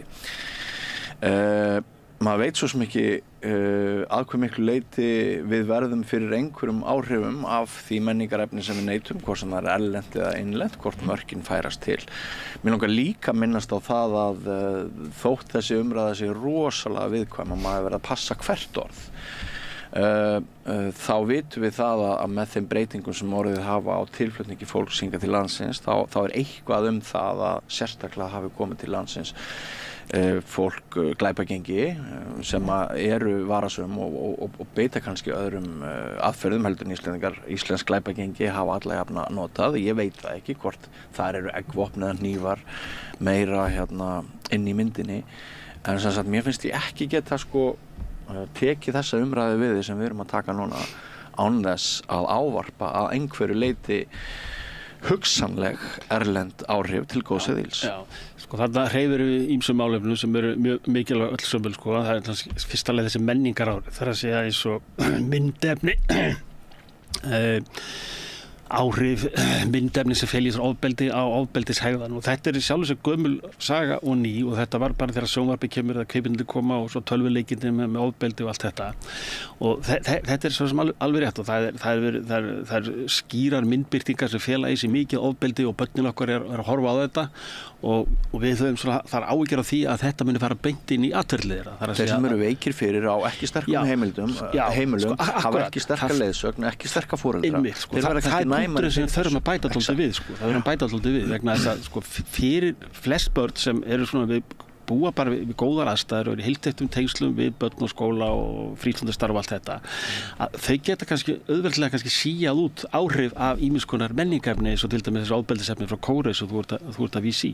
En það eru kannski einmitt þessi börn sem er standa höllum fæti, eru kannski berskjaldaðri gagnvart efni af þessu tagi, þar sé þannig verðandi einhvers konar fyrirmyndir. Fá minni dómgreindar hjálp í umhverfinu? Já, sko, það eru alltaf ákveðnir svona áhættu hópar að núti, þar sem þeir getur haft kannski jafnvel bara bein áhrif sem er sundugreinandi ekki, en hérna horfa á þetta og þarna verði einhvers konar fyrirmyndir og fara kannski að taka upp kannski einhverja leyti þessa atferðlega eða breytni sem er í þessum myndböndum. Það er þessi jaðarópar, þannig að vandinn er kannski þessi berskjölduðu börn. Við þurfum að hlúa að þeim en ekki kannski endilega fara að ráðast á þessi myndbönd eða sjónvarp eða eitthvað slíkt, sko, þó við höfum svona almenna reglur hvernig þessari notkun er háttað á efna því tagi. Við erum að reyna að stýra börnunum kannski frá þessu mesta ofbeldi sem við erum að reyna það með einhverjum hætti. En við getum samt haft skoðun á því hvenær eitthvað efni fer út í öfgar. Tökum bara klám. Það verður alltaf svæsnara og svæsnara. Einhver staðar kannski verður einhver að segja, heyrðu, nú gengur þetta ekki lengur. Já, en það er sko, það er bara að gera greinarmun á þessu að þetta er sem sagt myndefnið, þetta er sem sagt leikið og svo veruleikinn annað, sko. Og þannig er það bara með sjónvarpsefni og menningarefni og tölvuleiki og allt þetta, að þetta er sýndarveruleiki, sko. Og við þurfum bara að þjálfa börnin okkar í það að greina þessi ýmsu áhrif sem eru í samfélaginu. Það er alls konar í samfélaginu, það er alls konar neikvæð hlutir í samfélaginu. Þú veist, við horfum á fréttir og við horfum á Gazasvæðu og við sem vera að murka lífið úr fólki og við sem var Úkraínu, var Rússlandi, var að sprengja beggja vegna landamærana og þetta er bara milli 7-8 og Bogi er að segja okkur frá þessu í sjónvarpinu, sína okkur myndir af þessu. Þetta er auðvitað skelfilegt. Það er veruleiki. Síðan höfum við þessa menningarmyndir, einhverjar og tölvumyndir og sýndarveruleikana og TikTok og allt þetta og við þurfum auðvitað að þjálfa börnun okkar í það að greina þetta á milli. Þetta er bara sýndarveruleiki, menningar, þetta er ekkert sem hefur að gera með að fara að taka upp eða í raunverulega lífið eða eitthvað slíkt. Það er sem við þurfum að gera börnun okkar sérstaklega kannski þessa berskjöldustu börn að við erum einhver umræða sem við nær til þeirra til þess að greina á milli hvað er raunveruleiki eða hvað er ekki raunveruleiki og þú veist, við getum í sjálfu sér ekki fara allt í einu bara, við ætlum bara að banna hérna ofbeldisefni frá Kóreu eða þess að þú nefnir klám og fleira þetta flæðir inn.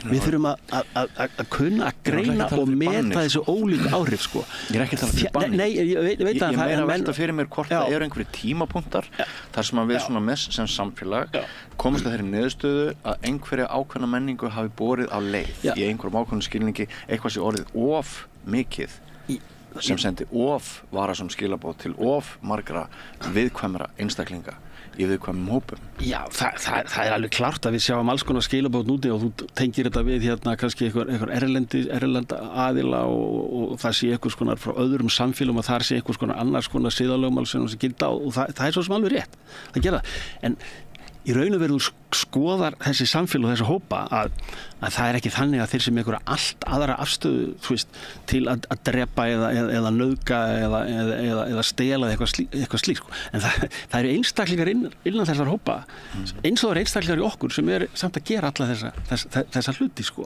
En við erum í margbreytilegri menningu en við erum að fá til okkar alls konar fólk með alls konar reynslu. Og þeir eru með, sko, og við erum að fá búin að vera að gangi gegnum miklar raunir, sko. Þú veist, stríð heima frá sér, sko. Það sem er búið að vera að murka líftúruna úr nánum ættingjum og fleira. Og þeir bera þetta á bakinu og þeir komaði til okkar. Þú veist, þeir eru frá Miðausturlöndum eða þessana norðurstöðum Afríku og víðar. Og með alla þessa hræðulegu reynslu á bakinu, sko, og koma sér til okkar og eru margir hverjir þetta bara, ef við kalla það bara eins og áfallastreitu röskun og eru einstaklingar sem bara í miklum vanda og þetta er einstaklingar sem veist, líður illa og þurfa einhverja aðstoð klárlega til þess að einhvern veginn að skilja við þennan veruleika bakvið sig.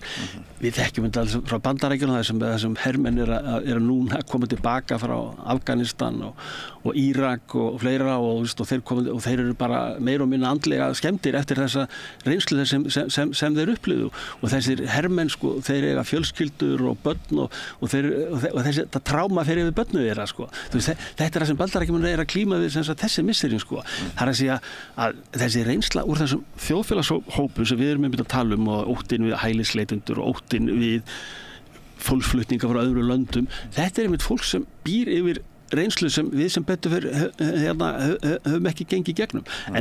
Og þetta hefur áhrif á svona hvernig þessu fólki líður og hvernig það getur kannski bregst við og svo framvegis.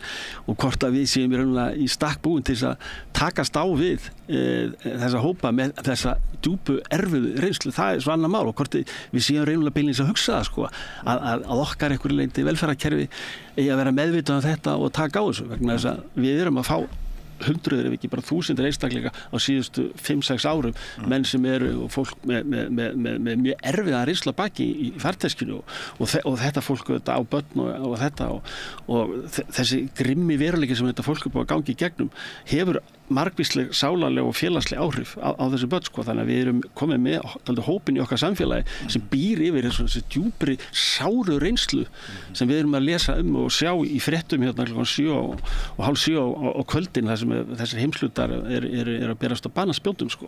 Já, sko þetta er svo vandasum umræða við náttúrulega vitum að hvað við segja 99 hverjum 100 innflytjendum og flótta mönnum sem hafa komið til Íslands hælileitendum hafa árið í íslensku samfélagi ekki bara til góðs heldur bara beraði Íslands samfélagi uppi við værum ekki hér bara í fínu fötunum okkar, ég og þú hérna að njóta forréttindana sem við njótum á hverjum degi ef við værum ekki með 20.000 af erlendu vinnuafli sem fólk sem hefur ákveðið sjálft að koma hingað til Íslands og vinna störfin sem að ég og þú og börnin okkar nenna ekki að vinna eða vilja ekki vinna þannig það bara á sama tíma og maður getur verið óbáslega þakklátur og hugsa hlýtt til þessa hóps innflytjenda og flóttafólks þá verður líka vera hægt að ræða ef þessum miklu menningarbreytingum fylgja einhverjir ókostir og hérna það ekki staðreynd að mögulega hafi sem sagt einhver gengi flutt inn sitt fólk hingað til lands sem mögulega viðhafa öðruvísi stjórnsýslu heldur en íslensk glæpagengi í þeim skilningi að þar sé vopnaburður með öðrum hætti en verið hefur eitthvað þannig. Jú, það alveg klart og þetta komið fram í skýrslum og við skoðum bara afbrota tölfræði og fleira þá höfum mjög mörg dæmi það að útlendingar þessan af EES-svæðinu og kannski utan EES-svæði líka koma gaggjart hingað til þess að fremja brot sko.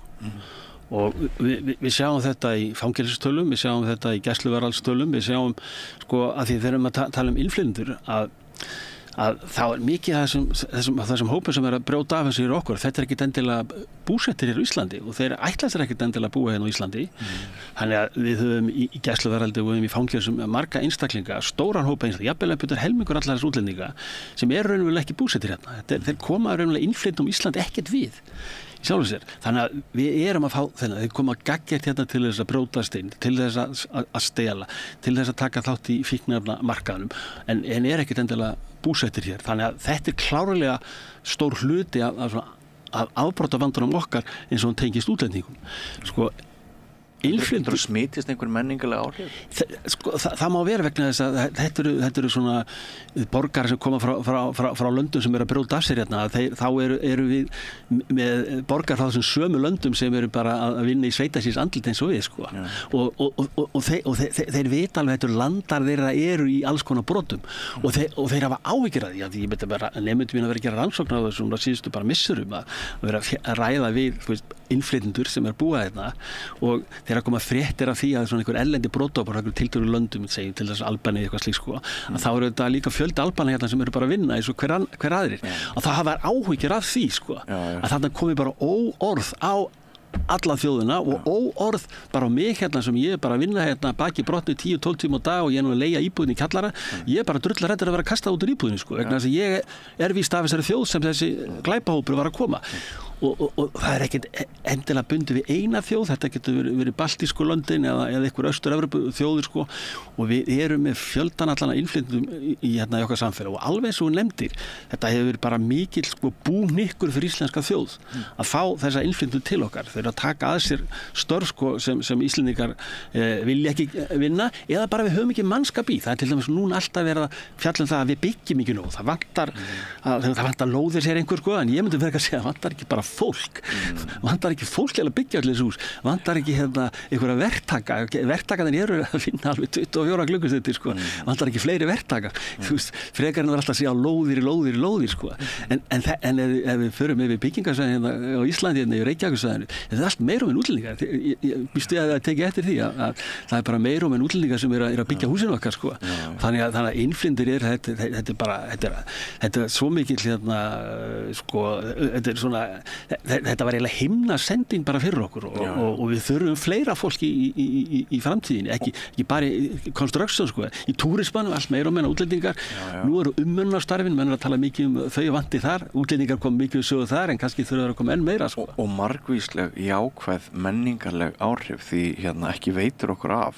einsleit sem við vorum einangruð á lítilli eyju norður í Ballarhafi, ég meina við náttúrulega sko, það er mjög þekkt dæmi það að Íslendingar hafa mjög oft þurft erlent fólk til þess að koma Íslendingu til bjargar bæði hugmyndalega og framkvæmdalega og allt það. Þannig að sko að það er fyrir svo margt að þakka en á sama tíma og maður vill leggja áherslu á það að það er fyrir svo margt að þakka, þá vill maður líka hafa rými til þess að ræða hugsanlega neikvæða fylgifiska þetta er alveg rétt hjá þér sko, að það fylgir þessu bara mannlegu samfélagi sko. Það eru mjög margir kostir en það er alltaf einhverja neikvæðar hliðar og það fylgir útlendingum rétt eins og Íslendingum, þú veist bara Íslands samfélag, við sjálfum sem gerum nákvæmlega sömu hluti eins og aðra þjóðir, það fylgir þessu ákveðinir hliðarverkanir sem geta verið neikvæðar. Það er kannski annað með Ísland sem verðum að taka fram að það er þessi miklu hraði, þetta er gert svo hratt hjá okkur, miklu hraðar í okkur en til dæmis á Norðurlöndunum sem hafa sögu innflytjenda sko alveg bara frá 7., 8. og 9. áratíðin sem byrja að koma innflytjendur til Norðurlandana en hjá Íslandi er þetta bara þessar öld sko og ekki bara þessar öld, við erum að tala þetta bara 2005, 6, 7, 8 við erum að tala 20 ár og við vorum kannski aldamótin, við vorum kannski 1%, 2% sem voru með borgara sem bara fættir erlendis frá, þetta fara að nálgast 20% núna, ég held að við stöndum í 80% eitthvað slíkt, þannig að þetta er að gerast rosalega hratt og það er ekki skrítið að svona við sem samfélag að það sé mjög marga raddir þarna úti sem gjalda varhug við þessu og mér finnst það bara fyllilega eðlilegt vegna þetta er svo gjörbreytt samfélag sem við búum í og þessir einstaklingar, þessir 17-18% núna, þessar útlendingar þeir eru ekkert ólíkir okkur hvað það snertir að þeir brjóta af sér, þú veist, þeir drekka mikið brennivín, þeir eru kannski nota dóp og þeir eru kannski að flytja inn dóp eða framleiða, það fylgir þessu alls konar hlutir, alveg eins og fylgir okkur Íslendingum sko og svona rannsóknir eins og í aðbrotaræf, einhver leyti hér á landi, kannski meira erlendi, segja okkur það að fólk svona sem í svona sambærilegri félagslegri stöðu að það skiptir ekki máli hvort þú sétt kannski útlendingur eða ekki útlendingur að það brjóta ekkert meira af sér en einhver annar einstaklingar eða sem í sambærilegri félagslegri stöðu. Það er að segja, þetta er fyrst og fremst umgjörðin, þetta er þessi félagslega umgjörð sem skiptir mestu máli. Ef innflytjendur í lakari stöðu en innfæddir, þá er meira hætt á því að þeir brjóta af sér. En ef þessir einstaklingar og þessir innflytjendur hafa bara náð að koma sér vel fyrir, varðandi atvinnu, varðandi fjölskyldu og fleira, þá er þeir ekkert að brjóta meira af sér en Íslendingar sem eru í sömu stöðu. Það er að segja, eru vel tengdir í fjölskylduna, hafa atvinnu eða í skóla, við viðurkennda iðju og horfa bara fram á veginn. Þannig að það er engin svona það er engin mystik í þessu sko. Þetta er ekki þannig einhver útlendingar, þeir fremja fleiri aðbrot en aðrir. Ef þeir gera það, þá er það bara endurspeglun á því að þeir eru kannski lakari félagslegri stöðu en þeir sem innfæddir eru. Og þannig við tökum útlendingar sem dæmi, innflytjendur á Íslandi, þá er þetta yfirleitt frekar yngra fólk, og þetta er svona framan á þetta meira kannski kallar, sem eru meira kannski þeir hópar sem öllu jöfnu fremja brot. Þannig að þetta einstaklega það sem fjölskyldutengslin kannski eru ekki eins víðfeðm eins og hjá venjulega Íslendingnum, sko. Þú veist, við eigum með afar ömmur og við eigum stóran svona ættar og vinahópar alveg frá því æsku svona fyrir flest okkar Íslendinga. Þetta allt saman svona bara bönd eða umgjörð sem heldur einhver leit utan á okkur og heldur okkar kannski nokkurn veginn á réttu beinu brautinni. En mjög margir kannski innflytjenda hafa verið að koma einir eða ekki kannski sem fjölskyldu baklandi og þeirra staði kannski stundum erfiðari, þeir eru með borga leigu sem dýr og vinnan kannski stópul og vinna mikið, þeir eru svona í svona kannski svona áhættu umhverfi. Þannig að það má alveg búast við því að í þessum hópum að það fáum við kannski fleiri vandamál, þar sem einhver afbrot eða áfengis að fíknara vanda eða eitthvað slíkt, bara út frá þeirra félagslega umhverfi. Þannig að það skiptir svo miklu að þessir hópur, þessi sem er 18% núna, aðlaðist sem best okkar samfélagi og í raun og veru eins og þú varst að ræða áðan, þetta hefur gengið alveg ótrúlega vel yfir það heila. Það hefur reynt yfir okkur alls konar kostum samfara þessum þjóðfélagsbreytingum og það var eðlilegt að það verði eitthvað að mókosti. Já, það bara alveg svo við okkur Íslendinga öðru leyti. Innbyggt í veistu hvað, Íslendingar að fremja brot, Íslendingar að smygla fíkniefnum, Íslendingar að beita ofbeldi og við þurfum eiginlega bara að skoða það félagslega umhverfi sem gera það verkum að Íslendingar fremja þessi brot, útlendingar fremja þessi brot, kannski eitthvað sameiginlegt á milli þessara tveggja hópa, útlendingar sem fremja brot á Íslandi og Íslendingar á Íslandi sem fremja brot.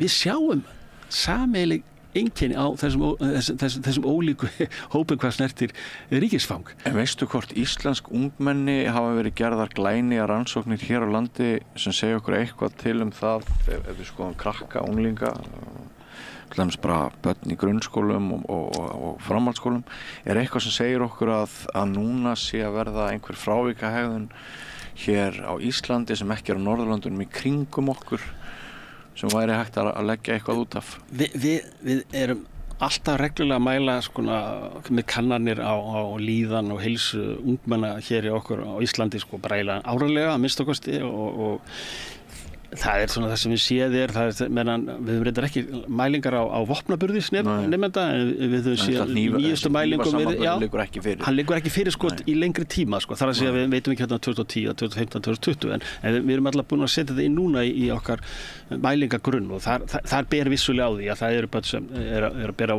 nokkur prósent sem eru að bera börn og telja það nauðsynlegt en varðandi almennt heilsu og líðan barna, við tökum það frá aldamótum og fram á næstu bara fram með þennan dag að þá yfir að heila tekið þá þetta bara eiginlega jákvæð niðurstöður það var varðandi áfengi, fíkniefni og fleira þetta hefur verið svona freka í rétt átrekar nýtt en það samt svona ýmislegt sem bendir til þess að allra síðustu misseri bakslag það ákveðið bakslag það ákveðið bakslag Hátíðin helgina í Mosó manni skilst fréttaflutningur þar og líka bara vitni sem voru þar maður heyrir að þar hafi verið aðeins meira aftur í tímana sem við þekkjum þegar við vorum villtir unglingar þetta svona við erum að koma úr, það má segja þetta svona COVID, það svona samkomu takmarkanir og menn eru svona einhvern veginn að losa þessu út í því, en það líka bara dálítið mikil spenna í samfélaginu og það svona efnahagsleg spenna svartsýni gagnvart framtíðinni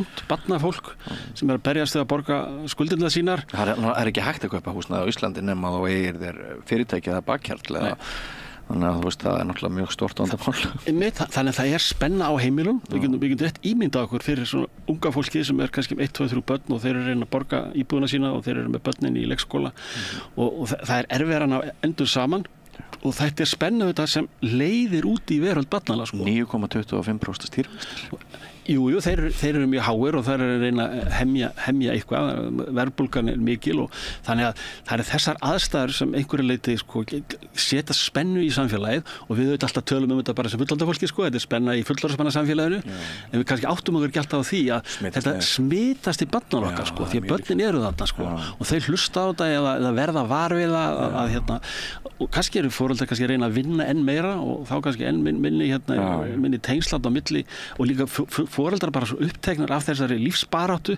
að þeir ná ekki að eiga kannski svona þessar rólegu gæðastundir með börnunum eins og þeir bara einhvern veginn hafi ekki það næði og þá fara allir hvert í sitt hot sko. Börnin fari í kannski sinn tölvuheim og kannski minnum handana á milli kannski foreldrar að berjast þannig að það er merki af þessu tagi en það er samt sem að nauðsynlegt okkar hafa í huga að bara þessi nýjustu úttekt sko, sem frá ríkislögreglustjóra um börnur okkar að þetta virðist vera það eru ákveðna hópar það sem er með sjá ákveðna ofbeldishegðun og ítreka ofbeldishegðun en svona yfir að heila tekið þau taka svona ofbeldi kannski meðal barna eða ofbeldi almennt í samfélaginu þá eru menn ekki að sjá einhverja miklu aukningu en menn telja sig sjá þarna einhverja hópa afmarkaðar hópar sem að beita alvarlega ofbeldi og gera ítrekað. Þannig að þetta í tilteknum hópum þar sem við sjáum merki vanda. Svo sjáum við tilkynningar til barna og barnastofu að þar erum við að sjá aukning og tilkynning á síðustu 3-4 árum ofbeldi meðal barna.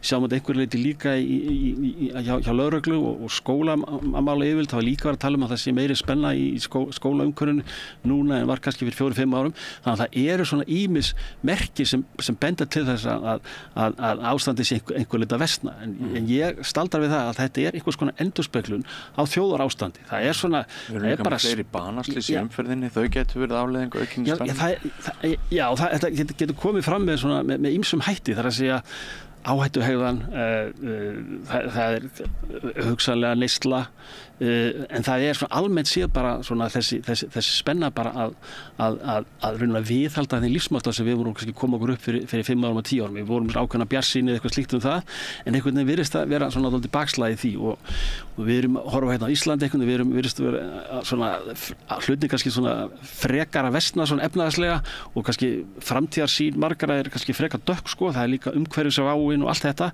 Þetta hefur allt saman áhrif á börnur okkar sko. Og er mikil áhrif. Já, mjög mikil áhrif sko. Þannig að við þurfum líka að kannski að vara okkur þar að segja þessari samfélagslegri umræðu að reyna að hafa þessa umræðu kannski alltaf svona uppbyggilega að benda á leiðir sko til þess að úr vandanum frekar en einhverju leyti að vera með þennan svona algjörlega svarsinis tón yfir ástandi sko. Það gæti verið í huga sumra barna sem stríða við vanda engin morgundagur og ef það er engin morgundagur hvort sem það er í umhverfislegu tilliti, efnahagslegu tilliti eða hvernig það er þá kannski eykur það líkurnar á að þú bara fuck the system og takir upp hníf eða byssu eða eitthvað og bara valdir skada því að það er hvort þið er engin framtíð. Og þá er þarna inni sko, þá er svona vanræksla sko, það er að segja að barn sem einhver leiti bara vanrækt sko, varðandi svona sett bæði gagnvart vinum og fjölskyldu, einhvern veginn situr kannski alltaf inni með allar þessar pælingar, heyrir þetta svona undan ofan af þessu, er tengdur alls konar menningaráhrif sem koma á netinu og eitthvað slíkt sko, og menn fara að gera hluti vegna þess að það er í sjálfs engin morgundagur. En þetta er þessi svona klassísku kenningar til dæmis í afbrotafræði, þar sem menn setja það fram með þeim hætti að við höfum ekki alltaf að spyrja sko, hvers vegna börn fremja afbrot eða hvers vegna afbrot eru framin, heldur hvað er það sem gera verkum að börn fremji ekki afbrot? Hvað er það sem gera verkum að börn ekki að misnota áfengi eða fíkniefni? Tökum fram þá þætti sko og þá sjáum við myndina sko. Já, það eru heilsteypt tengsl við forráðamenn. Trúnaðartengsl. Þegar þú myndar slíkt tengsl við þína forráðamenn, þá er þeir ekki saman aðra sko. Nei. Það taka tillit til annarra. All you need is love. Já, það er það. Í raun og veru í kjarnanum er það. Það eru þessi tengsl við aðra. Svo er það að vera í tengsl við þitt skólaumhverfi eða tómstundastarf, að hafa nóg við að iðja. Góð tengsl í fjölskyldu, góð tengsl í skóla, þar að segja að þú upplifir þig langar í skólan, þú finnur fyrir öryggið þar, þú telur að skipti máli að læra, og svo í þriðja lagi sem tekist þess að þú varst akkurat að nefna sko, að þú kannski engin morgundagur, að hafa rauna langtímamarkmið sko. Það er að segja að þú ert 12 ára eða 14 ára og þú ert að hugsa aðeins fram að því sko, ég ætla að fara framhaldsskóla. og mér langar kannski eftir framhaldsskóla líkur þá kannski langar með þetta eitthvað. Það að segja að vera með eitthvað sín en þessi sín verður að vera kannski líka raunhæf sko.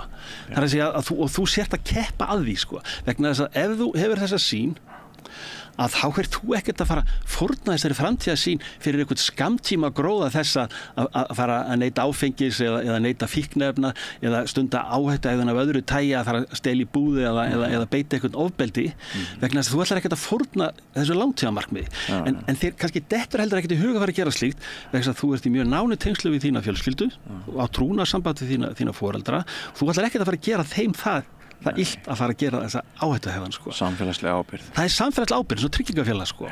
Og svo er það svona í fjórða lagi sko, að þá er það spurningin svona bara viðhorf til samfélagsins. Að þitt viðhorf svona til samfélags sé svona þannig að já, ég bý svona í aðalætturum bara í góðu samfélagi. Sanngjörnu samfélagi sko. Að trúa sko gildi samfélagsins þar að segja þú veist að ef þú leggur mikið að þér og svona þá hefur þú alveg möguleika og eitthvað slíkt samfélagi svona í grunninn, við búum í réttaríki við búum í lýðræðisríki þú veist við getum fengið að njóta okkar ef við leggjum okkur fram þannig að það er þessi 4 element sem skipta höfuð máli og þetta er núna skýringin á því að við erum ekki að fremja alls konar fara út í áhættuhegðan ýmsu tækvar sem afbrot eða neyslu áfengis eða fíkniefna eða eitthvað slíkt þannig að ef þessi 4 þættir eru til staðar að þá gengur samfélaginu vel og málið er það sko að þetta hefur mælt aftur og aftur og aftur í Bandaríkjunum, það er alltaf sömu niðurstöður og þetta eru mælingar á börnum svona frá 12 til 16 þar að segja það kemur upp og þetta eru spurningar til barnanna sjálfara, þetta er tengt við lögreglugögn og fleira það kemur alltaf fram, þetta er alveg makalust sko en það er þessi fræðimanna stofnun sem kom með þetta, það er svona þeir telja þess að vera búin að finna lykilinn sko það er svo, þeir eru búin að vera mjög rognir í mörg ára fengið Nóbelsverðlaun í afbrotafræði sko svo gæsaleppa, fyrst með það að þessir einstaklingar og þessir hópar sem eru að fremja brot brot á skólalóðinni, neyta áfengis og fíkniefna, beita aðra ofbeldi, þess að bera hnífa þetta eru einstaklingar þar sem skortur á eitthvað á þessum 4 vítum sko og það skortir yfirleitt þetta fyrsta, það er þessi tengsli við forráðamenn, það er einhver rof þar, það er einhvers konar vanræksla þar, það er lítill tími og kannski baklandið fjölskyldan kannski hefur ekki kannski tök á því mikið að vera með barni eða veita því einhverja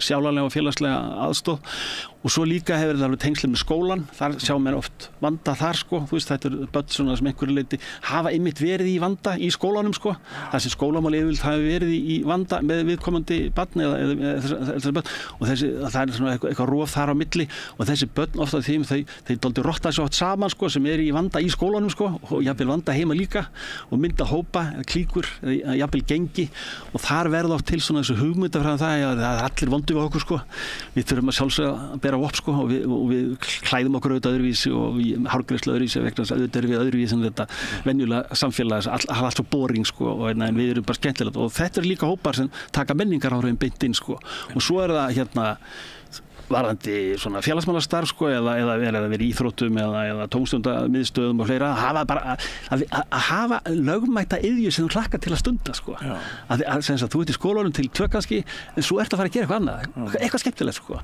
og svo fyllir daginn af þessari iðju þá hefur ekki tíma fyrir að vera þú veist drekka brennivín klukkan 4 á fimmtudegi eitthvað eða vera í kringlinu og stela ykkur þar eða eitthvað þú ert bara í ykkur allt öðru sko og þannig að þetta er bæði svona fræðilega og rannsóknarlega þá hefur þetta sýnt sig aftur og aftur og við höfum einhverju leyti hér á Íslandi líka verið að nota þessar kenningar sem bakgrunnsbreytur fyrir því að skoða líf ungmennana og við sjáum sömu merkin sko það er skortir eitthvað á þessar víddir sko hjá þeim börnum sem hættir til að vera að brjóta af sér eða stunda einhvers konar áhættuhegðan.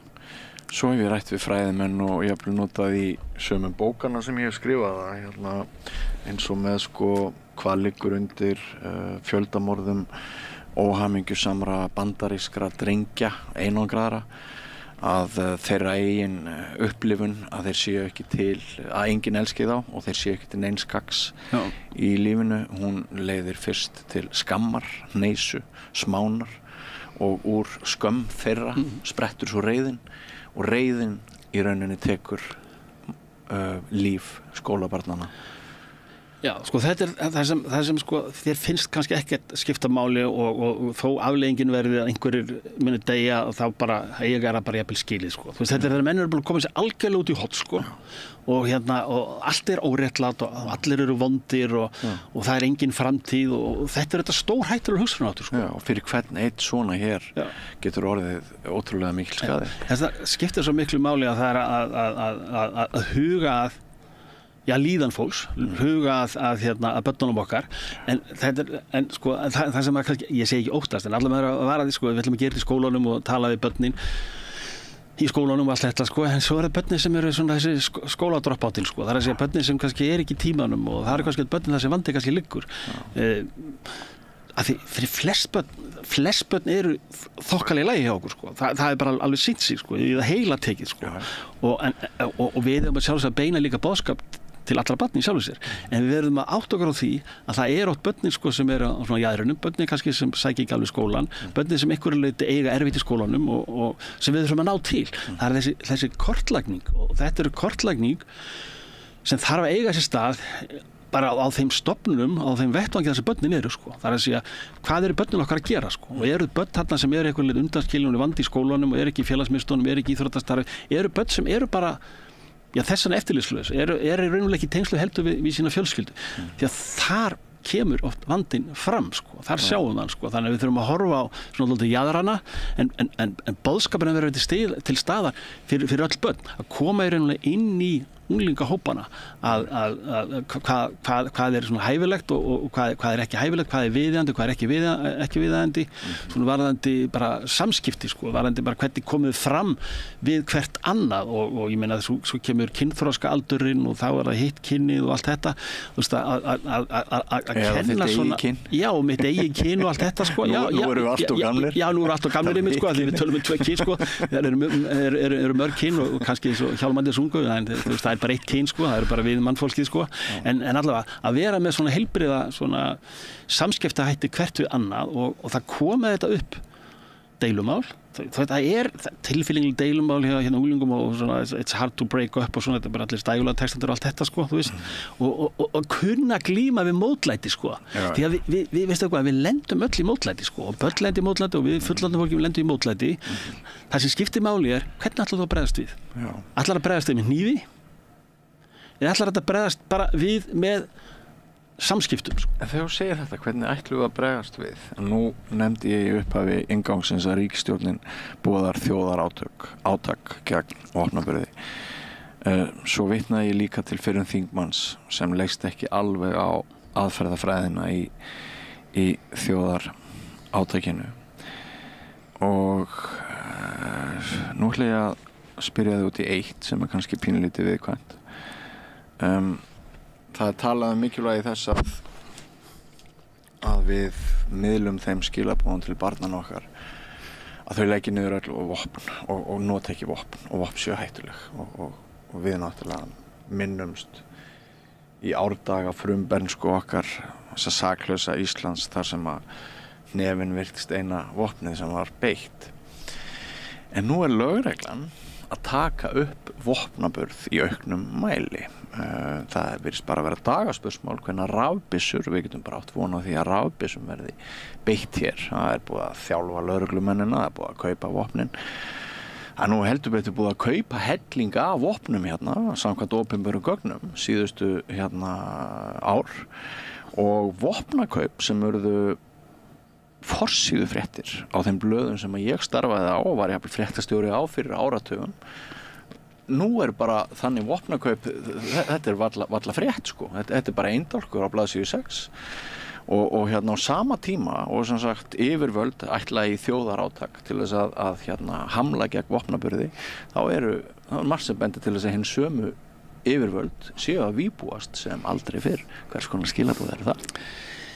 Já, þetta er svona hægt að draga þetta upp með þessum hætti sko, annars er börn með hnífa sem kunni kannski ekki alveg að fara með þetta og getur verið stórhættulegt í höndum ólögráðra einstaklinga og svo hins vegar sko svona viðbúnaður sko samfélagsins sko eins og lögreglan í þessu tilfelli sko við þetta lögreglan þarf að fylgjast með hvað að gerast í okkar samfélagi og okkar samfélagsmyndin talsvert önnur í dag en var bara fyrir 20 árum síðan.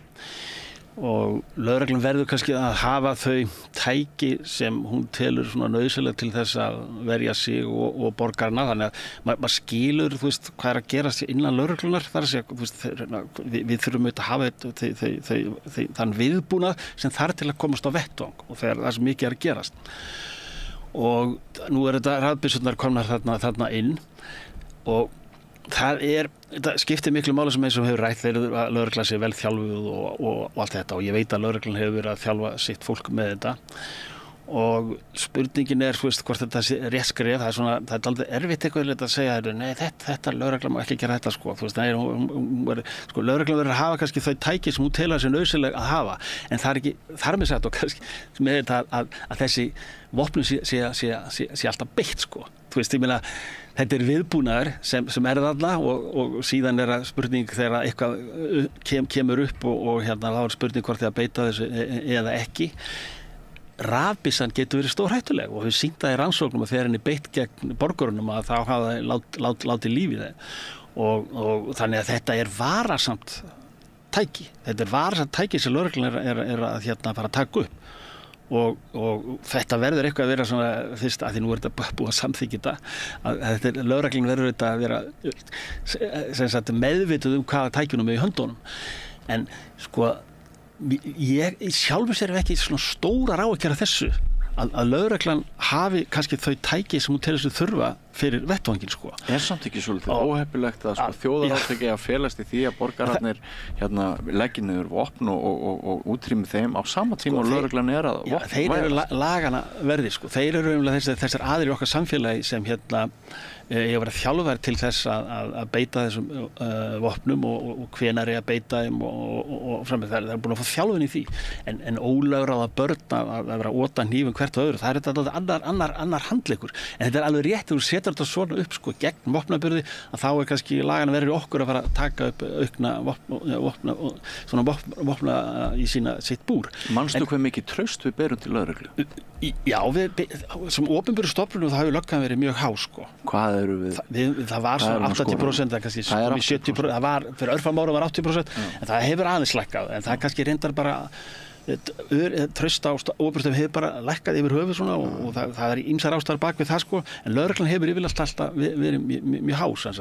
Lögreglan þarf að beita þessu með mikilli varfærni og ég svo sem alveg... Þú hefur tekið eftir umræðinu gagnvart mótmælendum í vor og svona að ganga harðar framhaldur en við erum séð eftir vel. Já, og þetta er fyrir lögregluna að hefðu til dæmis þessar rafbyssur, hefðu mótmælin til dæmis við bankahrunið eitthvað slíkt sko, eitthvað tíma þá ástætt þess að beita rafbyssu. Ég er ekkert viss það, jafnvel þá lögreglan haft rafbyssu á þeim tíma, ég er ekkert viss hún hefði beitt í. En það sem ég hvernig ég horfa á þetta að það er auðvitað vel þjálfuð lögregla og í samskiptatækni kannski meira og vopnatækni, lögreglan þarf að hafa þetta allt saman á reiðum höndum sko. Það stundum verið að bakka frekar en að vera ágengur sko, á vettvangi sko, að vera aðeins tilbaka en stundum geta að vera bara aðstæður og lögreglan þetta hefur greint frá því að það verður að grípa til bara mjög snöggra viðbragða sem hugsanlega geta falið í sér rafbyssu og það getur og svo er spurningin mun þetta vera að gerast, ég held að kannski einhvern muni gerast, en málið það höfum þetta ríkjarnar við hliðina á okkur sem Færeyjar. Færeyska lögreglan hefur verið með skammbyssu bara í áratugi. Hún sést ekkert, þú veist, þú sér færeyska löggu, þú myndir ekkert halda að hún væri með skammbyssu, en hún er með skammbyssu.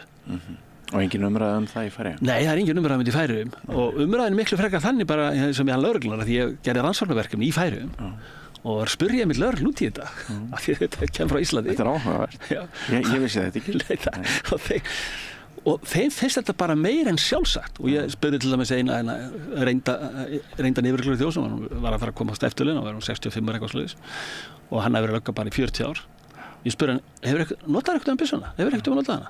Hann sagði, nei, aldrei. Nú bara, aldrei, sagði ég svo átöfum, 40 ár og mér svo skammbyssu alltaf, sagði hann.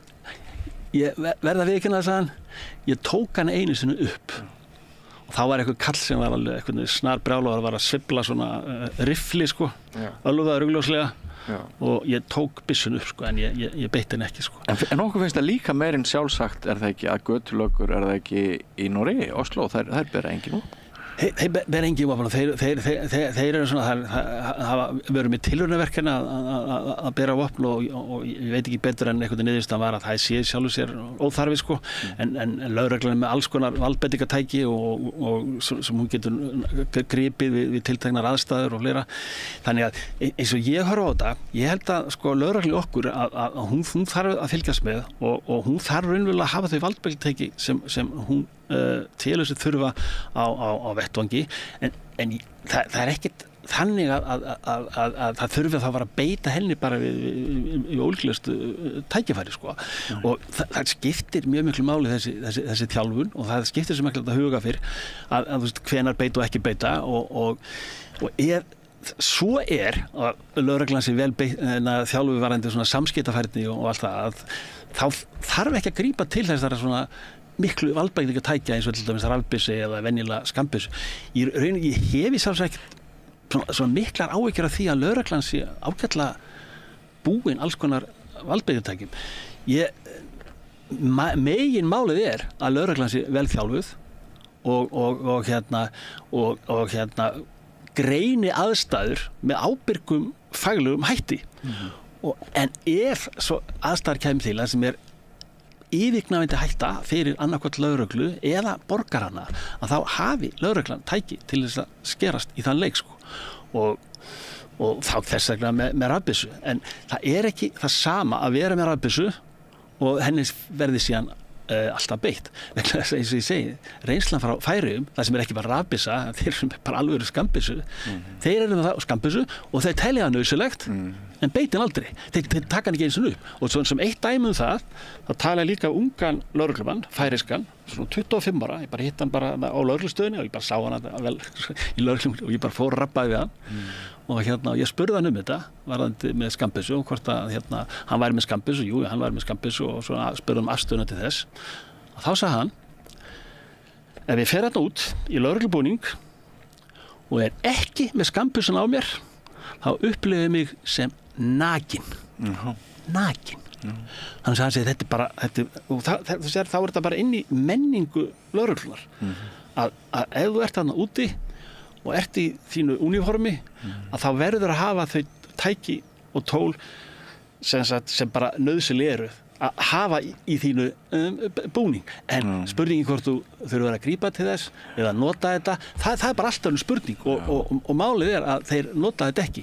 Og ég lesi fleiri rannsóknir bara frá Evrópu, það sem lögreglan er mjög víða vopnuð og það er raunverulega alltaf sama saga. Það er fjöldin allar lögreglumönnum sem fari gegnum allan ferilinn sko, með byssu, en beittin aldrei sko. Já, sko ég veit ekki alveg hvað mér á að finnast þetta persónulega, bara svo ég lýsi minn einn skoðun. Mér fannst ég sjá lögreglumennina í vor í tengslum við ríkisstjórnarfundina beita piparúða af bara grimmd og án ástæðu og mér fannst sko sem sagt þessi hindrun þeirra að þeir voru að bregðast við einhverju sem ekki var orðið. Það var svolítið málflutningur. Ég er ekkert viss sem að ég treysti lögregluliði sem að ég sé beita piparúða að mínum að þessi nokkur ástæða til þess að beita piparúðanum. En það er nú bara mín persónulega skoðun. Svo henni sé haldið til laga. Málið er, við erum bara komað aldrei inn á þetta sko. Það er að segja að það er svona spenni í samfélaginu mörguleiti. Það er svona, það er harðn á dalinu hjá mörgum sko. Og þessar aðstæður geta einmitt ali af sér alls konar svona ófremdarverk og örvæntingarverk og ég meina þegar kemur svona vímann kemur í sög og svona misgóða dómgrind. Já, þá slæfist dómgrindin og við kannski eigum eftir að sjá það komandi vetur eða þannig þegar það fer að þrengja kannski enn meira að hjá mörgum að það verði í samfélaginu alls upp komið einhvers konar átök eða ofbeldisverk og fleira og þá spurningin undan viðbrögð lögreglu við því. Og þá reynir svo mikið á lögregluna. Það er dómgreind lögreglunar, það er spurningin hvenær átt að vera ágengur og hafa þessi beinu afskipti af einstaklingunum eða hvenær þú bara aðeins býður eftir að róa aðstæður. Og auðvitað rafbyssa við slíkar aðstæður, hún getur verið jafnvel stórhættuleg en hún getur líka verið til þess að kæla. Kannski þarf bara að sýna rafbyssu að þá róast aðstæður hugsanlega. Ég veit það ekki, en ég vona það þannig og þetta verði bara svipað eins og í talningu eins og Færeyjum. Heldur líka mjög víð í Evrópu þar sem lögreglan ber vopn. Það sem hún ekkert mikið að beita vopninu. Það fari gegnum allan ferilinn á þess að þurfa að grípa til byssunar eiginlega algengara en hitt sko. Aðalmáli er velþjálfuð lögregla sko og hún hafi þau tæki bara svona þarf en þá reynir á dómgreindina og líka á þú segir þú bara kannski treystir ekki lögreglu bara í ljósi nýliðina atburða. Mér fannst myndefnið sem ég skoðaði í vor ekki benda til þess að lögreglan hefði í öllum tilvikum tekið réttar ákvarðanir. Já, sko, þetta er nefnilega viðkvæmt og þetta er alveg örugglega til þess innan lögreglar þá eru menn að taka þetta fyrir vegna þess að misbeiting á valdbeitingartæki eins og kannski þú nefnir þetta með úðan sko sem er afturkræfanlegt allt saman, ég með þú þærið draugunum og svo eru fít sko. Eiga sig ansi mikið mikil árás á þig að fá þetta á þig en þá getur tekið þá eins og með rafbyssuna að það er að menn dett út og missa meðvitund sko en svo ákveðnar kringumstæður getur menn einfaldlega bara dáið og þannig ef eitthvað slíkt kemur upp hjá okkur sko, hjá lögreglunni þá er spurningin með traust til lögreglunar og fleira sko að þetta gerist og þannig að þetta er mjög vandmeðfarið og þeir verða að vera þú veist, hlutverki sínu vaxnir sko, lögreglan að hafa þessa heimild því að það er eitt að hafa þessa heimild og það er annað kannski að beita það hvernig þú beitir í sko vegna þess að ég sjálfur sér þú veist, að hafa heimild til þess að hafa þau valdbeitingartæki sem svona lögreglu bara flesta lögreglustofnanir bara í heiminum hafa ég er sjálfur sér ekkert andvígur því að okkar lögregla hafi þau valdbeitingartæki sem almennt gilda í lögreglustarfi bara í alþjóðlegu umhverfi sko og við erum eins og 2025 sem við erum núna þetta er annað samfélag en það var fyrir aldamótin en þarna bara reynir svo mikið á þjálfun lögreglunar að hún kunni að fara með þetta vandmeðfarna valdbeitingartæki treysta því sko af því þetta er stór hættulegt við tilteknar kringumstæður og þannig það bara reynir á lögreglan sem stofnun sko hvernig hún ætlar að standa undir þessu ábera með hlutverki að vera með valdbeitingartæki þessu tægi og í dag er hún reynda líka ég meina við höfum heimilað það hérna á höfuðborgarsvæðinu að lögreglan sé með skotvopn í bílunum sko það er læstum hirslum ég held þeir eru búin að hafa þessa heimild kannski 5 ár manst eftir að þessi skúffaði var opnuð og menn hafi farið út með byssuna ég flótu bara manni ekki eftir því sko ég held ég mun eftir einu tilfelli sko þannig að þeir sko þannig að jú þeir eru heimildina og þeir eru með skotunum þetta er reynda að vera líka út á landi sko ákveðnum ástæðum að lögreglan verið með þetta í bílum hjá sér sko en þetta færðist til höfuðborgarsvæðins fyrir svona 5 árum síðan og þetta skrefar tekið að heimila þetta í læstri hirslu í bílum, lögreglubílum en ég hef ekki orðið var við það að þetta sé eitthvað sem lögreglan er alltaf að hugsa að þeir eru núðan fyrir að fara í byssuna eða eitthvað slíkt sko og hugsanlega með þessar rafbyssur það spurning hvernig þetta verður notað sko hvort þetta verði hluta staðalbúnaði þeirra sem eru á götunni sko eða hvort þetta verði við tilteknar kringumstæður eins og sambandi við helgar eða eitthvað slíkt og hvenær ákvörðun er tekin það verður ekki kannski lögreglumaðurinn sjálfur á staðinu sem tekur ákvörðun heldur kannski varðstjóri en þetta er oft þannig að þegar lögreglan kemur aðstæðan það sem er bara yfirvofandi hætta þú veist, það er bara einhver eitt sem er bara að fara að ráðast á einhvern annan einstakling jafnvel til þess að bara veita honum bara miklu líkastjóni að þá er þetta spurningu bara sekúndubrot ákvörðun sko, að stöðva sko, þannig að þetta er spurning hvernig lögreglan ætlar að nota þessa heimil sko og verður áhugavert að sjá hvernig það í framhaldinu sko. Það eitt sko að lögreglan sé að leita að orðum sem svona útvatni hlutverk vopnana, rafvarnarvopnin ekki rafbyssur og eitthvað svona það dugar eitt og sér til þess að skapa smá tortryggni á mér en ég er nú kannski bara þannig gerður. Nei, það er akkurat þegar að reyna að búa til svona mýgri tóna utanum þetta sé fyrst og fremst til að verja lögregluna En Helgi Gunnlaugsson, þú ert búin að sitja hjá mér hér í marathon viðtali, við erum búin að spjalla saman í 80 mínútur og ég held ég hafi sagt þér að við myndum kannski spjalla í korter eða svo en það er samt ein spurning í lokin áður en við hættum sko það eru ansi mörg morð í íslensku samfélagi manndrápsmál að minnsta kosti og stutt síðan hjón virðast hafa verið myrt fyrir austan Neskaupstað og kemur ofan í ansi margt annað. Hvað er í gangi?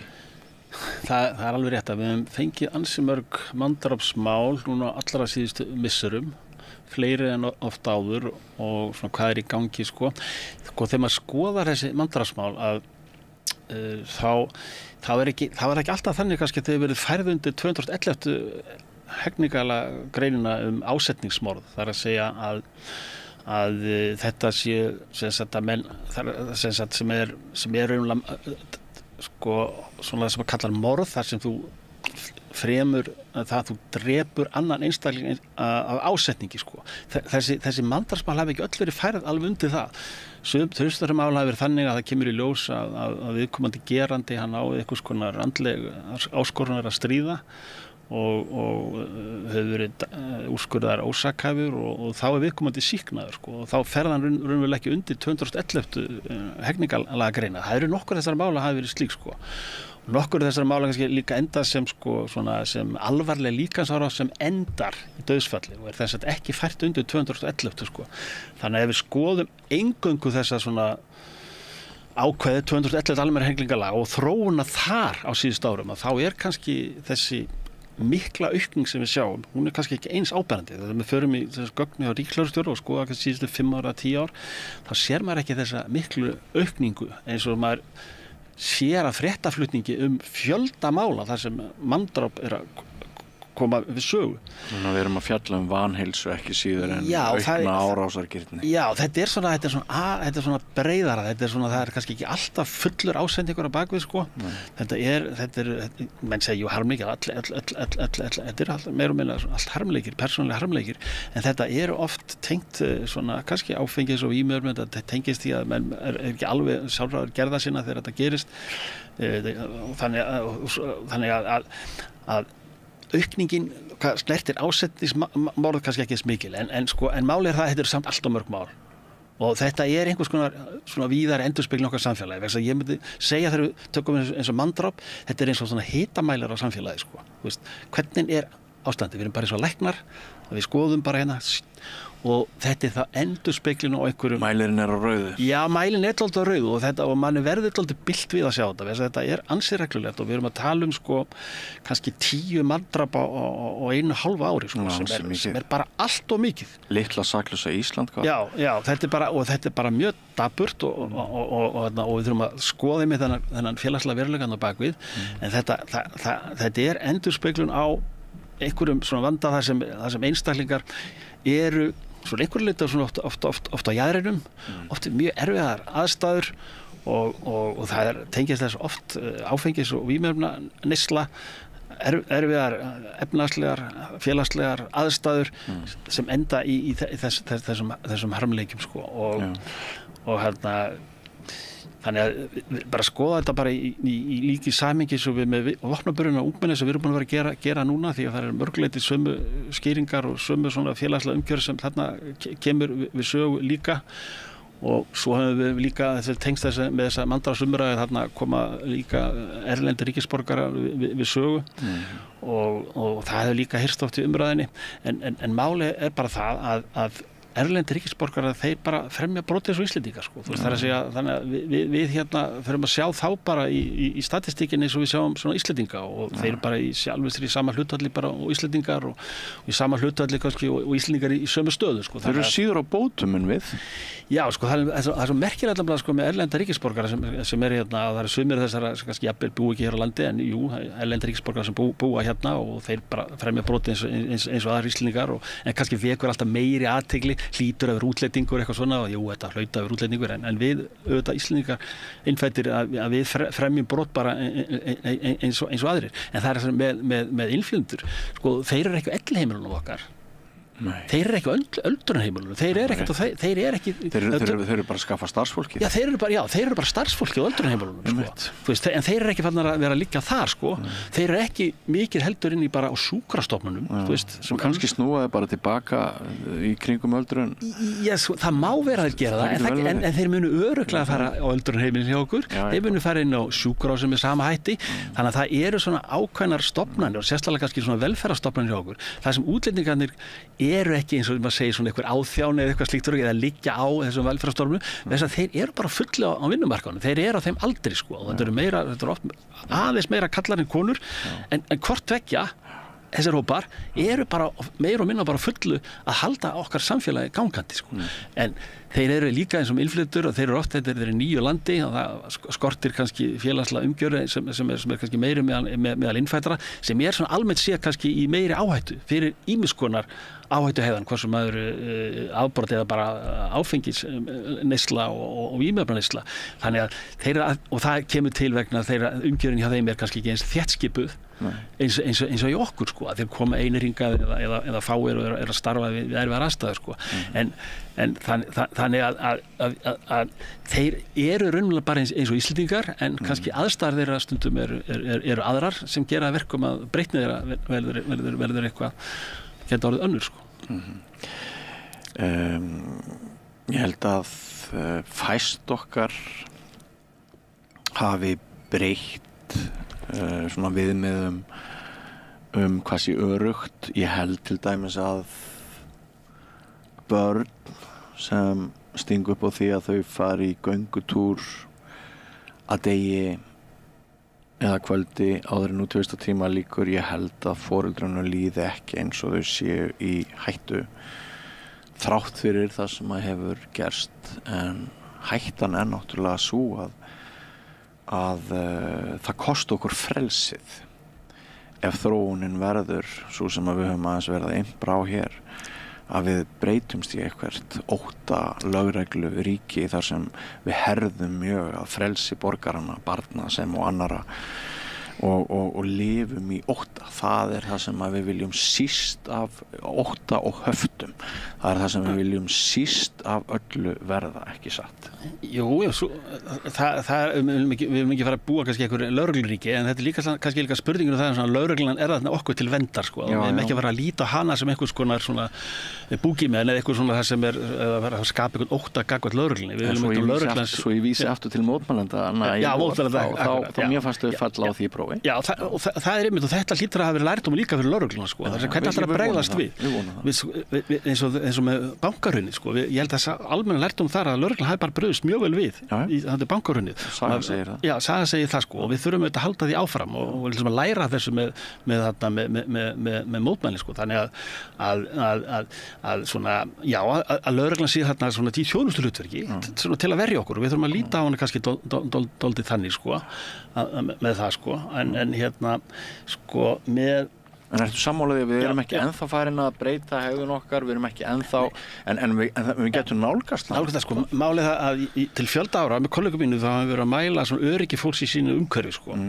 Og það sem hefur komið fram aftur og aftur að fólk almennt öruggt eitt að gangi á kvöldið til þar sem það á heima. Það að segja í sínu byggðarlagi eða í sínu umhverfi. En höfuðborgin hefur alltaf verið mjög óörugg eins og við borgararnir upplöfum höfuðborgina. Það að segja þegar við spurjum borgararna okkar að því ert þú öruggur að ganga einn að kvöldlagi í miðborginni helgar? Það bara yfirgnæfandi meirihluti sem segist vera óöruggur sko. Nei, mér líst ekki. Og þetta búið að vera lengi sko. Þetta ekki bara núna sko. Þetta ekki bara í kjölfar menningarnætunar. Heldur, þú veist, þetta bara búin að vera í 25 ár. Þess að við byrjum þessar mælingar. Að það mikill ótti við það að ganga einn í miðborginni að kvöldlagi helgar. Og þetta sérstaklega meðal kvenna. Fyrir konur þetta bara eitthvað, það er bara 80%, bara nei, bara fyrir ekki einir í miðborginni. Bara no. Og meðal kalla líka, það kallarnir segja nei, það er bara óöruggur að fara í bæ. Þannig þetta svona bæði gamalt og nýtt hjá okkur. Það óttin við miðborgina sko. En það svona áhugavert í þessu samt líka að þeir sem búa næst miðbænum, þeir eru öruggari sko. Já, þeir kannski eru þar meira og svona, þeir eru samt hræddir við miðborgina en það í minna mæli en þeir sem búa fjær henni sko. Og óttinn kannski í miðborgina kannski mestur meðal kannski svona eldri borgara sem fara aldrei einir í miðborgina en kannski lesa bara fréttir af því og segja nei, einn í miðborgina, það kemur ekki til. En svo spyrum að hefur farið í miðborgina, nei, aldrei sko, þetta er ekki hug. Og það líka varandi svona landfræðilega sko, þar að segja þeir sem búið út í dreifbýlinu, dreifðar í byggðum sko, þú veist, eins og Austurlandi eitthvað slíkt sko, þú veist, spurður það einn að gangi að næturlagi í miðborginni sko, það bara, meirum en allir bara, það bara kemur ekki til greina, en þú veist, en það er ekki hluta þeirra félagsveruleika. En bara ferðalagi í sund, ferðalagi í skólan, við vitum dæmi það í Hafnarfirði, var ekki Hafnarfirði frekarinn í Garðabæ í vor þar sem að einhverjir einstaklingar hvort það var einn eða fleiri ógnuðu skólabörnum á leiðinni til og frá skóla og svona og ekki sko við erum ekkert langt frá því að svona velta aðeins fyrir okkur breyttri hegðun. Já, það alveg, við höfum fengið svona dæmi en áhrifin, svona hingað til sko, hafi ekki verið þau sko að þetta verið þá svona almenn hræðsla allstaðar. Nei. Og þetta svona skammtíma kannski árið sem verða en það hefur þannig þessar mælingar bæði á börnum og fullandi fólki varandi öryggi sínu umhverju að þá hefur öryggi mælst alltaf mjög hátt hér á Íslandi og þetta hefur verið sko hluta af alþjóðlegum spurningalista sem lagður fyrir alla Evrópu sko, sömu spurningar og öryggið mældi, við erum í hæsta kanti varandi það er hátt öryggisstig íbúa í sínum hverfum að labba kvöldi til í sínu hverfi að það segir, já, ég treysti mér alveg að labba kvöldi til í mínu hverfi sko, og þetta frelsi það stór hluti okkar lífshamingju og í rauninni þjóðarvitundar.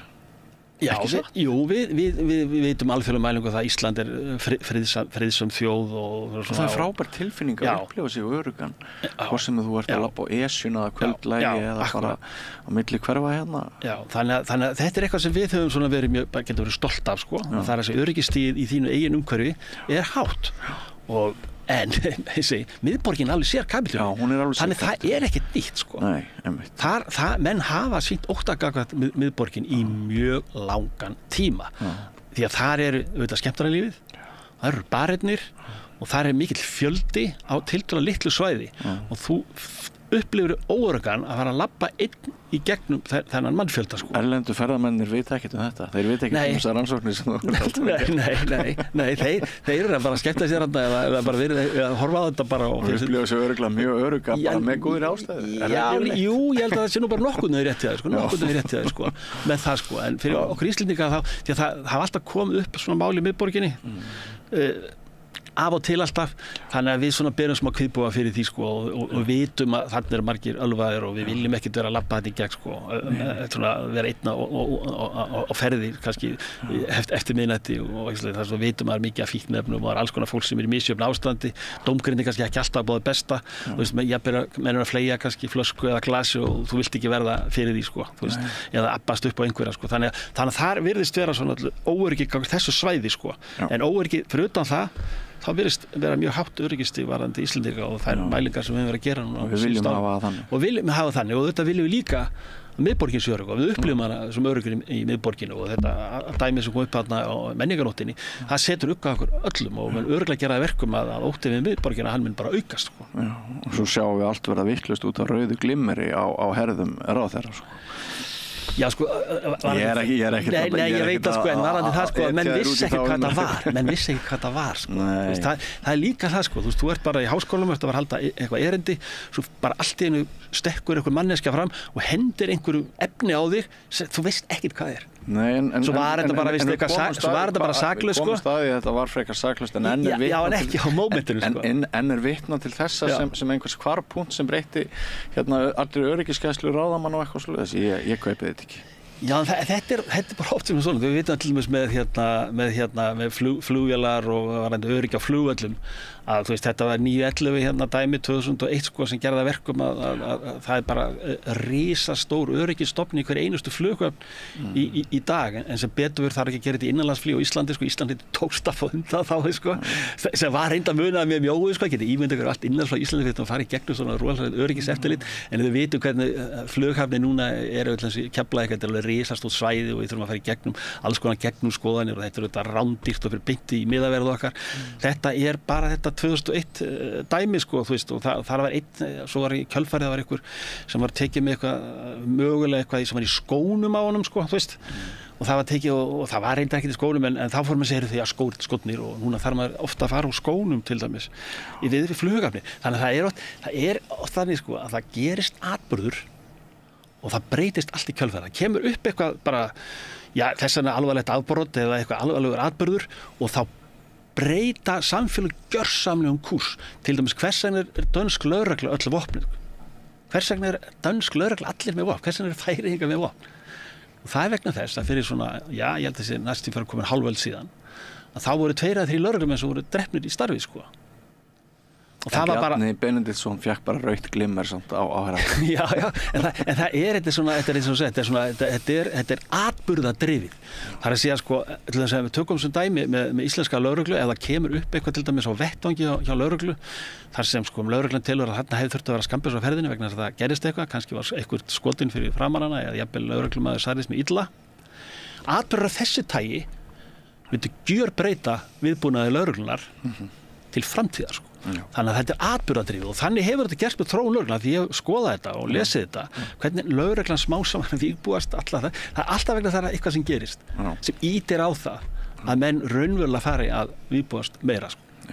Þannig að það er það og þannig að þessi atburðarna sem á Saklaus með Bjarna Ben sko, já það hefur kveikt sko þá sem ber ábyrgð á yfirvöldum Íslandi sko, þeim hefur brugðið. Það skiptir nú líka máli hver á í hlut, það er nú ákveðin forréttinda hyggja hér og hérna við fáum nú ekki öll sömu meðferð eftir því hvort á okkur er brotið eða ekki. Það má vera sko, það sé munur á forsætisráðherra og einhverjum óbreyttum borgara sem fær rautt yfir sig í skólastofunni sko. Manni skilst að sum innbrot séu varla rannsökuð af því að það er hérna við vegum og metum staði mishættulega í þessu samfélagi. Já, og það kemur forgangur hjá lögreglu sko, það er að raða upp verkefnum í mikilvægi þessu röð sem það er efsta forgang. Já, einmitt. Það er yfirvöldin kannski sko á öryggi þeirra en kannski aðrir ekki eins mikinn forgang. Einmitt. En Helgi Gunnlaugsson afbrotafræðingur, það er búið að vera mjög áhugavert og gagnlegt vona ég fyrir ykkur áhorfendur og hlustendur að sitja hér og hérna heyra þig ausa úr þínum viskubrunnum. Þetta er málmálanna, við erum öll slegin og marin og blá og það er ótti, reiði, sorg. Þótt við höfum reyndað svona inn á milli að tæpa á léttum strengjum, þá líður okkur öllum bara ansi illa. Við erum stöndum, okkur finnst eins og við stöndum á einhverjum krosskotum og við viljum komast heil heim. Er það ekki bara þannig?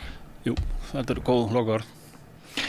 Og að því sögðu þá förum við í aðra sálma. Ertu á leið heim úr vinnu? Stiltu á FM 89,1. Já, aðrir sálmar ekki aðrir þeir en að segja það að þátturinn er búinn. Við þökkum gestum okkar kærlega fyrir öllum sem hingað komið. Ég þakka Birni Þorláks kærlega fyrir hjálpina og Bjarni Fjellstuð og Laufey Ólafsdóttur fyrir að taka upp og senda út og ykkur fyrir að hlusta og breyta þessu samtali okkar í fjölmiðlum. Minni á að samstöðin er fyrst og fremst ykkar verk. Dreifikerfið hefur byggst upp á því að þið hafi sagt fólki frá efni sem ykkur líkar. Sagt frá því að það með finna efni okkar á Facebook og á YouTube, í öllum hlaðarsveitum, í útvarpinu, á FM 89,1 á Stórhöfuðborgarsvæðinu. Það má sækja þær útvarpssendingar líka á spilarann. Spilarinn er á netinu, spilarinn.is og svo er spilarinn líka app sem má hlaða niður í síman og hlusta á útvarpssendingar samstöðurinnar og reyndar allra íslenska útvarpsstöða hvað sem er í heiminum.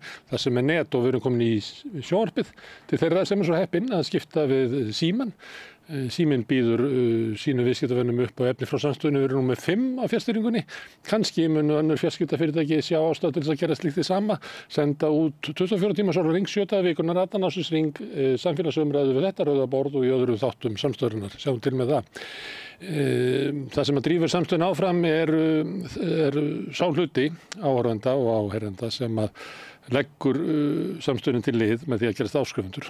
Það er hægt að gera það með því að fara inn á samstöðun.is, það er hnappur sem ástendur áskrift. Þar getið skráð ykkur fyrir 2.500 krónur sem er grunnáskriftin, sumir borga meira og þeir sem að kjósið getið látið áskriftina renna sem félagsgjöldin í Alþýðufélagið og það er Alþýðufélagið sem á og rekur samstöðuna. Þetta er fjölmiðill, umræðuvettvangur í eigu áhorfenda og áheyrenda. Þetta er orðið gott í bili hjá okkur í kvöld. Við rauðaborðu verður hér aftur annað kvöld klukkan 8. Þangað til segi bara góða nótt. Segðu það á Samstöðinni. Samstöðin er í eigu hlustenda, áhorfenda og lesenda. Sláist í hópinn og gerist áskrifendur.